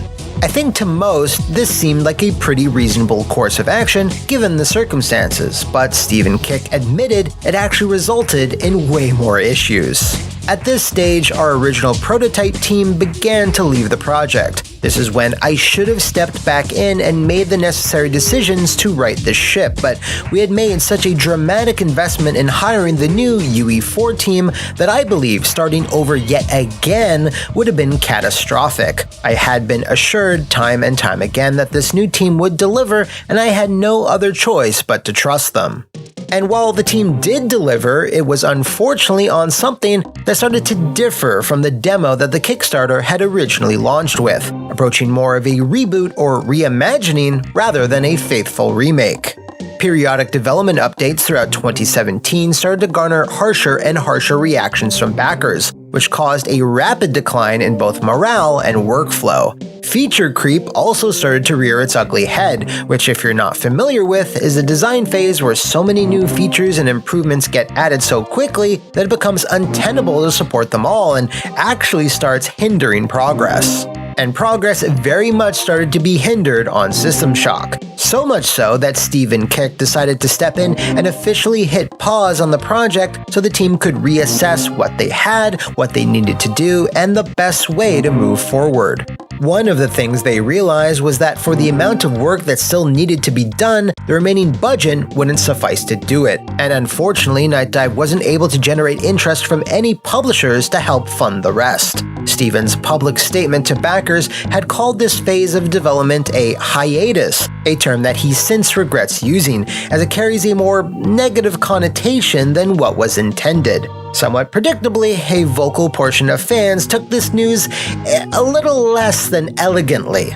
Those first few weeks after the hiatus were some of the most difficult of my life. I received multiple death threats. Night Dive was reported to local authorities in Washington and Oregon on fraud allegations, and at one point a number of backers attempted to file a lawsuit against us. Regardless, failure was never an option for Night Dive, and slowly we began building momentum and rebuilding the trust from our community. We live-streamed development as often as we could and fielded questions from our backers. Any opportunity we had to show transparency, we took, because above all else, we wanted everyone to know that we were still working on System Shock, and we would fulfill our promises. So, how would they go about fulfilling those promises? Yep, you guessed it, a complete project reboot. Again. As if there hadn't been enough already, another unforeseen issue which really didn't help matters was the fact that at the very same time Night Dive were working on their System Shock project, Warren Spector, the original producer of System Shock 1, was working on his. With the IP under their control, Night Dive licensed it out to former Looking Glass co-founder Paul Newrath's Other Side Entertainment to help re-establish the System Shock brand with not just a remake, but a brand new sequel with Warren Spector at the helm.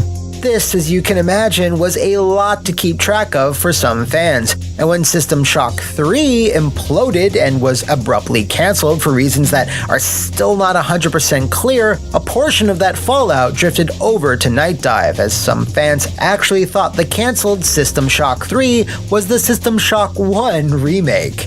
Fortunately, even though Spector's project failed to materialize, he was still very supportive of the work Night Dive were doing, and constantly gave feedback on their newest builds, which Steven cited as an absolute positive that helped guide the project.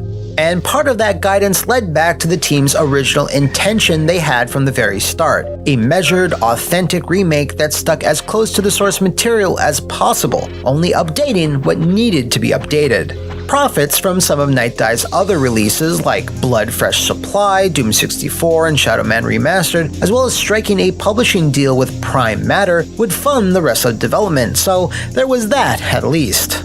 But as long as nothing disastrous happened in 2020, the team were confident they'd be able to ship by the end of that year. Yes, COVID-19 caused a number of delays, as several employees working from home were laid low for weeks at a time, but that wasn't even the worst of it. Many others on the team were moonlighting on System Shock, meaning they were working day jobs at other studios, which often isn't an issue as long as neither project affected the other. However, 3 specific employees that have been essential to System Shock happen to be working at a studio that Epic, makers of the mainstream blockbuster phenomenon One Must Fall, suddenly up and bought, and because of their non-compete clause, were barred from working on anything else. Night Dive thought since they themselves were an official Unreal licensee, Epic would cut them a little slack and allow said individuals to continue their work, which was met with an enthusiastic fuck off. I don't recall saying good luck. This greatly contributed to the delays seen through 2020 to 2021, as they scrambled to find other experienced staff members who could do the same specialized work, which obviously was a big to-do. After that had been finally settled, the team also felt they needed one last step back to see where they were. One of our missed release dates was due to us looking at the game long and hard and just deciding we needed more time. Could it have been released then? Yes, but it would have sucked. We had already invested an immense amount of time and money into the project, so we had to bite the bullet and give it the extra time in the oven it needed. That pledge of transparency Steven mentioned earlier was also maintained, as another demo was made publicly available, which very clearly showed the renewed focus and attention to detail the team were working towards. After a few more tiny delays here and there, there's always a few, the System Shock remake finally released on the 3 major PC storefronts on May 28, 2023, 8 years after development had officially started in 2015. While the console editions are forthcoming, it can't be too easy to translate all the commands and control options over to a controller. The PC version thankfully achieved plenty of glowing praise from various outlets, as well as an enthusiastic fan response, something Steven is very thankful for. It doesn't feel real. I've been dreaming about this game for the past 10 years, and I almost don't believe the review scores and the comments I see from fans. All we wanted to do is make a fun game that lived up to the legacy of the original System Shock, and it appears we've done it. What seemed like an impossibility for so long has finally come to be, and I couldn't be happier with what my team accomplished. In fact, most of the negative reviews stem from the remake not updating some of the more obtuse elements from the original, which proves you really can't please everyone, as when you come down to it, we're all pathetic creatures of meat and bone, panting and sweating as we run through life hopelessly trying to challenge an immortal machine. And if you know of any other projects that were born from the fruits of so much imagination and labor, do let me know in the comments below, or enter the gore-filled steel hallway that is my Twitter. See you next time, hackers! And thanks for watching!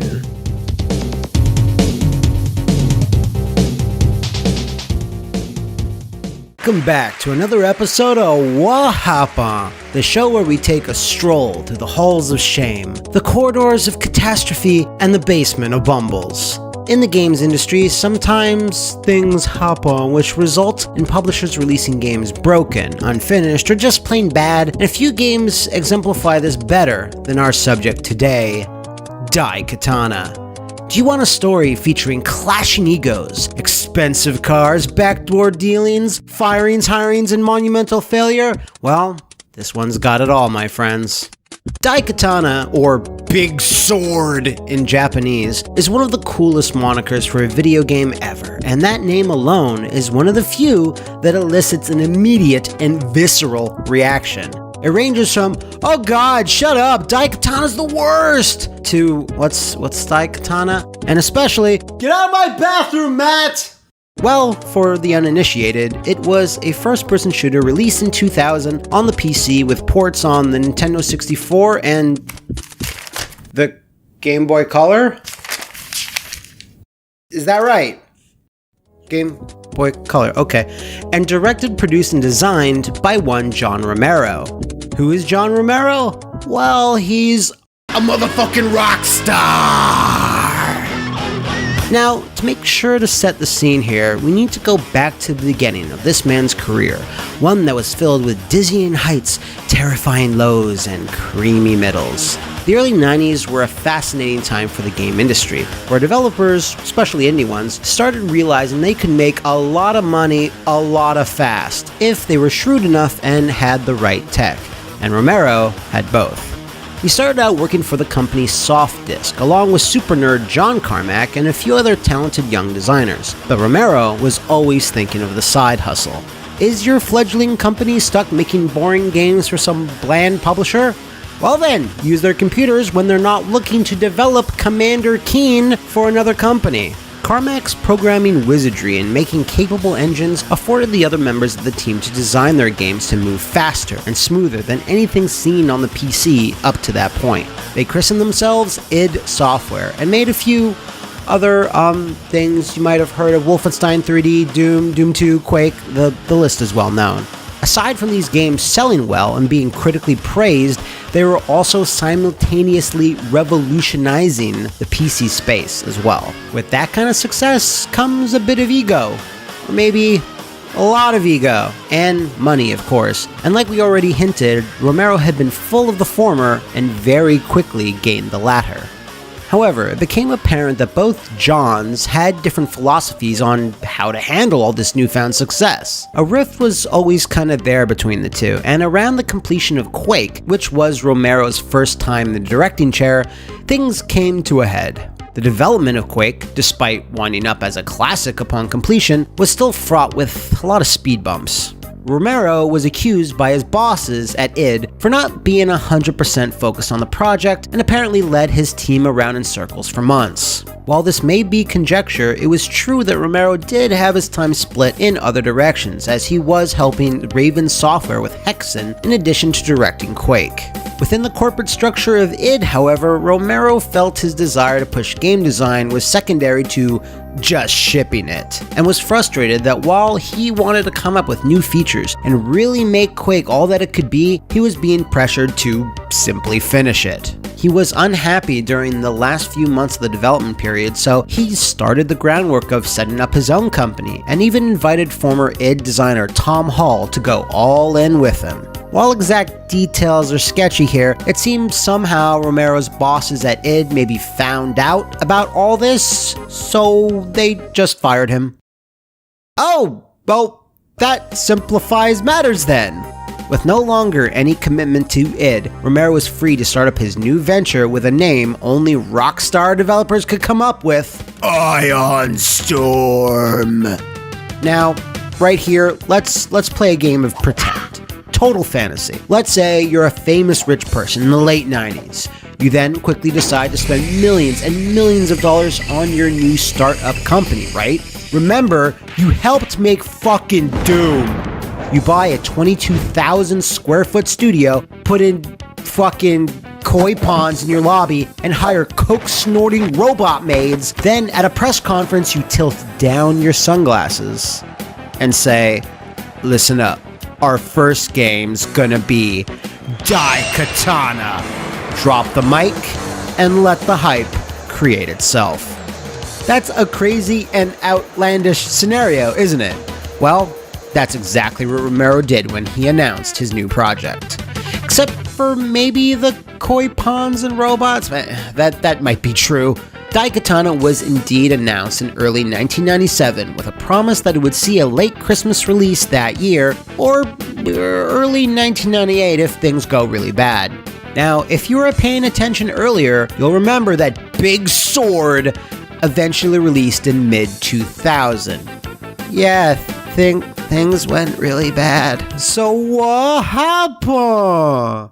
Oh, so many things. The first major one is that it's pretty fucking ambitious to start a brand new company in the early stages of fully 3D games, announce that your game exists, and then say it'll be out by the end of the year. Like, if there's any time things can go wrong and go wrong bad, it's when everyone is still kind of grappling with 3D engines, especially when you no longer have your turbo nerd programming gremlin to help you out of a jam. Romero didn't want to be beholden by technology like he felt he had been at id, with so much emphasis being placed on the engine, and instead felt it better to license out pre-existing ones and then focus on the design. With that in mind, he made another really ballsy move: license the Quake engine from id, one that he obviously knew pretty well, and work off that. Things were progressing fairly well initially, but after months of development, Romero and the rest of Ion Storm realized that new tech wasn't just coming out of id Software anymore, and other developers were playing catch-up. Now, gameplay-wise, Quake wasn't doing anything drastically new, but its 3D engine certainly did. It was fast and responsive, and everyone else wanted their games to run like that. There was even a developer out there making something called Unreal? Regardless, it became clear that Quake's engine was fast becoming antiquated, and Daikatana needed to impress literally everyone in the world for it to make the impact Romero wanted. Hard to do that on an engine that was already being outclassed by newer ones. They needed something cutting edge, and they needed it now. Which did Romero choose? id Tech 2, of course. His former employer put out the sequel to Quake very fast. In fact, it released right when Daikatana was supposed to come out in December of 1997. It's pretty wild that id Software, a company Romero felt over time was stifling him creatively, were still the ones that were inadvertently pushing him in certain directions. Still though, the feeling was that with Ion Storm's experience working with the original Quake tech, it would make for an easy transition to its successor, right? Big no! The two engines couldn't have been more different, as id Tech 2 was a massive jump forward. Everything would need to be redone, recoded, and worst of all, nothing could be reused. They scrapped everything they had worked on up until that point. This was a massive gamble, as Daikatana was already going to miss its original target release date of 1997, and they'd basically be back to the drawing board if they used id Tech 2. Even if everything went perfectly, the best estimate would be maybe late 1998 for the game to come out. John Romero wanted to have the best looking game he could, so the dice was rolled. One of the main tenets he wanted the game to adhere to is the Quake he always wanted to make, without the restrictions and timelines of bureaucrats holding him back. He was going to make a first-person shooter, yes, but he would design something id seemingly had no interest in at the time. Something different. Now is a good time as any to talk about what Big Sword actually is. One thing you can certainly say for the game is that it has no shortage of new ideas, scope, and innovation. Taking place in the near future of 2455, our main hero, Hiro Miyamoto... Pardon the interruption, Miyamoto-san. Is visited by a gross old man who starts banging on about how cool the fucking Daikatana is and really trying to get the weapon over. He tells of warring Japanese clans fighting throughout the generations to attain this magic sword, ancient betrayals and descendants and time travel and shit. For a first-person shooter in the late 90s, or early 2000s in this case, it's an impressively fleshed out story. Not only that, all this narrative comes fully voice acted with in-game cinematics and definitely has its own palatable sense of style, quite the opposite of id Software games at the time. This rings true since John Carmack famously once said, "Story in a game is like story in a porn movie. It's expected to be there, but it's not important." Which is a pretty profound quote if you think about it. I mean, look, if there's one guy that's watched thousands of millions of hours of porn, it's Carmack. Jokes aside, while that sentiment seems pretty harsh and narrow-minded on its own, it's actually way more harsh in context. In the fantastic book, Masters of Doom, it was revealed that Carmack said it directly to Tom Hall in a conversation. The same Tom Hall who happened to be working on Doom's narrative elements at the time. Mr. Hall quit id soon after. Classic robotic, unfeeling Carmack. Back to Big Sword. Not only was the story a much more involved affair, it wasn't just fluff to simply set things up. I mentioned time travel earlier, and that's woven into the game pretty prominently. You visit 4 different time periods across 24 different levels, and the story takes various twists and turns along the way, mostly involving the allegiances and well-being of your teammates. Yes, Daikatana's big defining feature, AI-controlled bots that fought alongside you. This was mostly unheard of at the time. 2 intelligent NPCs that followed and backed up the player for the entire game, that would also help you solve puzzles, and if they died in a level, it would also result in a game over? What could go wrong with that? Everything. If the AI wasn't great, which it wasn't, for being one of Daikatana's main gameplay hooks, it was a disaster for Ion Storm to not nail this aspect of the design. Your buddies would often be the cause of unavoidable game overs, would get stuck on level geometry, and a bevy of other issues. While this was a definite problem, it only compounded things because of the rest of the game couldn't really make up for it. The graphics were still outdated in 2000, ho-hum shooting mechanics, and lots more bugs and glitches hampered the game overall.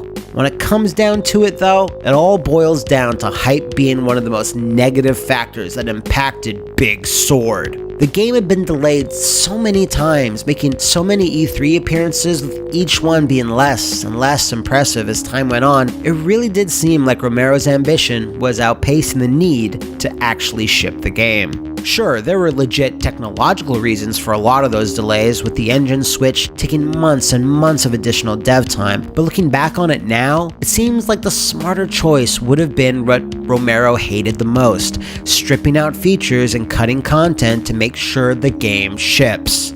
So all these delays just made it worse. Oh man, when this thing finally comes out, it's gonna blow our fucking minds though! But it wasn't going to. It was a pretty standard FPS with some ambition in the storytelling and some neat features, but it was never designed to be much more than that. It just took too long to come out. Now, up until this point, we've been exclusively talking about the PC version. Yes, as strange as it seems, an N64 port also came out day and day with Ion Storm's version, and even stranger still, it was a port handled by Japanese publisher Kemco. This version is weird and feels like a slower paced fan mod than anything else. As expected, it also has dramatically scaled back cutscenes with no voiceovers, missing levels, horrible looping music for each time period, and something I only found out during the making of this video was a Blockbuster exclusive rental for months. Yeah, you couldn't even buy the goddamn thing until Christmas of that year, in which case you'd be pretty pissed if this was under your tree at that point. Kemco had no faith in the brand anymore, and that's why the aforementioned and incomprehensible Game Boy Color version never saw a release in North America. I mean, why bother? When the main game is bombing as hard as it was, who'd give a hot fuck about playing a Game Boy version of it? That being said, this port is a curio in the purest sense of the word, as it's actually a top-down action RPG, a bit akin to Zelda. Apparently, Romero requested the game to be designed this way, as he felt it would be a better fit for the handheld. It even reviewed pretty well. At least that's kinda neat. So, now's the point in the video where we basically point to the WrestleMania sign for an awkward amount of time. There it is. Soak it all in. While a lot of blame can be laid at Romero's feet for the actual development of Daikatana, this is not one of those things. A marketing sleazeball, let's call him Paul, was hired to generate more hype for the game, and he pitched this infamous advert to Romero by saying it would make a lot of waves and be something called edgy. Romero thought at the time it was risky and had some serious doubts, but still gave it the green light nonetheless. Not only was this a classless advertisement, it wasn't really selling or advertising the game, just the idea of it, or more accurately, its director. Since there wasn't really much footage of Daikatana in 1997 and 98, mostly because the game barely existed, this is all they had to work with. And hey, that marketing guy, would you believe, was fired shortly after this advertisement came out. That's just crazy. Romero has given several interviews throughout the years apologizing for the ad and saying it was a mistake. So good on him for owning up to the thing that was bad. Let's all move on. Now at this point, Ion Storm had lost a lot of money on Daikatana Big Sword when it failed to sell the billion units it was projected to. But the year 2000 had at least one bright spot. The company had a sister office in Austin, Texas, which produced a little thing called Deus Motherfucking X, or just Deus Ex for short. Romero and Hall had nothing to do with the title, as it was the brainchild of Warren Spector and Harvey Smith, and of course would win several Game of the Year awards, but unfortunately only sold modestly well, and it wasn't enough to save the company. Romero and Hall left in 2001 and their Dallas office was closed down, but the Austin one soldiered on and produced Invisible War and the third game in the Thief franchise for IDOS. So at least they went out with some decent titles before finally closing up shop in 2005. Romero would have a very tumultuous and checkered history over the next few years as he joined up with Flophouse favorite Midway Games and became the project lead on Gauntlet 7 Sorrows, Midway's sad attempt to reboot the Gauntlet franchise and get away from all that annoying, fun arcade fantasy roots that everyone loved. The game is almost worthy to get its own episode of Wahapa, but I don't want to. The one thing I will expand upon is that development on Gauntlet was so rocky, Romero would leave the team months before the game was even close to being finished, and Midway would remove the characters he created specifically for the title. Damn!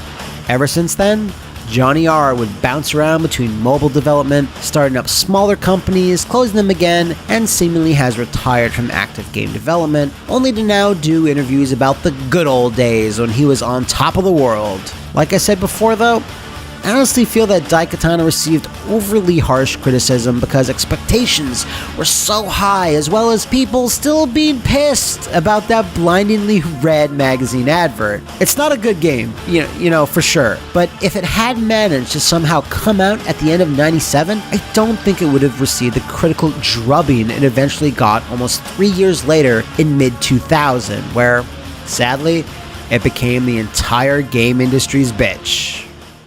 Hello and welcome to another Vampire Slain and Corpse Decay. Wait, no, I'm not doing the normal intro here because this is something I just need to jump straight to the jugular on. Not only has it been a consistent request from all of you, but from me, because I don't know a single person who doesn't at least have a soft spot for the edgy and over-the-top Wild West adventures of Jericho Cross. And if you're sitting there going, I don't, well that's fine too, liar. This seminal 2000s era first-person shooter seemed to be everywhere when it released in 2005, from reams of almost ad-like puff pieces from the likes of IGN and GameSpot to being featured in magazines like the Heavy Metal and even the Playboys. This fusion of cowboys and vampires seemed like it had potential to become the next big thing, which means it wasn't, if I'm talking about it today. So grab your sharpest, pointiest weapon and dust off your widest brimmed hat as I answer the question, what happened to Darkwatch? The Darkwatch. You'll be forgiven if you can't immediately recall every detail about the Sammy Corporation, because ever since they got into the video game industry in the early 90s, they'd randomly and very inconsistently distribute titles like Vice Project Doom, Battle Blaze, and were the original publisher/owner of the Guilty Gear series. But more importantly than all that, they funded the development of survival arts.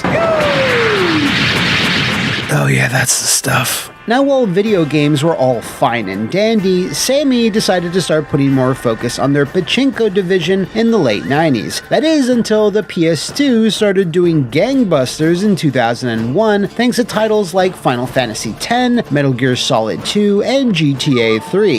Hey, it sure seems like all these newfangled non-pachinko style video things are really taking off, I'm sure someone said. So Sammy started putting a lot, some would say too much money in publishing and localizing games from Japan, but also opening up a major North American branch in California named Sammy Studios. In a fantastic article over on thegamer.com, The Untold Story of Darkwatch, it's revealed that Sammy Studios came in hot, starting off with a 30,000 square foot office space that could house over 200 staff, which it very quickly filled out. This included a man who Sammy thought could help them crack the American market, John Rowe, a former vice chairman at Midway who thankfully left that company long before they themselves went under.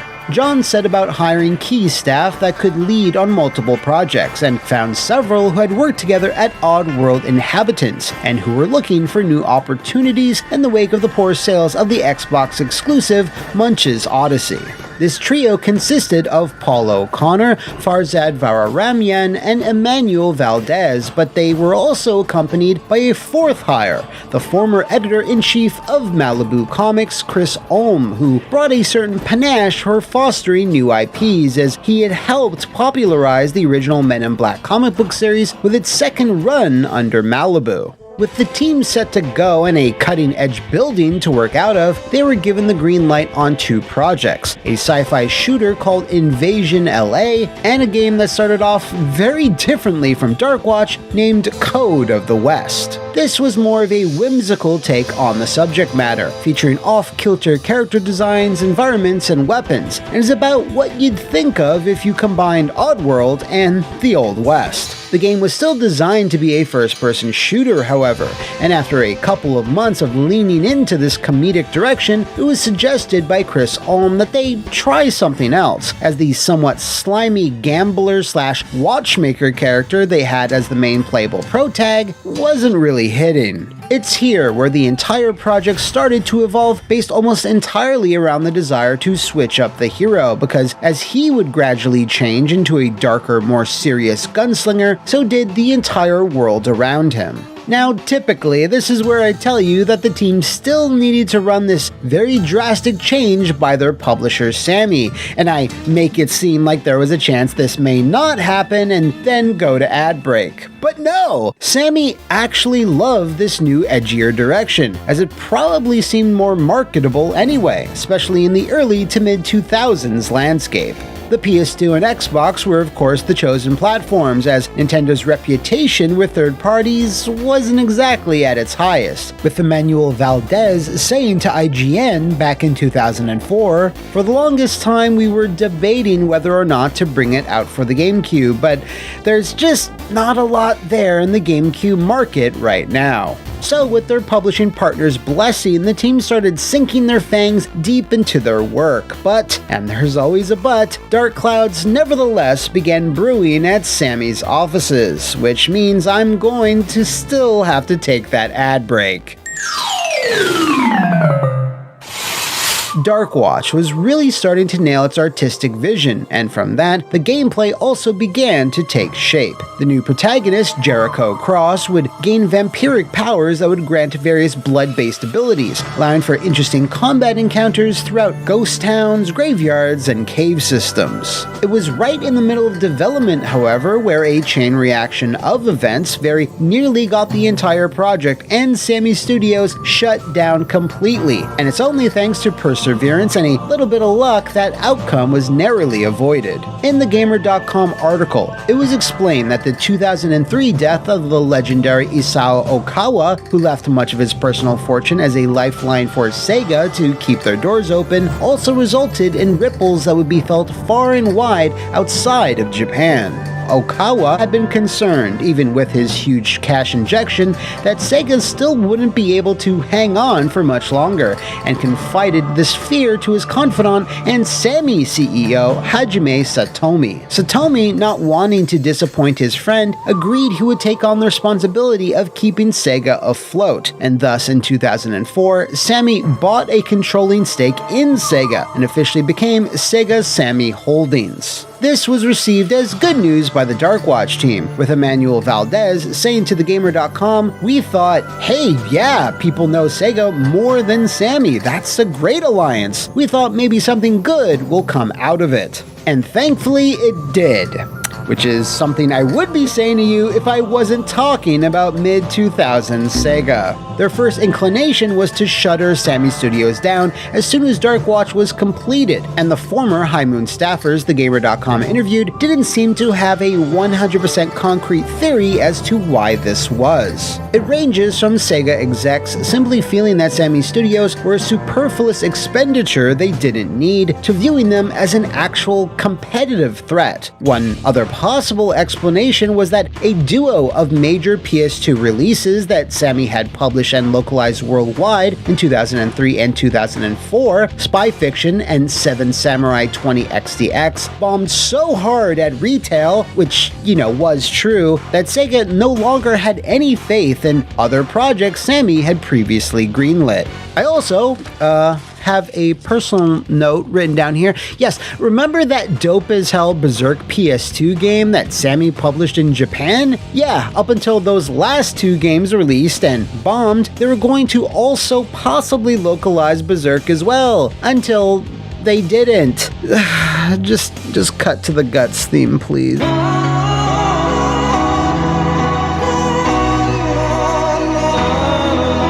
Anyway, John Rowe didn't take the news that Sega had intentions to shut them down very well, and thankfully didn't go down without a fight. He flew to Japan to plead his case directly to Hajime Satomi. In the untold story of Darkwatch, Paul O'Connor recalled, he said, "Satomi-san, you can't do this. It's on your reputation, the promise you made to these developers. People uprooted their lives. They moved to Southern California. They've gotten married. They started families. They're deeply invested in this game. You can't take it away from them. It's not fair." And so Satomi-san, being an honorable man, agreed. Satomi then allowed John Rowe and a group of investors to purchase Sammy Studios outright, saving the livelihoods of many of its staff and at least giving the company a chance to live on. A name change was obviously in order too, so they were redubbed as High Moon Studios, with the intent to both develop and publish Jericho Cross's first bloody adventure. Unfortunately, this period of time also brought upon some very steep challenges, because with Sammy no longer backing them, funds were extremely tight, which led to a not insignificant amount of downsizing in almost every department, including the cancellation of their other shooter, Invasion LA. Paul O'Connor was especially affected by this, saying that was the saddest day we ever had at High Moon. Still reeling from that heavy price, High Moon then realized that the coffin of the idea of self-publishing Darkwatch also needed to be firmly nailed shut, as they just couldn't swing it financially. If the game was to be released, they absolutely needed a publishing partner, but wouldn't find one for a good while yet. What they did find, however, was a cash injection from Vivendi Universal, who had just acquired the rights to make games based on the Jason Bourne franchise and were very keen in pumping them out, most likely in a bid to have the next Splinter Cell, which it very much was not. They were planning multiple games, in fact, and commissioned High Moon to develop the first, The Bourne Conspiracy. Typically, you might assume this would be an ill-advised move for High Moon, taking on two projects at once, but fortunately, by that time, Darkwatch had progressed so much that they only needed a smaller team to finish it up, while the majority worked on Bourne. Vivendi, however, were always a little suspicious of this situation, according to O'Connor. The Vivendi people were always very jealous of our development bandwidth. It's like, well, are we getting your best people? Or are you on our project or that project? You own this one and this one, you're just work for hire. Now, you'd think there would be an easy solution to this, and there was, but this is Vivendi, and they had zero interest in publishing Darkwatch, as I guess they had Jason Bourne tunnel vision or whatever. Jesus Christ. That's Jason Bourne. Fortunately, things turned around at the 11th hour, as just 3 months before its eventual release, High Moon struck a deal with Capcom in North America, Ubisoft in Europe, and were even able to put together a sizable marketing campaign in the lead-up to launch. This included magazine ads, TV commercials, and its female characters being prominently promoted in various states of undress both online and in print, which is part and parcel for the wild days of the Spike Video Game Awards. Check this out, y'all.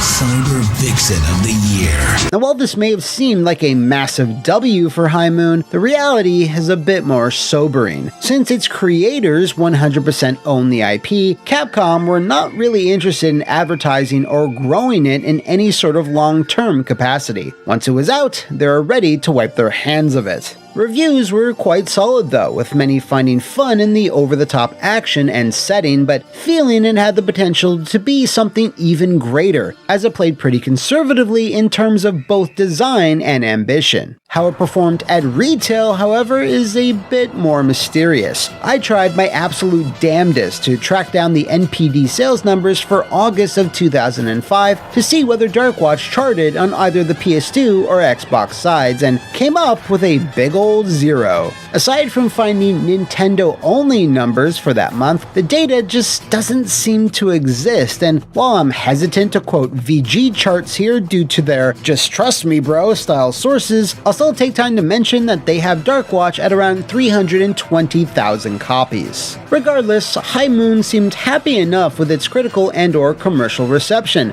because they immediately began thinking up ideas for a sequel, while still plugging away at the Bourne conspiracy. Soon enough, though, another toxic cloud of bad news started to swirl, a doom-filled weather pattern that rhymed with Gactivision.